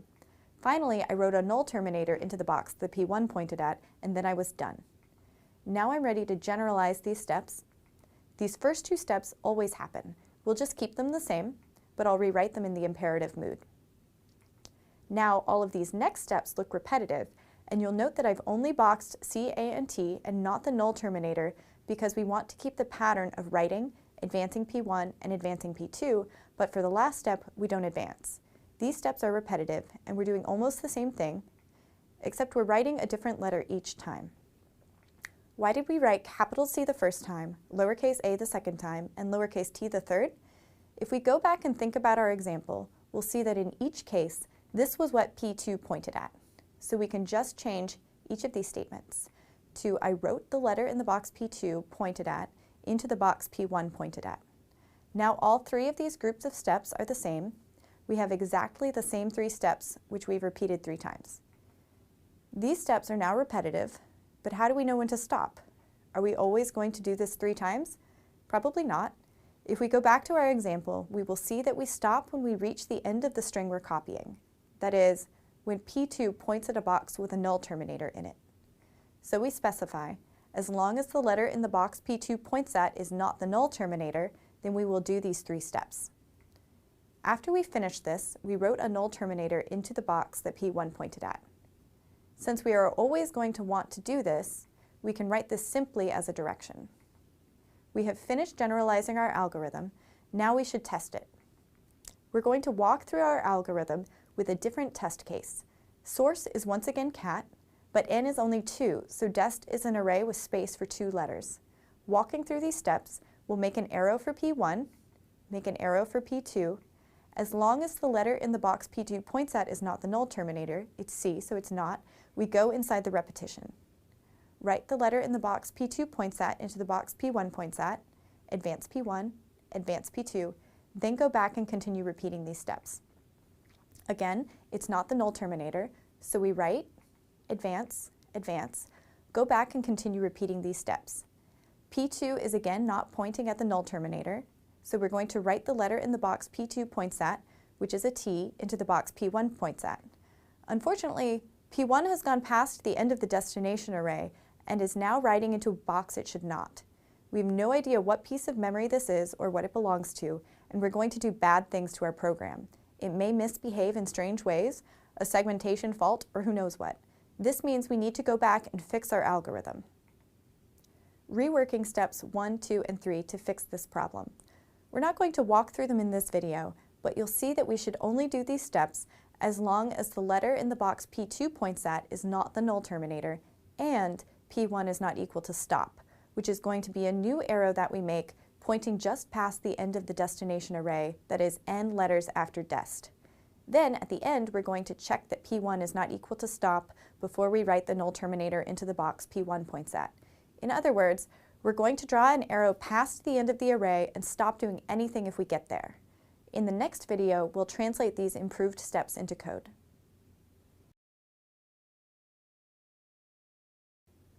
You've been learning about multidimensional arrays and the differences between what it means to declare them with multiple sets of square brackets versus as arrays of pointers. Sometimes new C programmers have trouble understanding the differences as well as the importance of those differences.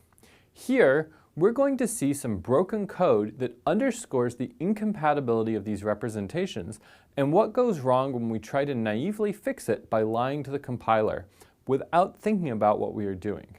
If we try to compile this code, we get this error message. Let's take a second to pull this apart.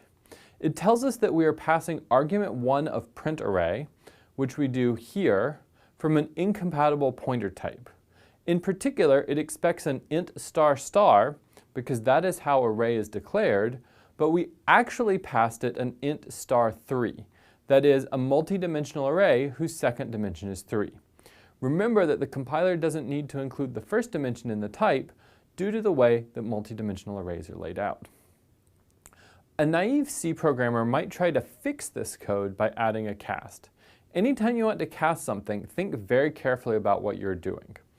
With this change, the code compiles, so everything is good, right? It turns out that lying to the compiler about how data is laid out is often a bad idea, so we aren't actually going to like the results when we try to run this code. Let's see what happens. We start in main and create data. Then we call print array passing in data 3 and 3. We enter the first for loop and enter the second for loop and are now ready to print array at ij. So we need to evaluate that expression.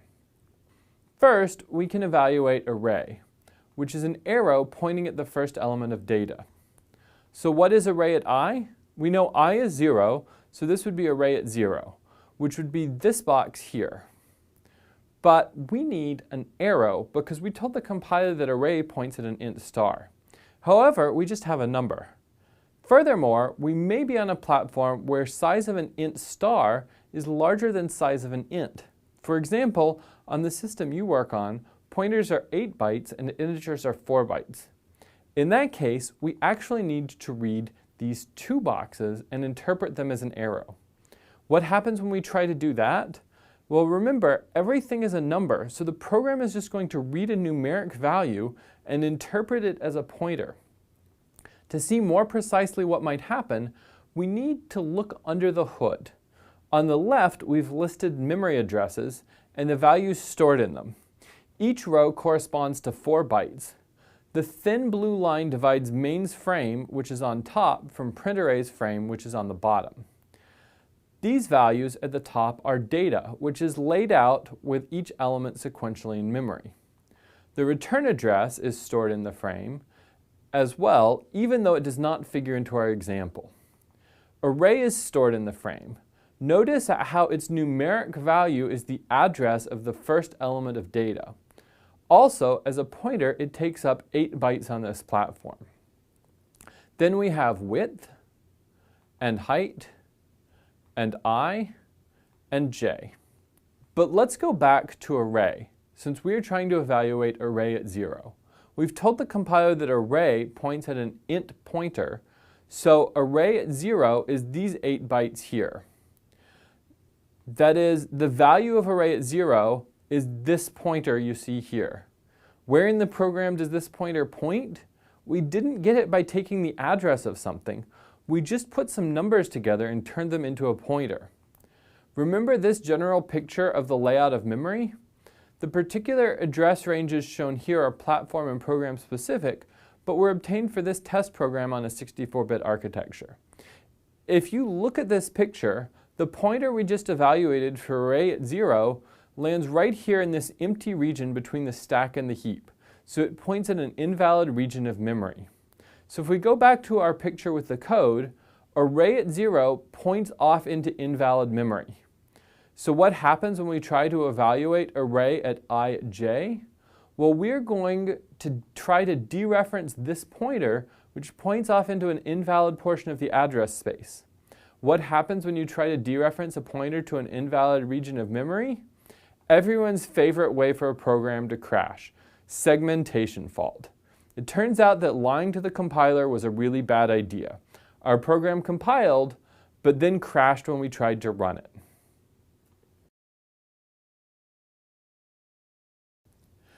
Now, we are going to take a moment to look at the mechanics of a serious and common security vulnerability. In this code, a sloppy programmer used the getS function. You should never use getS, as it has no way to specify the maximum number of bytes it should read into a fixed size buffer. We'll step through this code with a look under the hood instead of our usual, more conceptual model. In general, when we violate the rules of C, we have to look under the hood to see what might happen and why. We're going to start with a quick tour of the stack layout as we've drawn it here. The layout of the stack frames under the hood is very platform specific, but this attack can be adapted to most platforms. This line separates the frame for main at the bottom from the frame for its caller at the top. Main gets called by part of the C library. There are probably values other than 0 in that frame, but what they are doesn't really matter. Here we have argv, which is an 8-byte pointer. It points at an array of strings, which is not pictured here. Then we have argc, which is a 4-byte integer whose value is 1. Then we have the return address, which is an 8-byte pointer. That points somewhere in the code for the C library right after it called main. The code in that part of the C library will call exit, passing in the return value of main. Now we'll start execution at the start of main. We declare input, which will be these next 12 bytes in the stack. Then we call getS, which is somewhere in the C library. The programmer expected that the user would input something less than 12 bytes, such as hello, which would write these bytes into the first part of input. But what if the input is longer than 12 characters? getS has no idea how much space is actually allocated to input, so it will just keep writing data into the next addresses on the stack. Notice that the return address is on the stack. What happens if you overwrite that? You'll change where main returns. That seems bad. In fact, it is particularly bad if the input is carefully crafted by an evil hacker, in which case it might look like this, where I've written non-printable characters as \x and a hex value. Don't worry about the specifics of this data. I made it by writing and compiling the code I wanted to trick this program into executing and saving those bytes from the executable. So what happens? The first 12 bytes are no problem. They get written into input as we'd hoped. But this input is longer than 12 bytes. The next 8 bytes of the input overwrite the return address. Notice that the value we overwrote it with looks like a valid pointer into the stack. In fact, that pointer is the address of argc, which is important since we continue to overwrite argc and overwrite argv, and then overwrite the data in the caller's frame. Notice we finally read a new line which has numeric value hex 0a, and then getS wrote a null terminator which has value hex 00. Now getS is finished, so it returns to main, which prints from input until it finds a null terminator. So it will print some letters and then some non-printable characters. Now we are ready to return from main.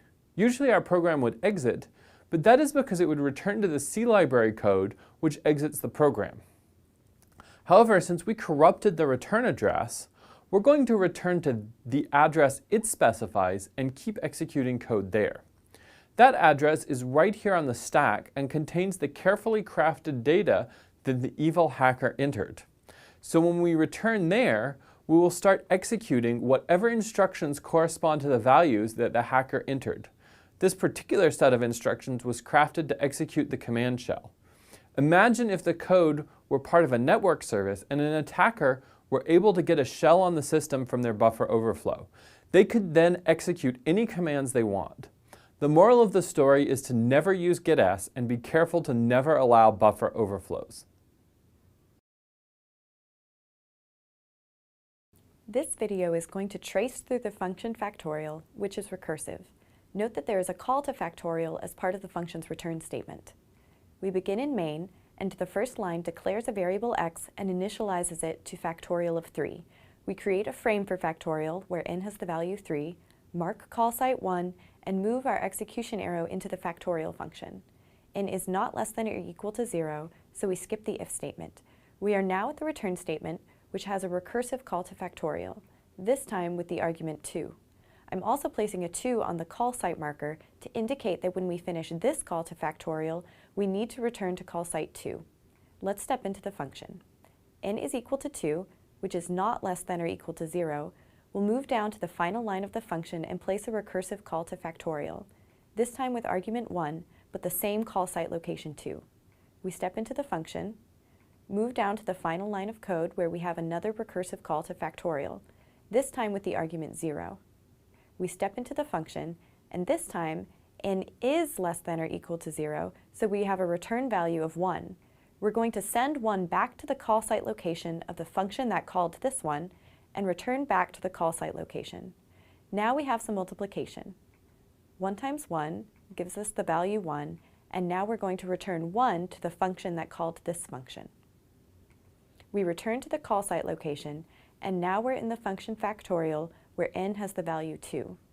So 2 times 1 gives the value 2, which we will return to the function that called this instance. Now we're in the initial execution of the factorial function where n has the value 3. We're going to create a return value of 6 and send that to the initial call to factorial. Now we can leave the function and return to main, finishing this assignment statement, giving x the value factorial of 3, which has the value 6. In this video, we're going to walk you through the 7 steps to figure out the algorithm that computes factorial. The first step is to work an instance of the problem yourself. So let's begin by computing 4 factorial by hand. The first thing we would do is recognize that 4 factorial is defined as 4 times 3 factorial, which now gives us the problem of solving 3 factorial. 3 factorial is defined as 3 times 2 factorial, so we figure out what 2 factorial is. It is defined as 2 times 1 factorial, so we figure out what 1 factorial is, which is 1 times 0 factorial. And 0 factorial is just 1. Now that we know what 0 factorial is, we can replace 0 factorial with a 1. Now we know what 1 factorial is, 1 times 1, which equals 1. so we replace 1 factorial with 1. 2 factorial is 2 times 1, which equals 2, so we replace 2 factorial with 2. 3 factorial is 3 times 2, which equals 6, so we replace 3 factorial with 6. 4 factorial is 4 times 6, which equals 24. So this is our answer to the whole problem. In step 2, we need to take a moment to think about what we did in step 1 and write down the sequence of operations. When we needed to figure out what 4 factorial was, the first thing we did was compute 3 factorial. When we needed to compute 3 factorial, the first thing we did was compute 2 factorial. For 2 factorial, we computed 1 factorial. For 1 factorial, we needed to know what 0 factorial was. But for 0 factorial, we didn't need to compute anything, we just knew that 0 factorial has the value of 1. Once we figured out what the value of 0 factorial was, we used it to compute the value of 1 factorial by multiplying that by 1. Once we knew the value of 1 factorial, we used it to compute 2 factorial by multiplying it by 2. Once we knew the value of 2 factorial, we used it to compute 3 factorial by multiplying it by 3. Finally, we used the value of 3 factorial to figure out the value of 4 factorial by multiplying it by 4. Let's take a minute to write down the steps we did for each of these computations. To compute 0 factorial, we simply answered 1. To compute 1 factorial, we computed 0 factorial, then we multiplied that result by 1, and that was our answer. To compute 2 factorial, we computed 1 factorial, multiplied that result by 2, and that was our answer. To compute 3 factorial, we computed 2 factorial, multiplied that result by 3, and that was our answer. Finally, to compute 4 factorial, we computed 3 factorial, multiplied that result by 4, and that was our answer. Step 3 is to generalize our process. Let's take a moment to look over the computations we performed. The first thing you might notice is that computing 4 factorial down to 1 factorial involved very similar steps, whereas computing 0 factorial was a little bit different. This is a special case called the base case, and usually it's incorporated into the definition of the thing we're trying to compute. For example, part of the definition of factorial is that 0 factorial equals 1. So the first thing we might write down when trying to generalize this process is recognizing the one case that's a little bit different. We should determine if n is 0 or not. Then, the answer is just 1. Otherwise, we need to do something a little more complicated. Let's look a little more closely at how we computed 4 factorial down to 1 factorial. The first thing you might wonder is, why are we computing 3 factorial to compute 4 factorial? Also, why are we computing 2 factorial to compute 3 factorial? In generalizing this, we would realize that every time we compute n factorial, we compute n minus 1 factorial, which is the first step in the process. We're going to compute n minus 1 factorial, and we'll give it a name. We might call it n minus 1 fact. Now that we've figured out the pattern of behavior, we can update our description below using this generalized description. Every time we compute a particular factorial, we compute n minus 1 factorial, and then multiply that by some integer value. So let's take a closer look at that integer value. When we compute 4 factorial, we multiply n minus 1 fact by 4. When we compute 3 factorial, we multiply n minus 1 fact by 3. The pattern that we see here is that the integer is always n. So we can generalize our steps to say that we are multiplying n minus 1 fact by n. And that resulting product is the answer. Now that we've written carefully generalized steps for calculating factorial, it's important to take a minute to test our algorithm using a variety of possible inputs. Try computing several test cases yourself. Does it work? Testing on negative input values is actually going to show us a flaw in our code.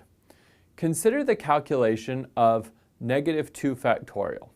Negative 2 is not equal to 0, so we're going to recurse and compute negative 3 factorial. -3 is also not 0, so we're going to compute -4 factorial, and so on.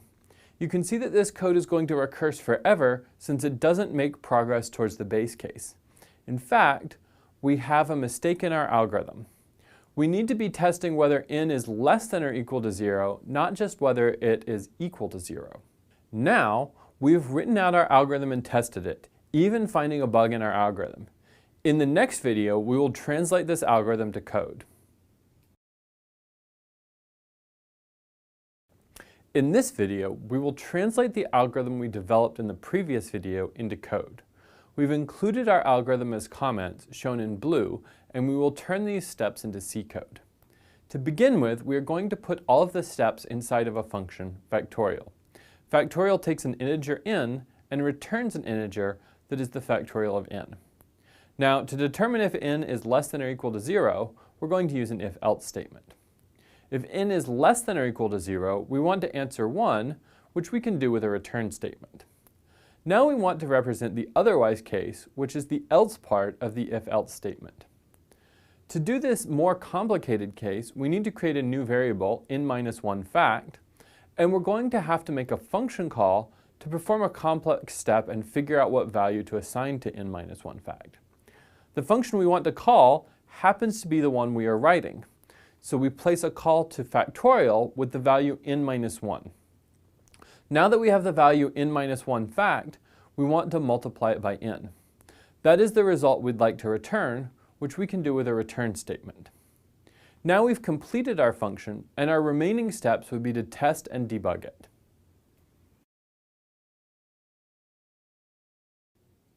In this video, we're going to walk through the first 4 steps of the programming process in the context of Fibonacci. We'll begin by working out an example, computing Fibonacci of 4. Fibonacci of 4 is defined as Fibonacci of 3 plus Fibonacci of 2. So what's Fibonacci of 3? It's defined as Fibonacci of 2 plus Fibonacci of 1. What about Fib 2? That's defined as Fib 1 plus Fib 0. And Fib 1 and Fib 0 are defined as 1 and 0 respectively. So 1 plus 0 gives 1. Now we need to move over to the right-hand side of the blue expression, calculating Fibonacci of 1, which, as we just said, is 1. So now we add 1 plus 1 and get 2. Since we have now computed Fib 3, we move over to the right-hand side of the top expression, computing Fibonacci of 2. Fib 2 is defined as Fib 1 plus Fib 0, and as we said earlier, Fib 1 and Fib 0 have the values 1 and 0 respectively. If we add those together, we get 1. So Fib 4 has the value of 2 plus 1, or 3, and that's our answer. In step 2, we need to write down all of the things we did in step 1 to compute Fib 4. So let's begin with the tree we just created and write down all the steps we performed along the way. First, we computed Fib 3. This prompted us to compute Fib 2, and in the process of computing Fib 2, we had to compute Fib 1 and Fib 0. Then we went back up to the blue expression and computed Fib 1. Then we needed to move over to the right-hand side and compute Fib 2, which required us to compute Fib 1 and Fib 0. Let's take a look at how we compute Fibonacci of each of these numbers. To compute Fib 0, we simply answered 0. To compute Fib 1, we simply answered 1. To compute Fib 2, we were required to compute Fib 1 and Fib 0 and add them together. For Fib 3, we computed Fib 2 and Fib 1 and added those together. And for Fib 4, we computed Fib 3 and Fib 2 and added those together. Step 3 requires that we generalize, looking for patterns in our series of steps. The first thing you may realize is that computing Fib 4, Fib 3, and Fib 2 looks like a very similar set of steps, whereas computing Fib 1 and Fib 0 looks a little bit different. In fact, computing Fib 1 and Fib 0 are special cases called base cases. We simply know the answer. So what we might want to do is determine if n has the value 1, and if it does, we just answer 1. Similarly, we determine if n has the value 0, and if so, answer 0. Otherwise, we're going to have to deal with these complicated cases over here on the left. So let's look at that a little closer now. The first thing you might want to do is look at the first line of each of these computations. Why is it that when we were computing fib 4, we began by computing fib 3?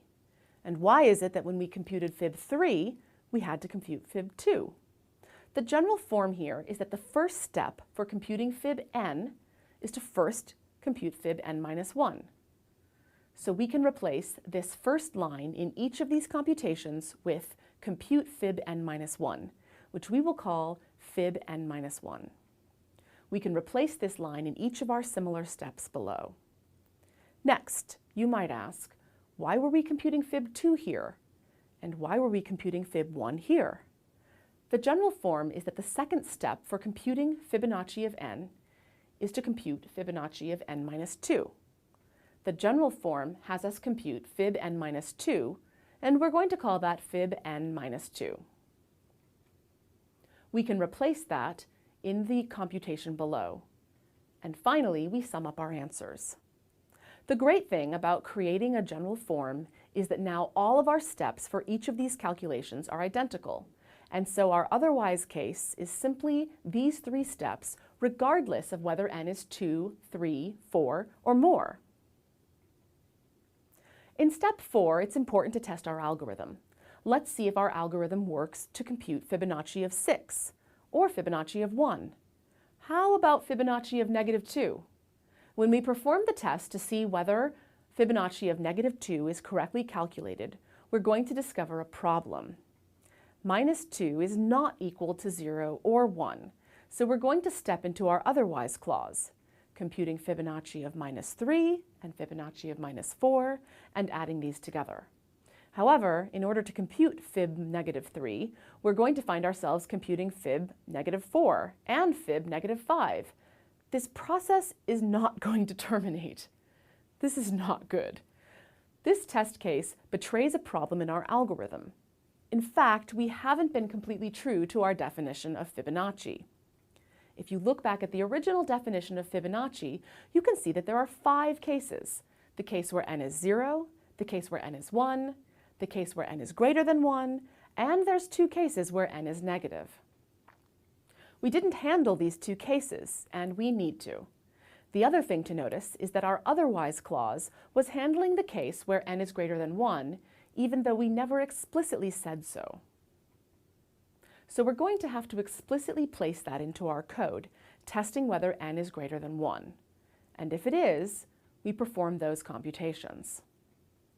Otherwise, if n is less than 0, we're going to need a few new steps. Now, normally we would suggest you go back and do steps 1 to 3 to handle the additional Fibonacci cases. For the sake of time, however, let's assume we already did that, and this is what we came up with. If n is less than 0, we're going to compute fib of -n and call it fib neg n. Then, when n is odd, that's the answer. And when n is even, we multiply fib of -n by -1, and that's our answer. We would now test the revised algorithm with the new test cases. Previously, we devised this algorithm to compute the nth Fibonacci number. Now let's turn that algorithm into code. I've written those steps as comments and put the function declaration around them. First, we determine if n is 1, which is now our familiar if-else statement. Inside the then clause, we give an answer, which is again familiar. We will return that answer. Inside the else clause, we again compare n to a value and return an answer, which will be similar to what we just did, an if statement with a return statement inside of it. We're just going to move this up to make a little more space and see now that we need to make another decision. So we're going to have another if statement. Inside of the then clause of this if statement is where things get interesting. We want to name a quantity, so we want to declare a variable. But what value are we going to assign to it? Computing fib of n-1 seems like a complicated step. We've seen complicated steps before where we have abstracted the complexity out into a function. What would this function look like? Well, it would take an int, compute the Fibonacci of that int, and return it. That sounds exactly like the function we're writing right now. So instead of making a new function, let's just call the fib function we're currently writing. This next step in the algorithm is quite similar. We are going to call the fib function to do all the complicated work of computing fib of n-2. Our next step calls for us to sum two variables and return them as our answer. So we can write a return statement for that. Now we'll just move the code up a little bit more and begin working on this else clause.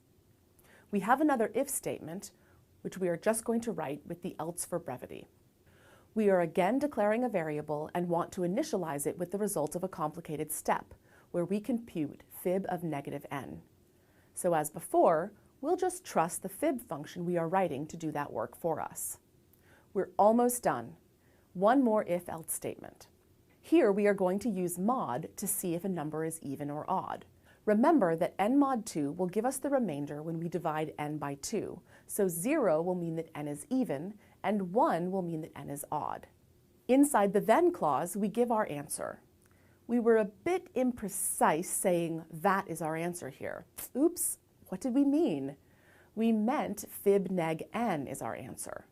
Likewise, in the else clause, we want fib neg n times -1 to be our answer. We've removed all the comments that we had so that we just have code. Now we might want to clean it up a little bit and make it look a little bit nicer. The variables are a little bit cluttered. We were verbose in our steps and separated out each computation, giving it a name, but we might just return fib n-1 plus fib n-2. Likewise, instead of writing -1 times fib neg n, we might just write negative fib neg n. These cases are exhaustive. We have checked if n is 1, 0, and greater than 1, so the only other possibility by the time we get here is less than 0. We can and should get rid of this extra if. In fact, if we don't, the compiler may complain that we could reach the end of the function without returning a value. Most compilers are not smart enough to reason about algebraic properties of numbers and figure out if a set of conditions cover every possible case. They do, however, understand that code will always execute either the then clause or the else clause of an if-else. We can also simplify these first few steps by realizing that if n is 0 or n is 1, we're just returning n, and write one if statement with an or in its conditional expression. We could add a comment here to help the reader understand what we were thinking. And then we're done. Most of that cleanup was optional since these two pieces of code are algorithmically equivalent. However, this code looks much nicer than the code we started with.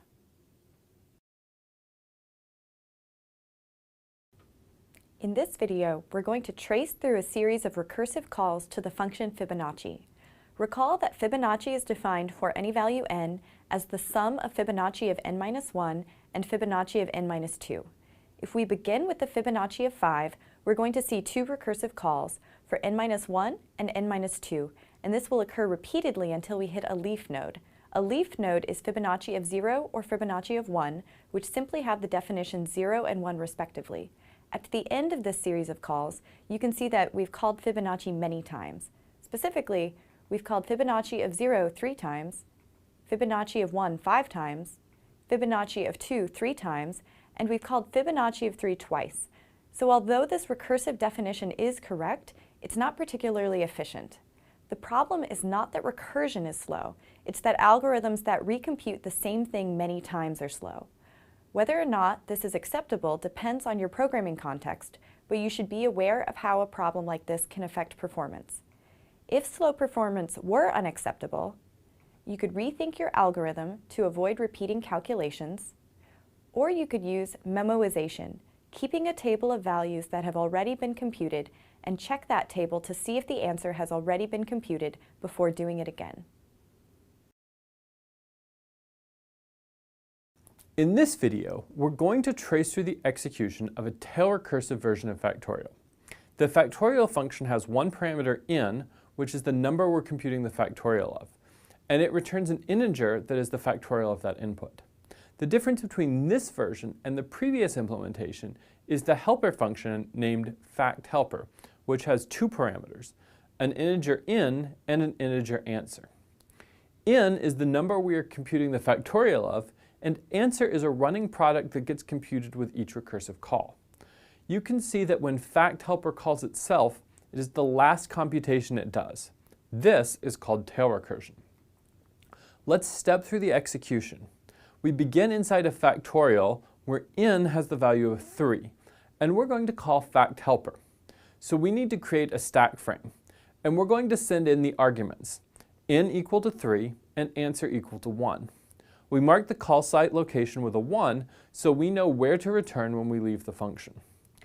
Inside of factHelper, because in has the value of 3, we skip over the base case and we're going to call factHelper once again. This time, creating a stack frame for the next recursive call where in has the value of 2 and answer has the value of 3. Now, as we step through this code, note that it does not have a compiler optimization that we'll introduce later in this video. So this is going through the tail recursive function as you would expect it to happen with nothing fancy or optimized yet. We step into the function. Once again, we pass the base case.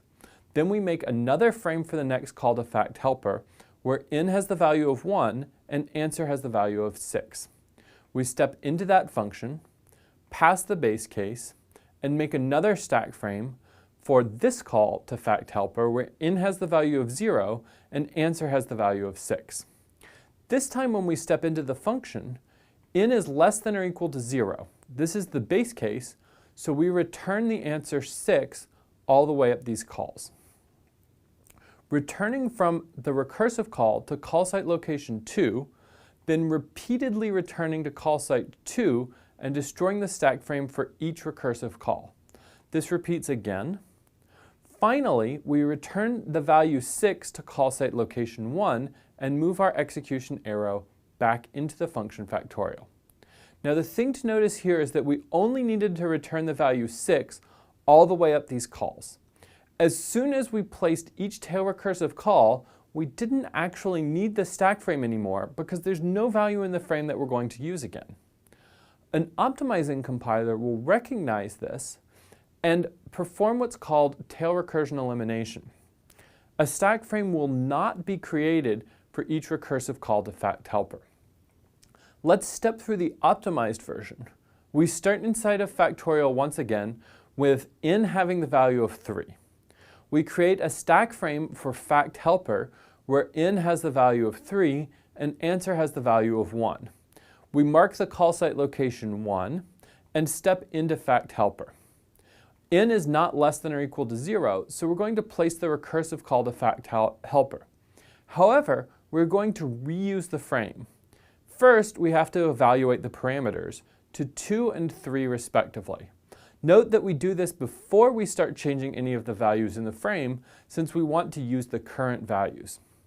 Then we are going to update the value of in the frame to be 2 and the value of answer to be 3. Now we jump back inside of factHelper, past the base case, and once again we're about to place a recursive call. But instead, the compiler will make the code update the values of in and answer to the new arguments 1 and 6. We skip the base case and reuse the stack frame one more time, this time with in having the value of 0 and answer having the value of 6. This time we go into the base case and now return the answer of 6 one time back to call site location 1 in the function factorial.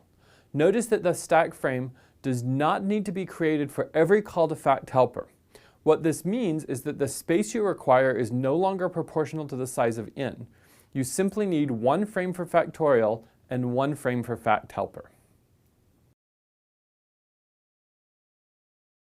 In this video, we're going to step through the execution of two mutually recursive functions, isOdd and isEven. These functions are also tail recursive, so they can have tail recursion elimination applied to them by the compiler such that we will not create a new stack frame for each function call. We assume a function is called isOdd with the argument 4, X has the value 4, so we'll pass by the two base cases because X is not equal to 0 or 1. Now we've reached the return statement and want to call isEven. Instead of creating a new frame for isEven, because this is tail recursive, we can simply reuse the frame that we have for isEven, updating X to have the value 3. Stepping into isEven, we're going to pass the two base cases once again, and now we want to call isOdd with X having the value 2. Once again, we reuse the stack frame, updating the value of X to 2.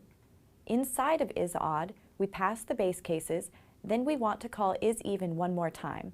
We'll reuse the stack frame once again for isEven, this time updating the value of X to be 1. Finally, we've hit the base case, since X has the value of 1, and now we can return the value of 0. This return value is going to go to the original function that called isOdd at the very beginning of this example, and the execution arrow will return to the call site 0.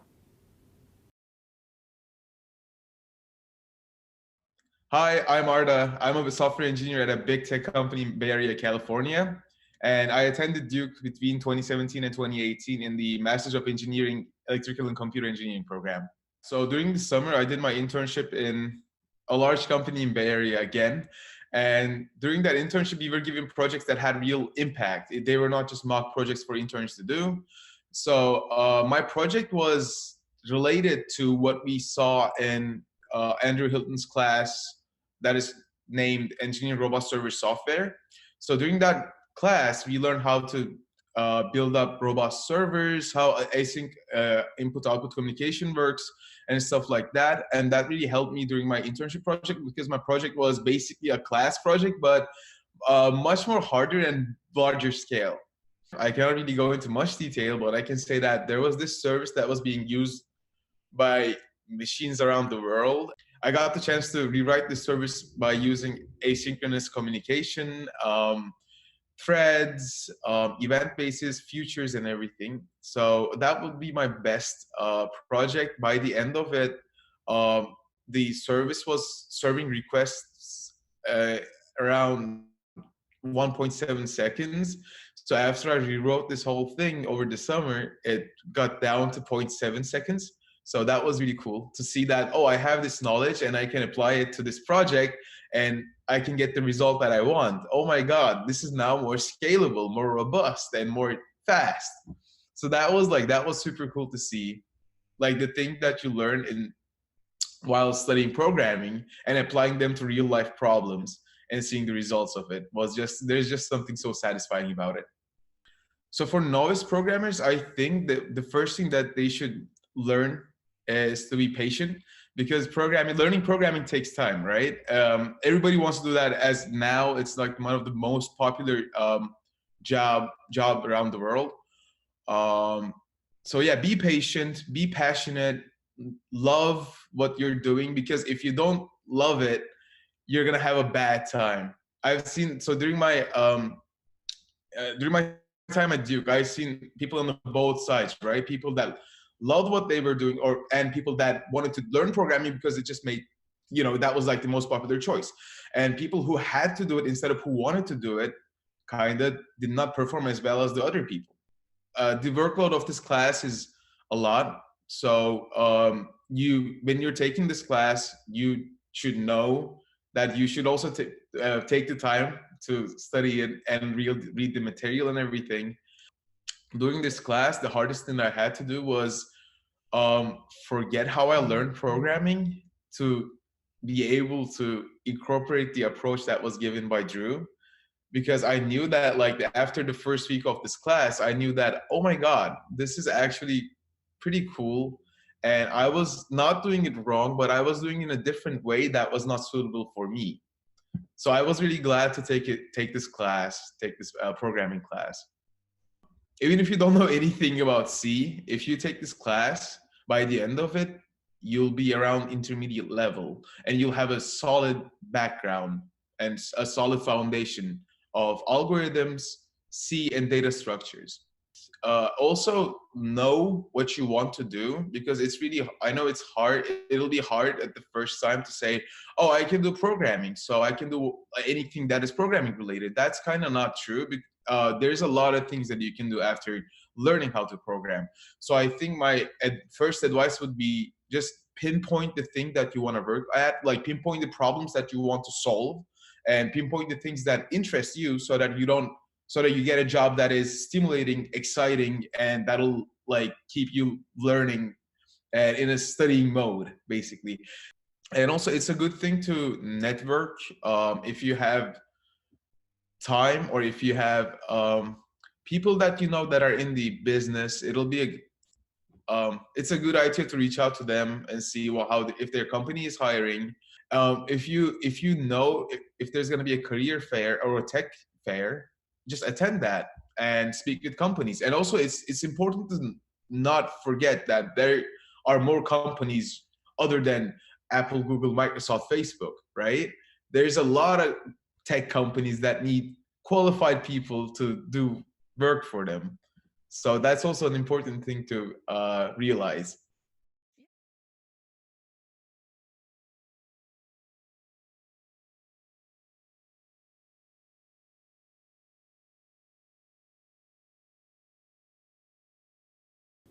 Welcome to Course 4. Your C programming skills are developing nicely, and it is time to finish out the specialization with a few more very important topics. The first thing we're going to talk about is interacting with the system and the user. You've printed output to the screen, but what if you want to read input from the user? What if you want to store data in a file instead of printing it to the screen? Or read data in from a file? How do programs that take command line arguments use them? We'll cover all of these topics, as well as some background on the relationship between your program and the operating system, which is involved in these tasks. The second major topic in this course is dynamically allocating memory. What does this mean? It means allocating space to store data when your program runs, because you do not know how much space you need when you write it. If your program will read a file, you don't know how much data will be in that file. It might be 50 lines, or it might be 50 million. Even if you made a 50 million element array to hold the data, you might find that your program needs to handle 500 million elements. Finally, we'll wrap up with a discussion of some important concepts to keep in mind as you move to writing larger programs. What you've written in this course is pretty small. Some programs have thousands or even millions of lines of code in them. We aren't going to work on anything that large, but we'll talk about important principles and work through a moderately larger example. So let's dive right in.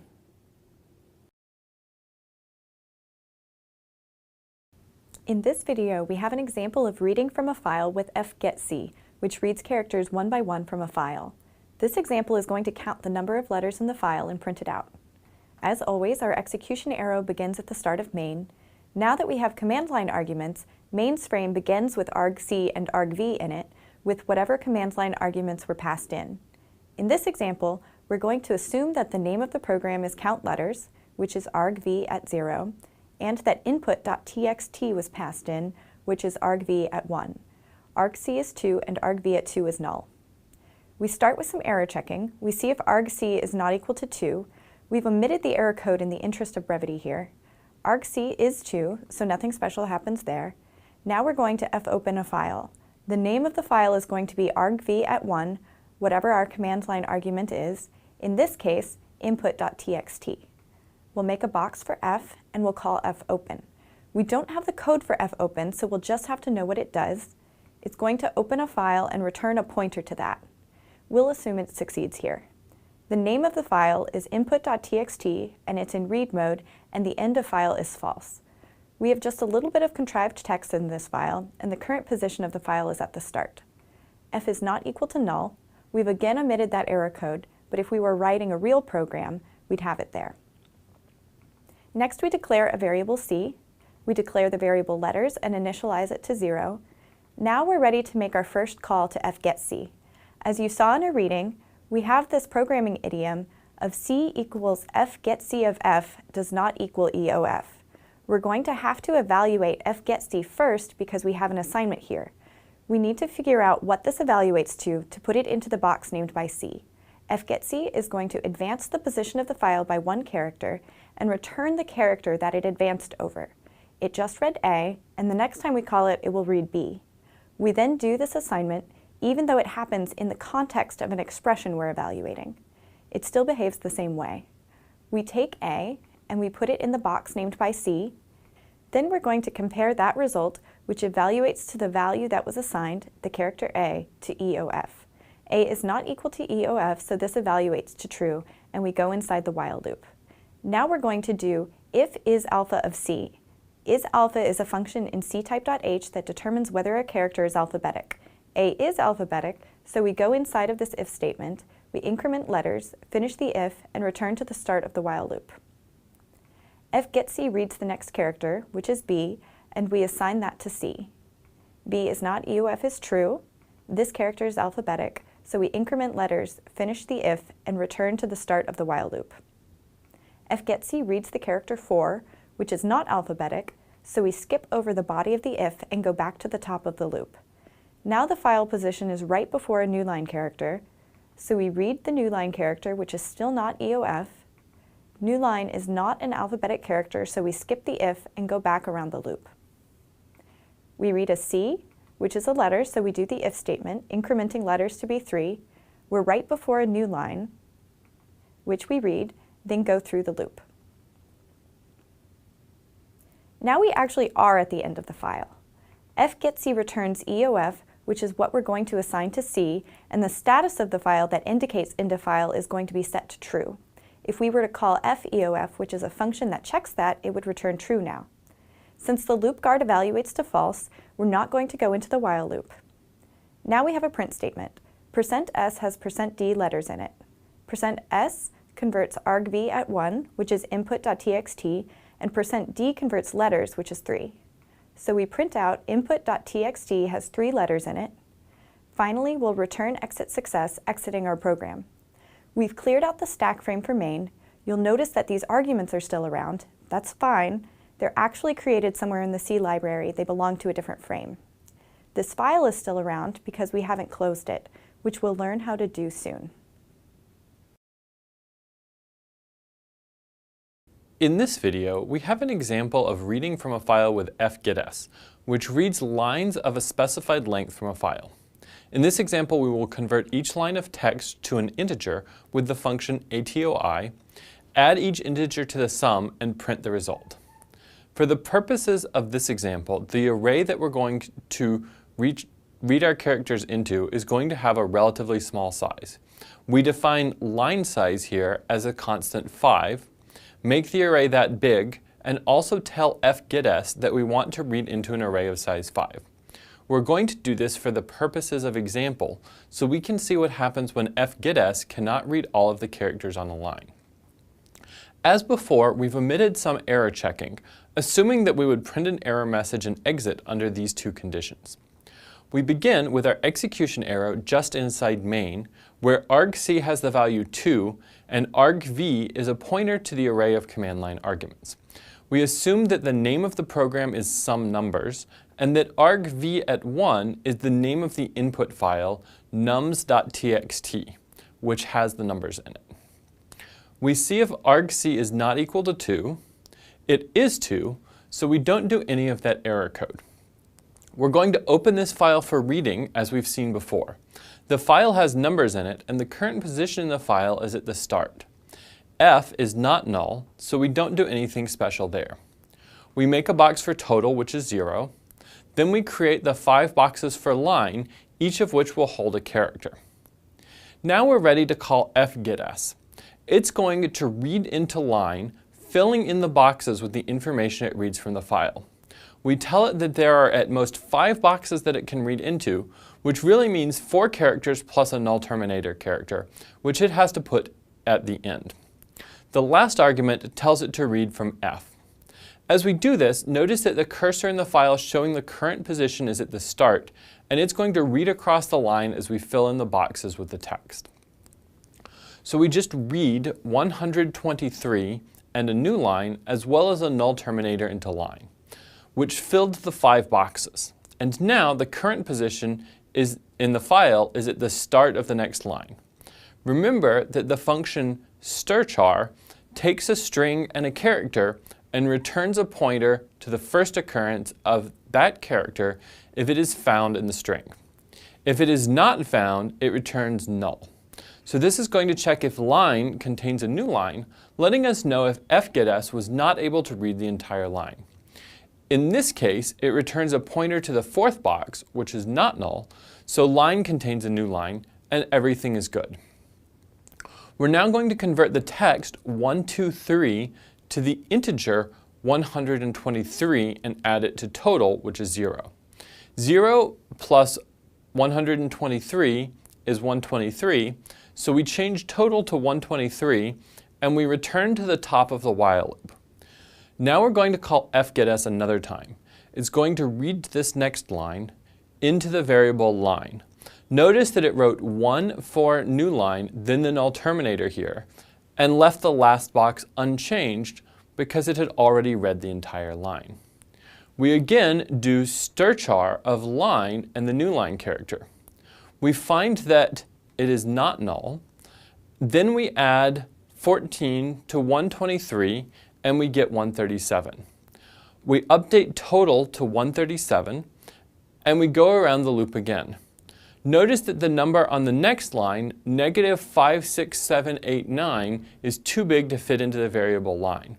It has more than the 4 characters we're able to read. So fgetS is going to read as much as it can and then stop. It's going to read -567, and then it's going to stop because we told it that the array has at most 5 characters, and it needs the last one for the null terminator. The position in the file is between 7 and 8. If we were to read again, we would read 8 and 9, whether we use fgetS or fgetC or any other function that reads from a file. However, for this code, it's not set up to be able to handle that, so we have error checking for not reading the whole line. If we were to make line size bigger, we would make this all succeed. Here, we do the check for the new line character, stirchar returns null, and we'll do the error handling.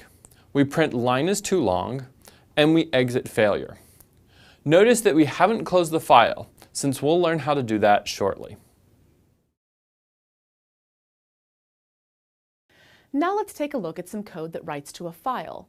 We are starting at the beginning of main with argc and argv shown in main's frame.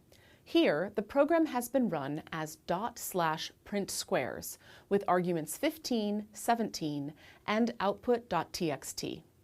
First, we check for the error condition where the wrong number of arguments have been passed. argc is 4, so there's no need to execute the error handling code. Next, we convert argv1 from a string to an integer using a to I, and store the result in the variable start. And similarly for argv2 and end. Now we are ready to use fopen to open a file. Notice that we pass in argv3 for the file name, so the file we will create will be called output.txt. We pass in w for the mode, so we will create the file if it does not exist, or truncate it to 0 length if it does exist, then start writing to it from the beginning. We draw the state of f by noting the relevant details of the file, as well as its contents, and where the next write operation will occur. Next, we check if fopen failed, which it did not. Now we have a for loop, so we go into it, creating I, which is 15. The next line says to fprintf the value of I squared into f. This will work just like printf, except that instead of printing it to the screen, it will write it into the file. We have also made the file position marker move to the next line, since we printed \n too. We then go to the next iteration of the loop and write 256 new line into f. We then do one more iteration and write 289 new line into f, and then we are done with the for loop. So now we are going to fclose f and check if that succeeded or failed. Here, fclose succeeded, so the operating system accepted all of our data for writing, even if it has not yet physically written it to disk yet. Finally, our program exits successfully.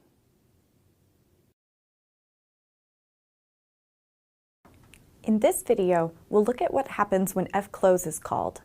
A lot of this is conceptualized because we're not actually going to delve into the details of what the kernel does or how it interacts with the hardware. The important thing to understand here is that our program may have buffered up these writes, it may be holding them in the file structure the C library manages, and may not have actually written them down to the operating system yet. Therefore, they're not actually on the disk. However, when we close the file, these writes have to actually be propagated down, so the first thing that's going to happen if the C library has unwritten data is it's going to make a system call to write that into the operating system. Here we see the write system call, which takes a file descriptor, the low-level communication mechanism to specify which file between a program and the kernel. In this case, we're going to assume it's 3. We wouldn't really know unless we looked in more detail to figure it out, and we don't really care at this point. The write system call also takes a pointer to the data to write, as well as how many bytes to write. In this case, it's 12 because there are 3 lines, each with 4 bytes.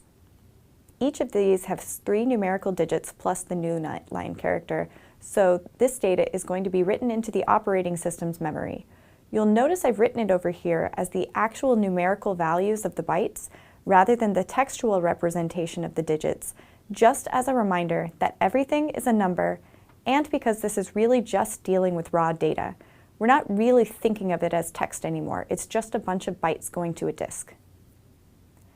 Next, the C library is going to make the close system call, passing in the file descriptor because that's how it communicates with the operating system.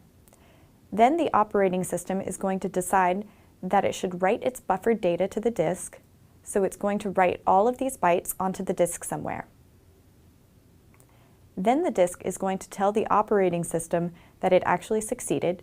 It's possible that this fails. Maybe some piece of the disk has gone bad, in which case it wouldn't be able to write the data, but let's assume that it succeeds. So the kernel is going to recognize that this file is closed and also tell the program that it succeeded in closing the file by returning 0, which is going to be the return value of fclose. At this point, the file is closed, so we can't do anything else with it, and our call to fclose will finish and we'll continue executing code.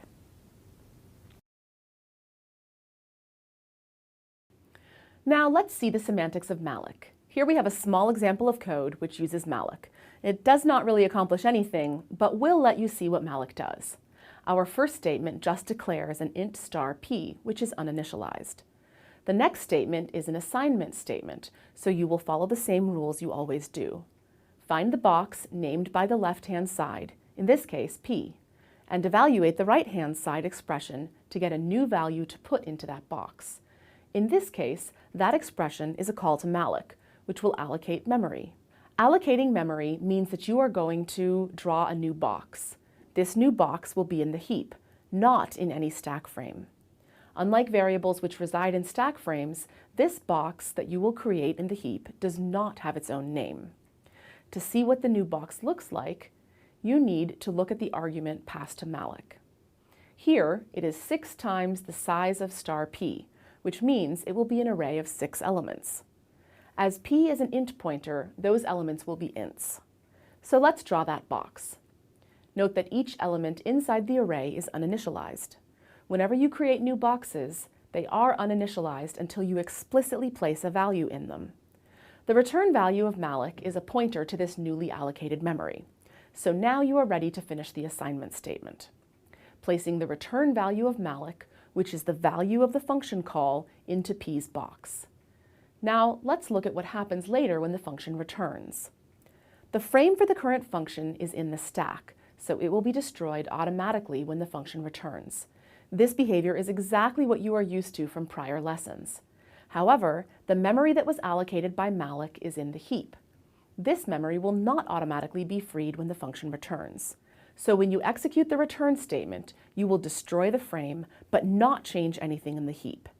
Anything allocated in the heap will continue to exist until you explicitly free it, which allows you to allocate memory inside a function and return a valid pointer to use it in other functions.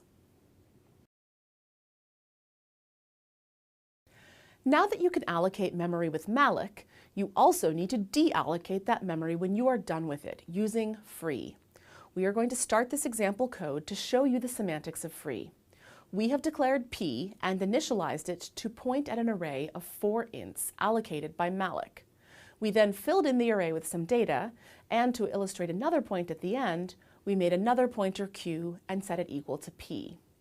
We have a comment with ... to suggest that we have skipped showing whatever code would do some useful calculation with this data. We now show the state right here before a call to free. Let's now see what happens when we execute free. First, notice that we have passed the pointer p to free. Free p does not actually affect p, but rather the memory that p points to. Let's look at where p points. It is this block of memory, the array of 4 ints which Malik gave us earlier. Freeing this memory destroys that box and leaves p dangling. Any further use of the memory pointed to by p is invalid, as with any dangling pointer. Notice that since q points at the same place as p, q is also now dangling. We should not attempt to dereference q either. All right, now let us try a slightly more complex example. Again, we're going to start at the point in the code where we are going to free things. What is the state of the program at this point? You should work that out yourself before we proceed. Hopefully, you came up with a program state that looks like this. We are just using multiple colors of arrows to help you keep straight what points where. The arrow color does not have any special meaning. First, we step inside our for loop, creating I and initializing it to 0. We are going to free p at I. I is currently 0, so the pointer p at 0 is this arrow here.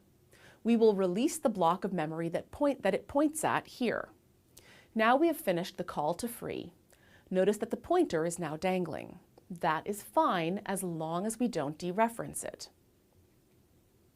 We go to the next loop iteration and free the memory pointed to by p at 1. We execute free and go to the next loop iteration.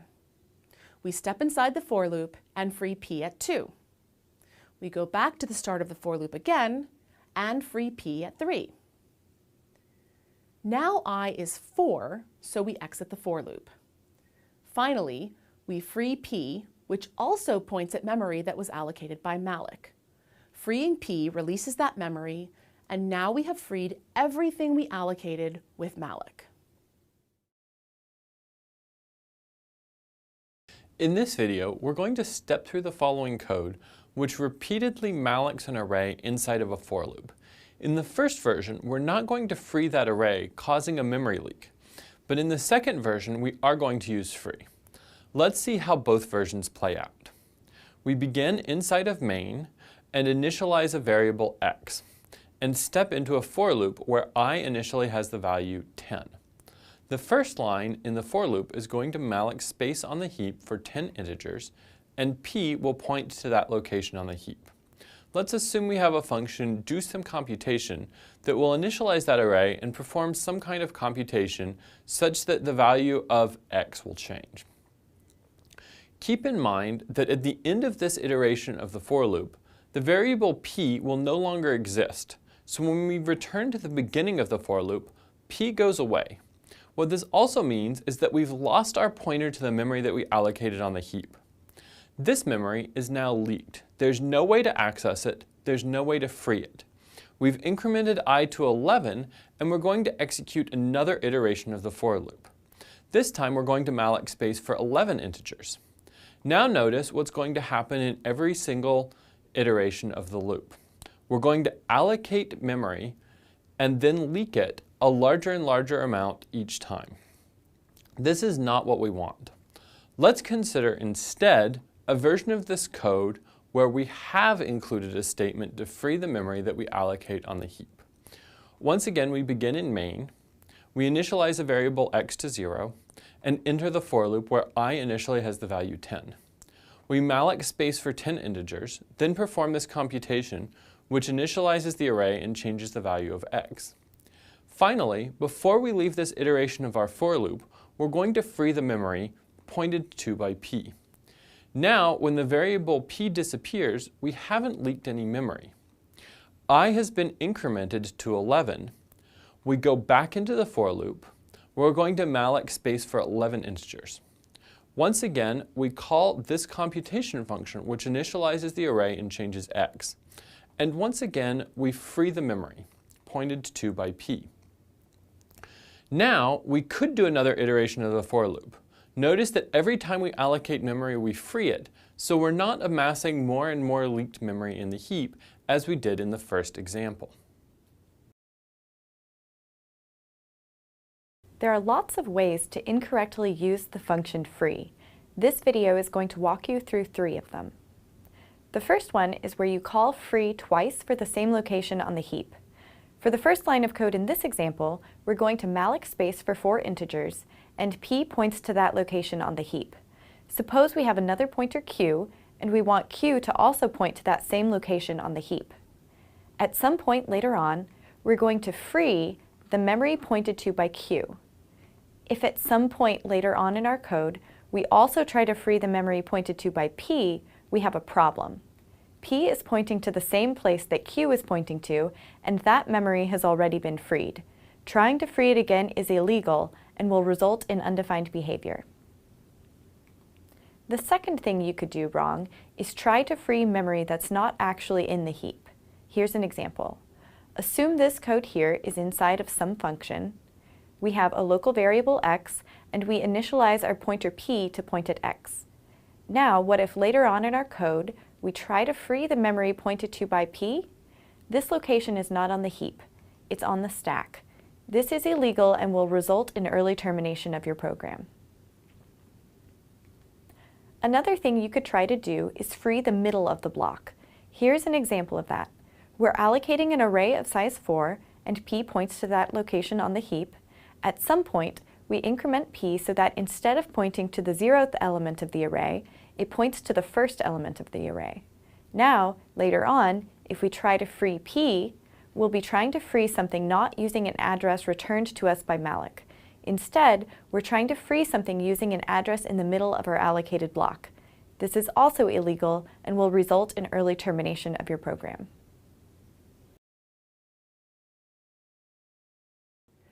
Now let's take a look at the semantics of realloc. You can think of realloc as mallocing new space, copying the old data to the new space and freeing the old space. Let's see that in action. We start by declaring a pointer and mallocing space for 10 ints for it to point at. Next, we're going to fill these ints with some data.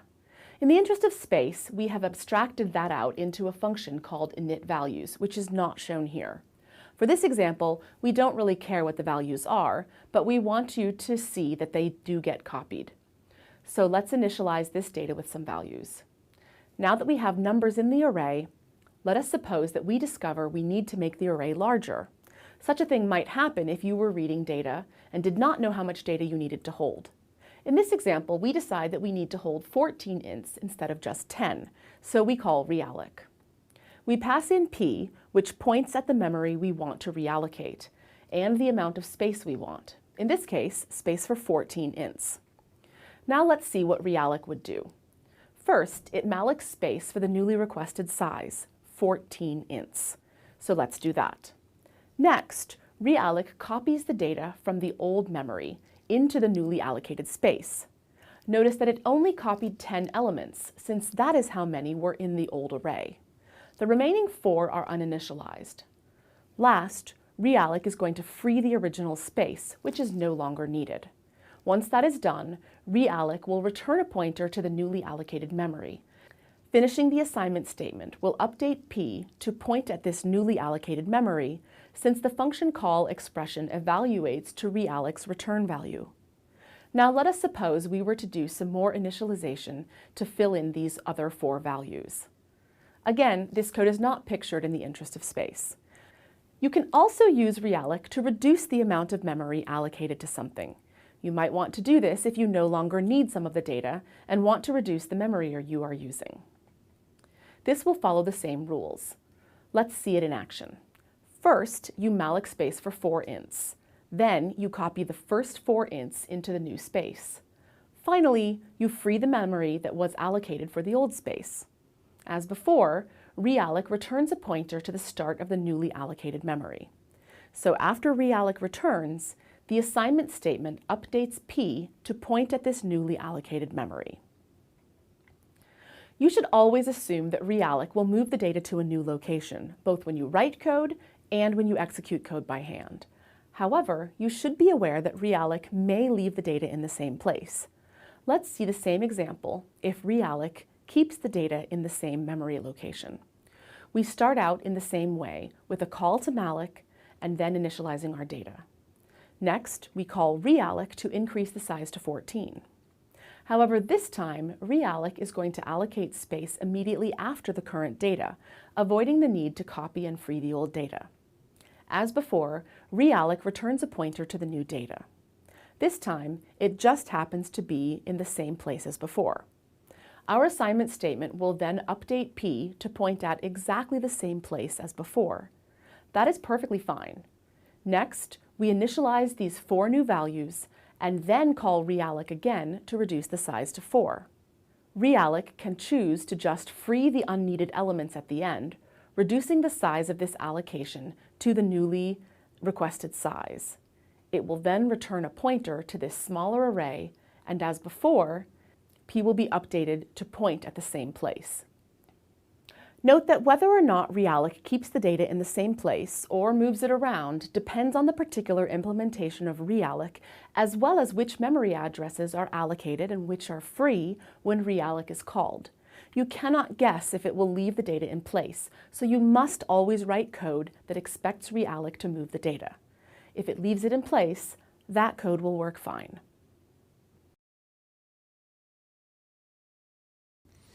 In this video, we're going to walk through an example of using a very convenient function called getLine. We begin in main, and there are several local variables we need to initialize to use getLine. We have a size variable, a length variable, and a line variable. We're going to be reading lines from a file one by one, and line will always point to a buffer containing each line currently being read from a file.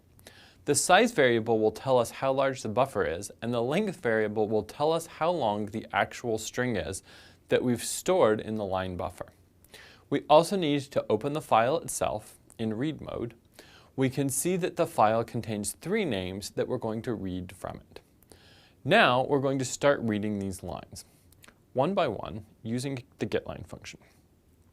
Usually for a library call, we abstract away the details, but in this case, we want you to learn what getLine does, so we're going to create a stack frame for it, where you can see its 3 parameters. The first one is a pointer to the line buffer, so we've passed in the address of line. We haven't actually allocated memory for this buffer, so line P is pointing to a pointer that has the value null, and that's fine, getLine can handle that. The second parameter is a pointer to the size, so we've passed in the address of size. This tells us how large the buffer is, and since we haven't allocated the buffer, it's 0. The reason getLine takes a pointer to the size variable, not the size variable itself, is so getLine can change the size once it allocates a buffer of appropriate size. The third parameter is a pointer to the file to be read, so we've passed in f. Now we're going to call getLine, making note of the call site location and moving our execution arrow into getLine. We're not going to show you the actual code for getLine. Rather, we're going to use an appropriate amount of abstraction and list the 4 primary tasks that you should know about. The first thing getLine does is allocate memory if necessary. In this case, the buffer we passed in is null, so getLine will allocate space on the heap, where it can write the first line it's going to read from this file. In this case, it allocated 8 bytes. It's getLine's prerogative to decide how much memory it's going to allocate, but we will find out exactly how much was allocated because the next thing getLine does is update the size variable. After creating a buffer and updating the size, it then reads the line of the file and stores it into the string. As you can see, we've read in a word as well as the \n or new line character which indicated the end of the line, as well as a \0 which indicates the end of the string inside of the buffer. The final thing getLine does is return the length of that string, which is 4, back to the calling function. Keep in mind the new line character, but not the null terminator, is counted in the length. Next, in this assignment statement, length will be updated from 0 to 4, and we go inside the while loop, where we print out the line. Notice that we didn't have to include a new line character in the print statement since it was included in the string itself. Now we're ready to read the next line. Once again, we create a stack frame for a getLine, passing in a pointer to the buffer, a pointer to the size, and a pointer to the file that we're reading. We note the call site location and step into the function. When it's time to allocate memory, line actually points to something, a buffer of size 8, so we don't actually need to allocate more memory. We also don't need to update size. Now we read a line from the file into the string. Notice that we overwrote the original buffer because we gave getLine the same buffer that we had been using before. If we had wanted to maintain the first string, we would have had to store it somewhere else. Now we can return the length of the new string into the calling function, where we complete the assignment statement, updating length to 6, and enter the while loop, where we print the new name. Now we are ready to read the next name from the file. We place another call to getLine. It doesn't need to allocate memory or update size, so it reads into the string, but the buffer has insufficient size to read the whole line.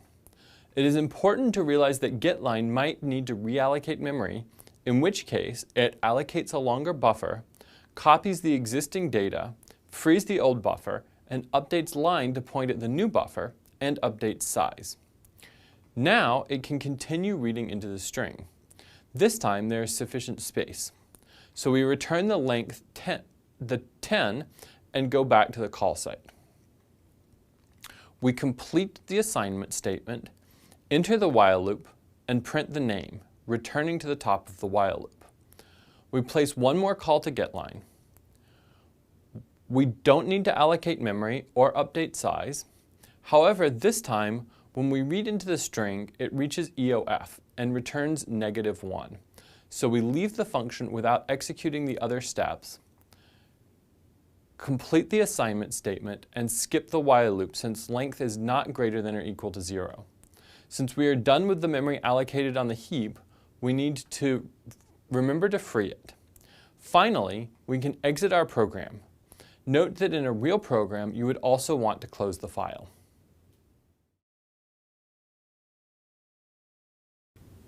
In this video, we're going to put together some of the concepts we've seen in this course, as well as previous courses in the specialization, into a slightly larger example.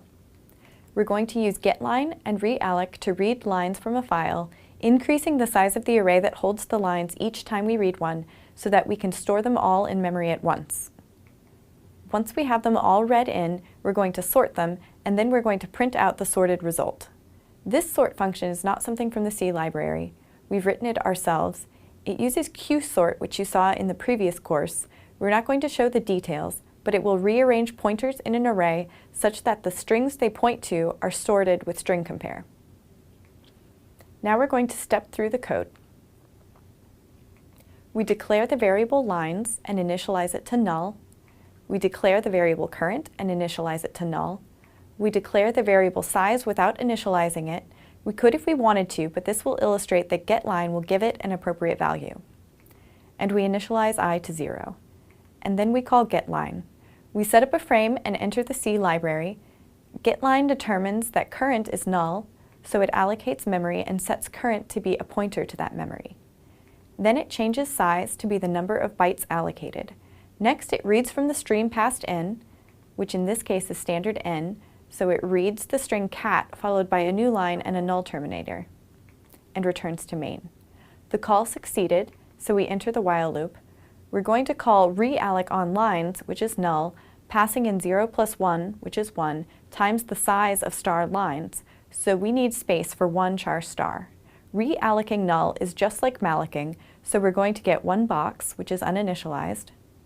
Lines at I equals current, so we're going to give the 0th box of lines a pointer to the string cat. Then we set current equal to null because when we call getLine again, we don't want it to change this string, we want it to allocate memory for a new string. We increment I and return to the start of the while loop. Now, rather than stepping into getLine again, we're just going to show its effects this time.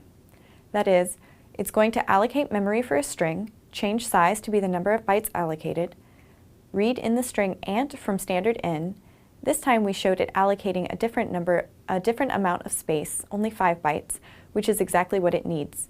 We don't actually know how much space it will allocate. We just know that any space left over will be uninitialized. In fact, how much space it allocates will be platform dependent. We enter the while loop and reallocate lines to be 2 char stars now. So we create a new 2-element array, copy in the value of the previous array, leaving the second box uninitialized, and get an arrow to the newly allocated memory. Lines at 1 is going to get the value of current, which is a pointer to the string ant. We set current to null, so we will get a new allocation next time we call getLine, increment I, and go around again. We call getLine again to read the last line in the stream. We reallocate our array and update lines at 2 to be current. We set current to null, increment I, and go around the loop again. Now when we call getLine, it is at the end of file, so we skip the while loop. Notice that it still allocated some memory which is uninitialized, so we need to free that memory. We're going to call sort on the lines, however we're not going to step through it. We're just going to know that it reorders the pointers so that ant comes before bread, which comes before cat. Now we're going to enter the loop that prints each string. So we print lines at 0, which is ant, and then we free that memory. Then we print lines at 1, which is bread, and free that memory. We print lines at 2, which is cat, and free that memory. Now we're done with this for loop. Next we're going to free lines, the memory pointed to by the blue arrow, so that's going to go away. Notice that we've cleaned up our heap nicely and freed all of that memory. Now we're going to return, destroying mains frame.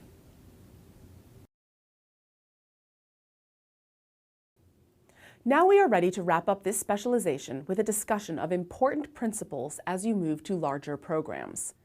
If your learning goals for this specialization are just to write moderately sized programs to analyze data, these principles will be both sufficient and critical for your needs.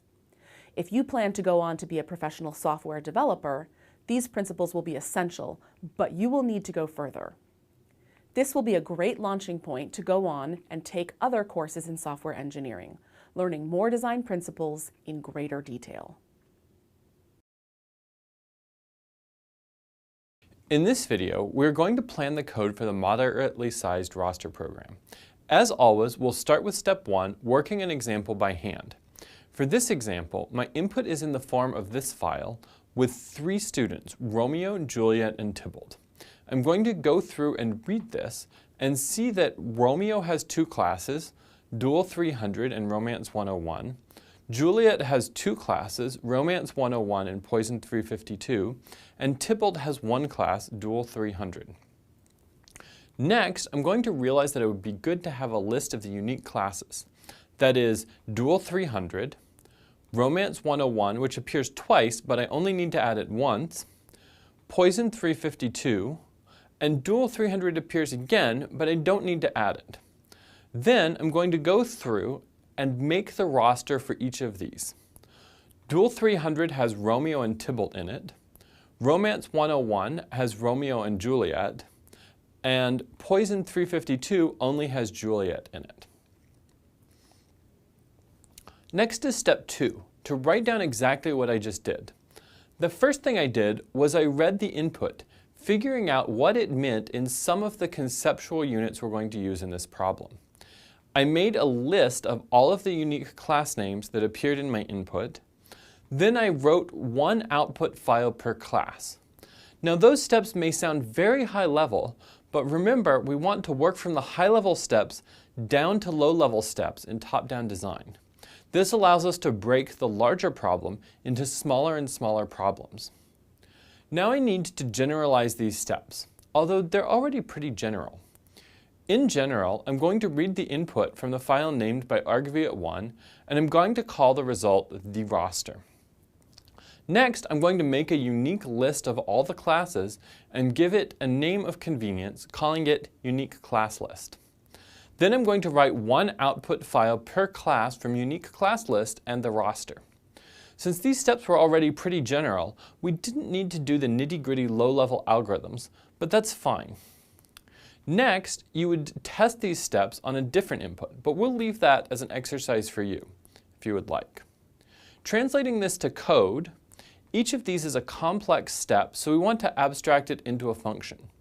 These few function calls, plus some error checking, make up a good main.